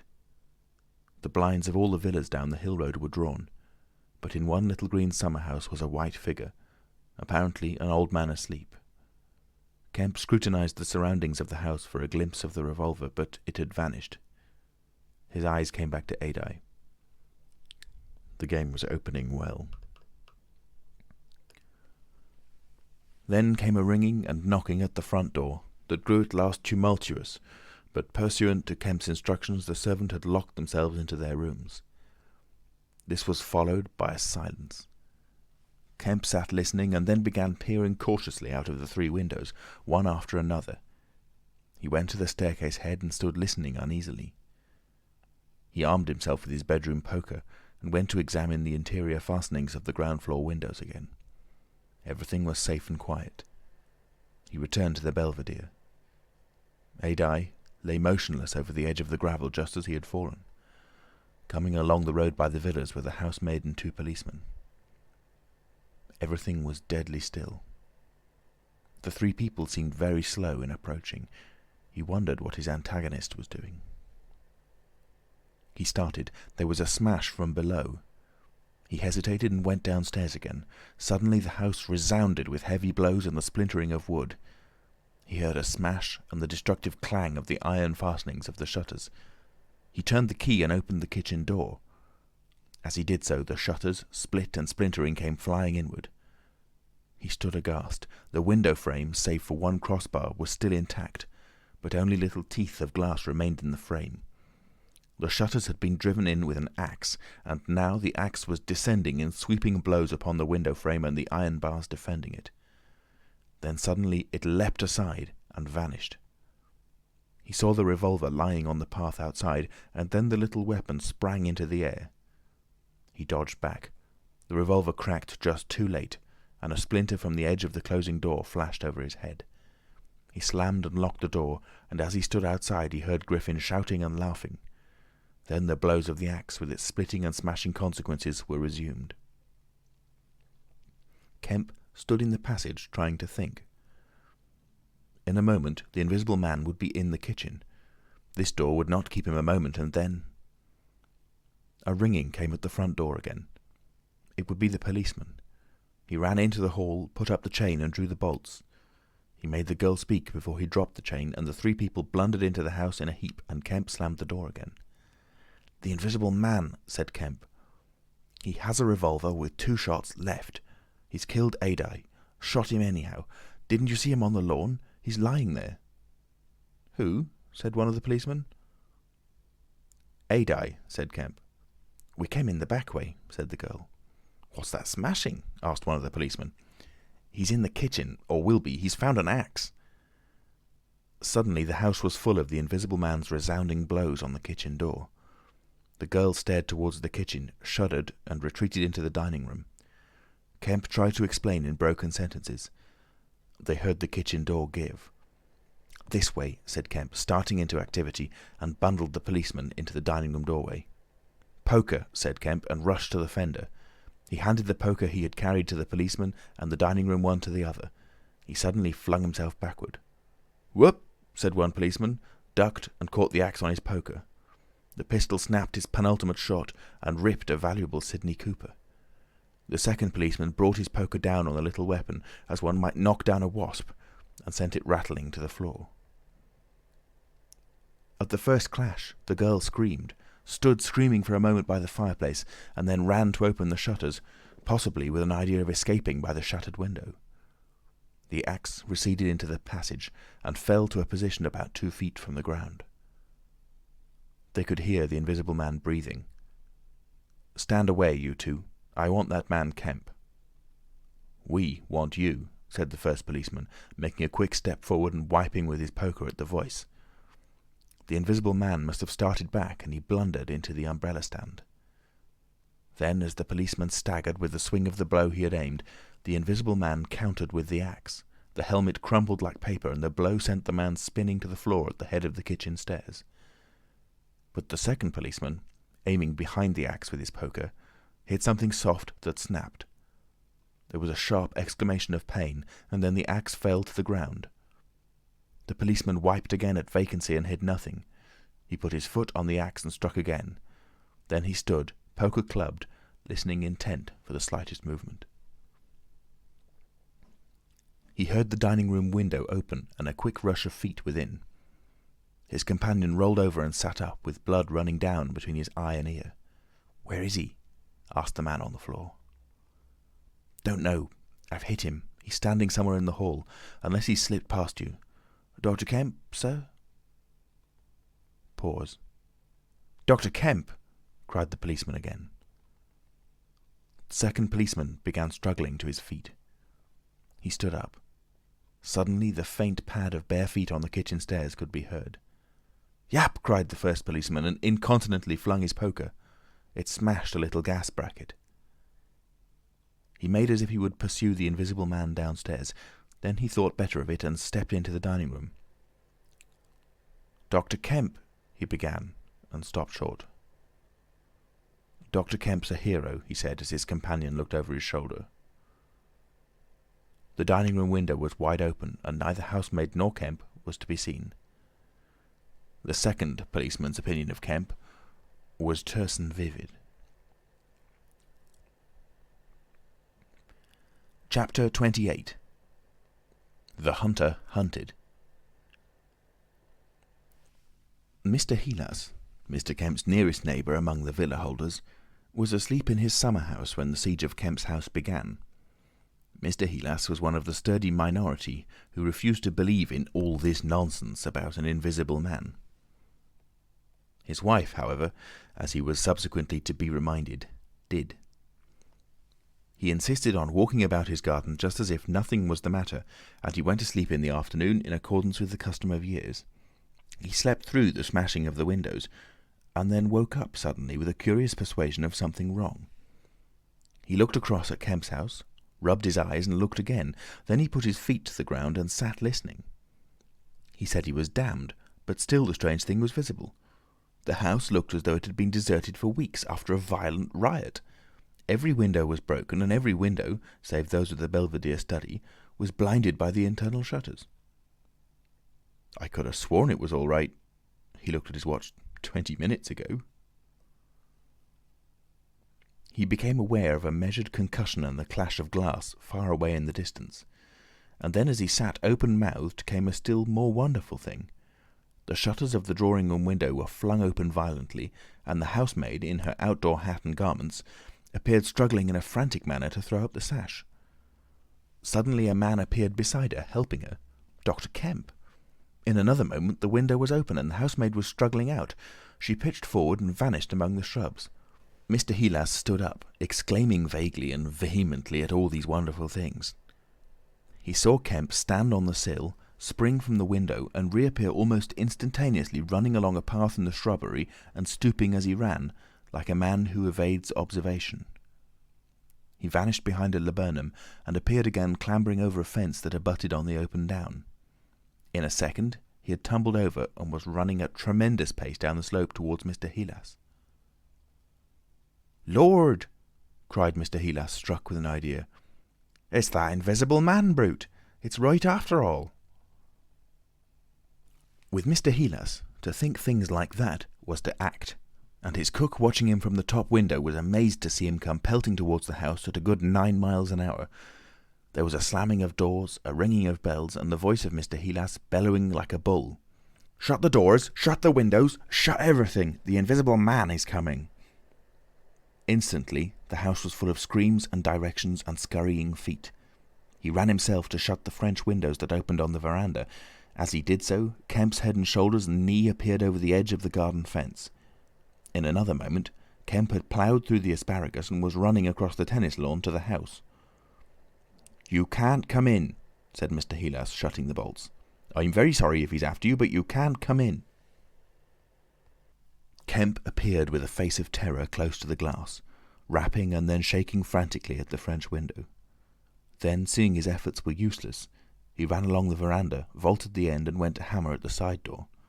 Then he ran around by the side gate to the front of the house, and so into the hill road. And Mr. Heelas, staring from his window, a face of horror, had scarcely witnessed Kemp vanish ere the asparagus was being trampled this way and that by feet unseen. At that Mr. Heelas fled precipitately upstairs, and the rest of the chase is beyond his purview. But as he passed the staircase window, he heard the side gate slam. Emerging into the hill road, Kemp naturally took the downward direction, and so it was he came to run in his own person the very race he had watched with such a critical eye from the Belvedere study only 4 days ago. He ran it well for a man out of training, and though his face was white and wet, his wits were cool to the last. He ran with wide strides, and wherever a patch of rough ground intervened, wherever there came a patch of raw flints or a bit of broken glass shone dazzling, he crossed it and left the bare invisible feet that followed to take what line they would.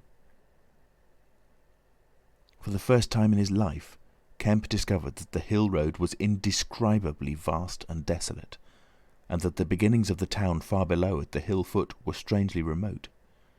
Never had there been a slower or more painful method of progression than running. All the gaunt villas sleeping in the afternoon sun looked locked and barred. No doubt they were locked and barred by his own orders. But at any rate, they might have kept a lookout for an eventuality like this. The town was rising up now. The sea had dropped out of sight behind it, and people down below were stirring. A tram was just arriving at the hill foot. Beyond that was the police station. Was that footsteps he heard behind him? Spurt. The people below were staring at him. One or two were running, and his breath was beginning to soar in his throat. The tram was quite near now, and the Jolly Cricketers was noisily barring its doors. Beyond the tram were posts and heaps of gravel, the drainage works. He had a transitory idea of jumping into the tram and slamming the doors, and then he resolved to go for the police station. In another moment he had passed the door of the Jolly Cricketers, and was in the blistering fag end of the street, with human beings about him. The tram driver and his helper, arrested by the sight of his furious haste, stood staring with the tram horses unhitched. Further on, the astonished features of navvies appeared above the mounds of gravel. His pace broke a little, and then he heard the swift pad of his pursuer and leapt forward again. "The invisible man!" he cried to the navvies with a vague indicative gesture, and by an inspiration leapt to the excavation and placed a burly group between him and the chase. Then, abandoning the idea of the police station, he turned into a little side street, rushed by a greengrocer's cart, hesitated for the 10th of a second at the door of a sweetstuff shop, and then made for the mouth of an alley that ran back into the main hill street again. 2 or 3 little children were playing here, and shrieked and scattered at his apparition, and forthwith doors and windows opened, and excited mothers revealed their hearts. Out he shot into Hill Street again, 300 yards from the tram line end, and immediately he became aware of a tumultuous vociferation and running people. He glanced up the street towards the hill.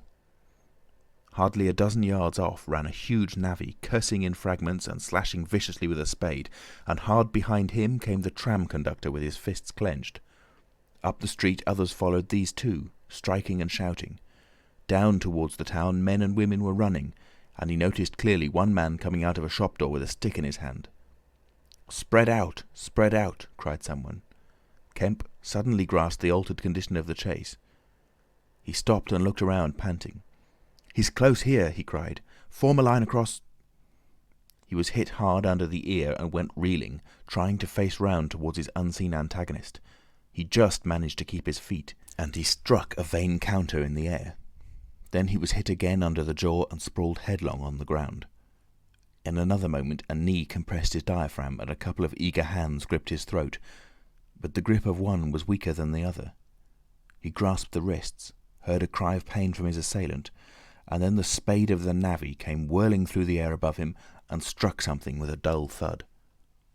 He felt a drop of moisture on his face.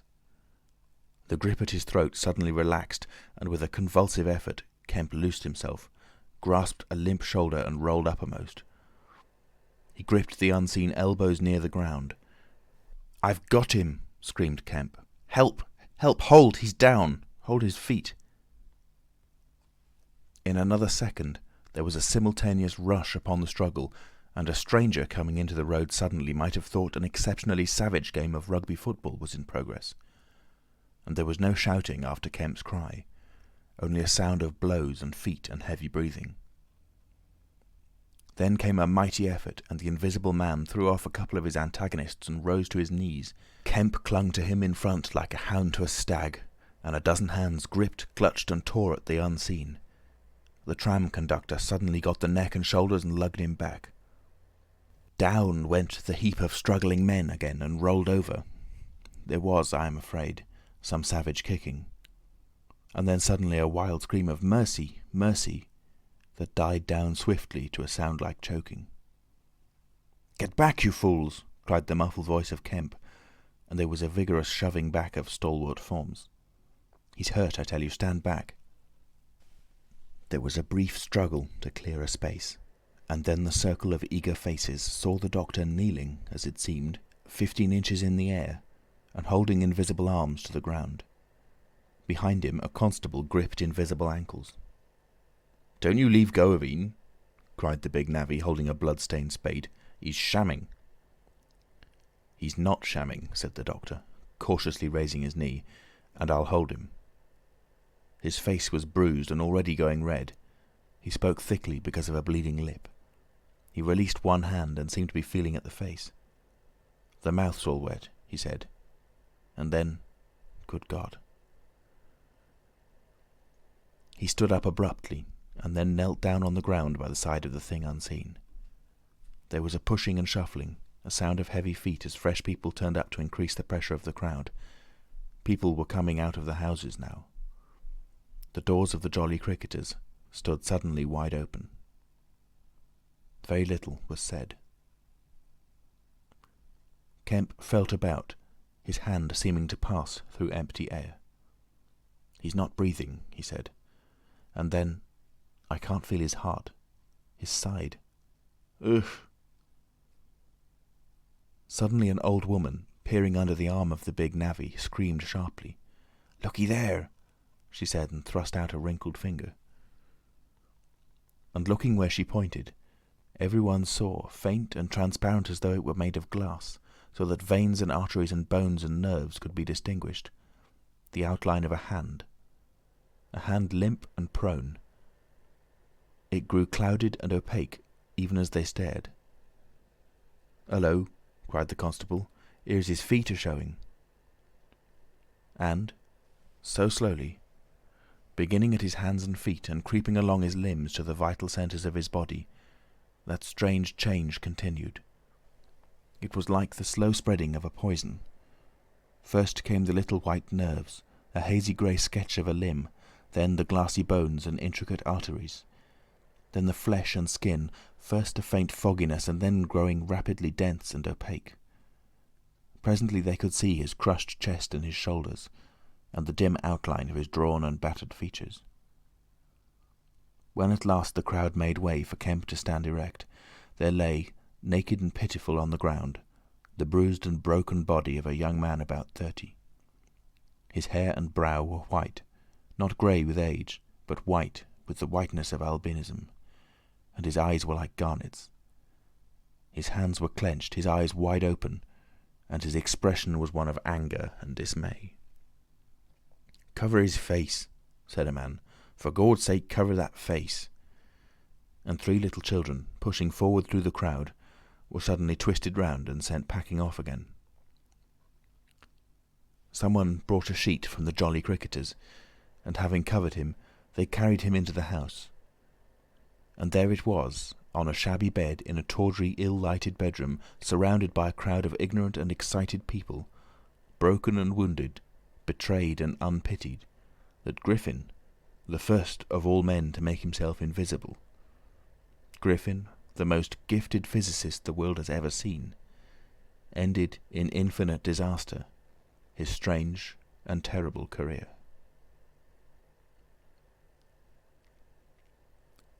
The Epilogue. So ends the story of the strange and evil experiments of the Invisible Man. And if you would learn more of him, you must go to a little inn near Port Stowe and talk to the landlord. The sign of the inn is an empty board save for a hat and boots, and the name is the title of this story. The landlord is a short and corpulent little man with a nose of cylindrical proportions, wiry hair, and a sporadic rosiness of visage. Drink generously, and he will tell you generously of all the things that happened to him after that time, and of how the lawyers tried to do him out of the treasure found upon him. "When they found they couldn't prove whose money was which, I'm blessed," he says. "If they didn't try to make me out a blooming treasure trove, do I look like a treasure trove? And then a gentleman gave me a guinea a night to tell a story at the Empire Music Hall, just to tell him all in my own words, barring one." And if you want to cut off the flow of his reminiscences abruptly, you can always do so by asking if there weren't 3 manuscript books in the story. He admits there were, and proceeds to explain, with asseverations that everybody thinks he has 'em, but bless you, he hasn't. The Invisible Man it was took 'em off to hide 'em when I cut and ran for Port Stowe. It's that Mr. Kemp put people on with the idea of my having 'em. and then he subsides into a pensive state, watches you furtively, bustles nervously with glasses, and presently leaves the bar. He is a bachelor man. His tastes were ever bachelor, and there are no women folk in the house. Outwardly he buttons, it is expected of him, but in his more vital privacies, in the matter of braces, for example, he still turns to string. He conducts his house without enterprise, but with eminent decorum. His movements are slow, and he is a great thinker, but he has a reputation for wisdom and for a respectable parsimony in the village, and his knowledge of the roads of the south of England would beat Cobbett. And on Sunday mornings, every Sunday morning, all the year round, while he is closed to the outer world, and every night after 10, he goes into his bar parlour, bearing a glass of gin faintly tinged with water, and having placed this down, he locks the door and examines the blinds, and even looks under the table. And then, being satisfied of his solitude, he unlocks the cupboard and a box in the cupboard and a drawer in that box, and produces 3 volumes bound in brown leather, and places them solemnly in the middle of the table. The covers are weather-worn and tinged with an algal green, for once they sojourned in a ditch, and some of the pages have been washed blank by dirty water. The landlord sits down in an armchair, fills a long clay pipe slowly, gloating over the books the while. Then he pulls one towards him and opens him, and begins to study it, turning over the leaves backwards and forwards. His brows are knit, and his lips move painfully. X, a little too up in the air, cross, and a fiddle-de-dee. Lord, what a one he was for intellect. Presently he relaxes and leans back, and blinks through his smoke across the room at things invisible to other eyes. Full of secrets, he says. Wonderful secrets. Once I get a hold of them, Lord, I wouldn't do what he did. I'd just, well... He pulls at his pipe. So he lapses into a dream, the undying, wonderful dream of life. And, though Kemp has fished unceasingly, no human being save the landlord knows those books are there, with the subtle secret of invisibility and a dozen other strange secrets written therein. And none other will know of them until he dies. End of The Invisible Man by H.G. Wells.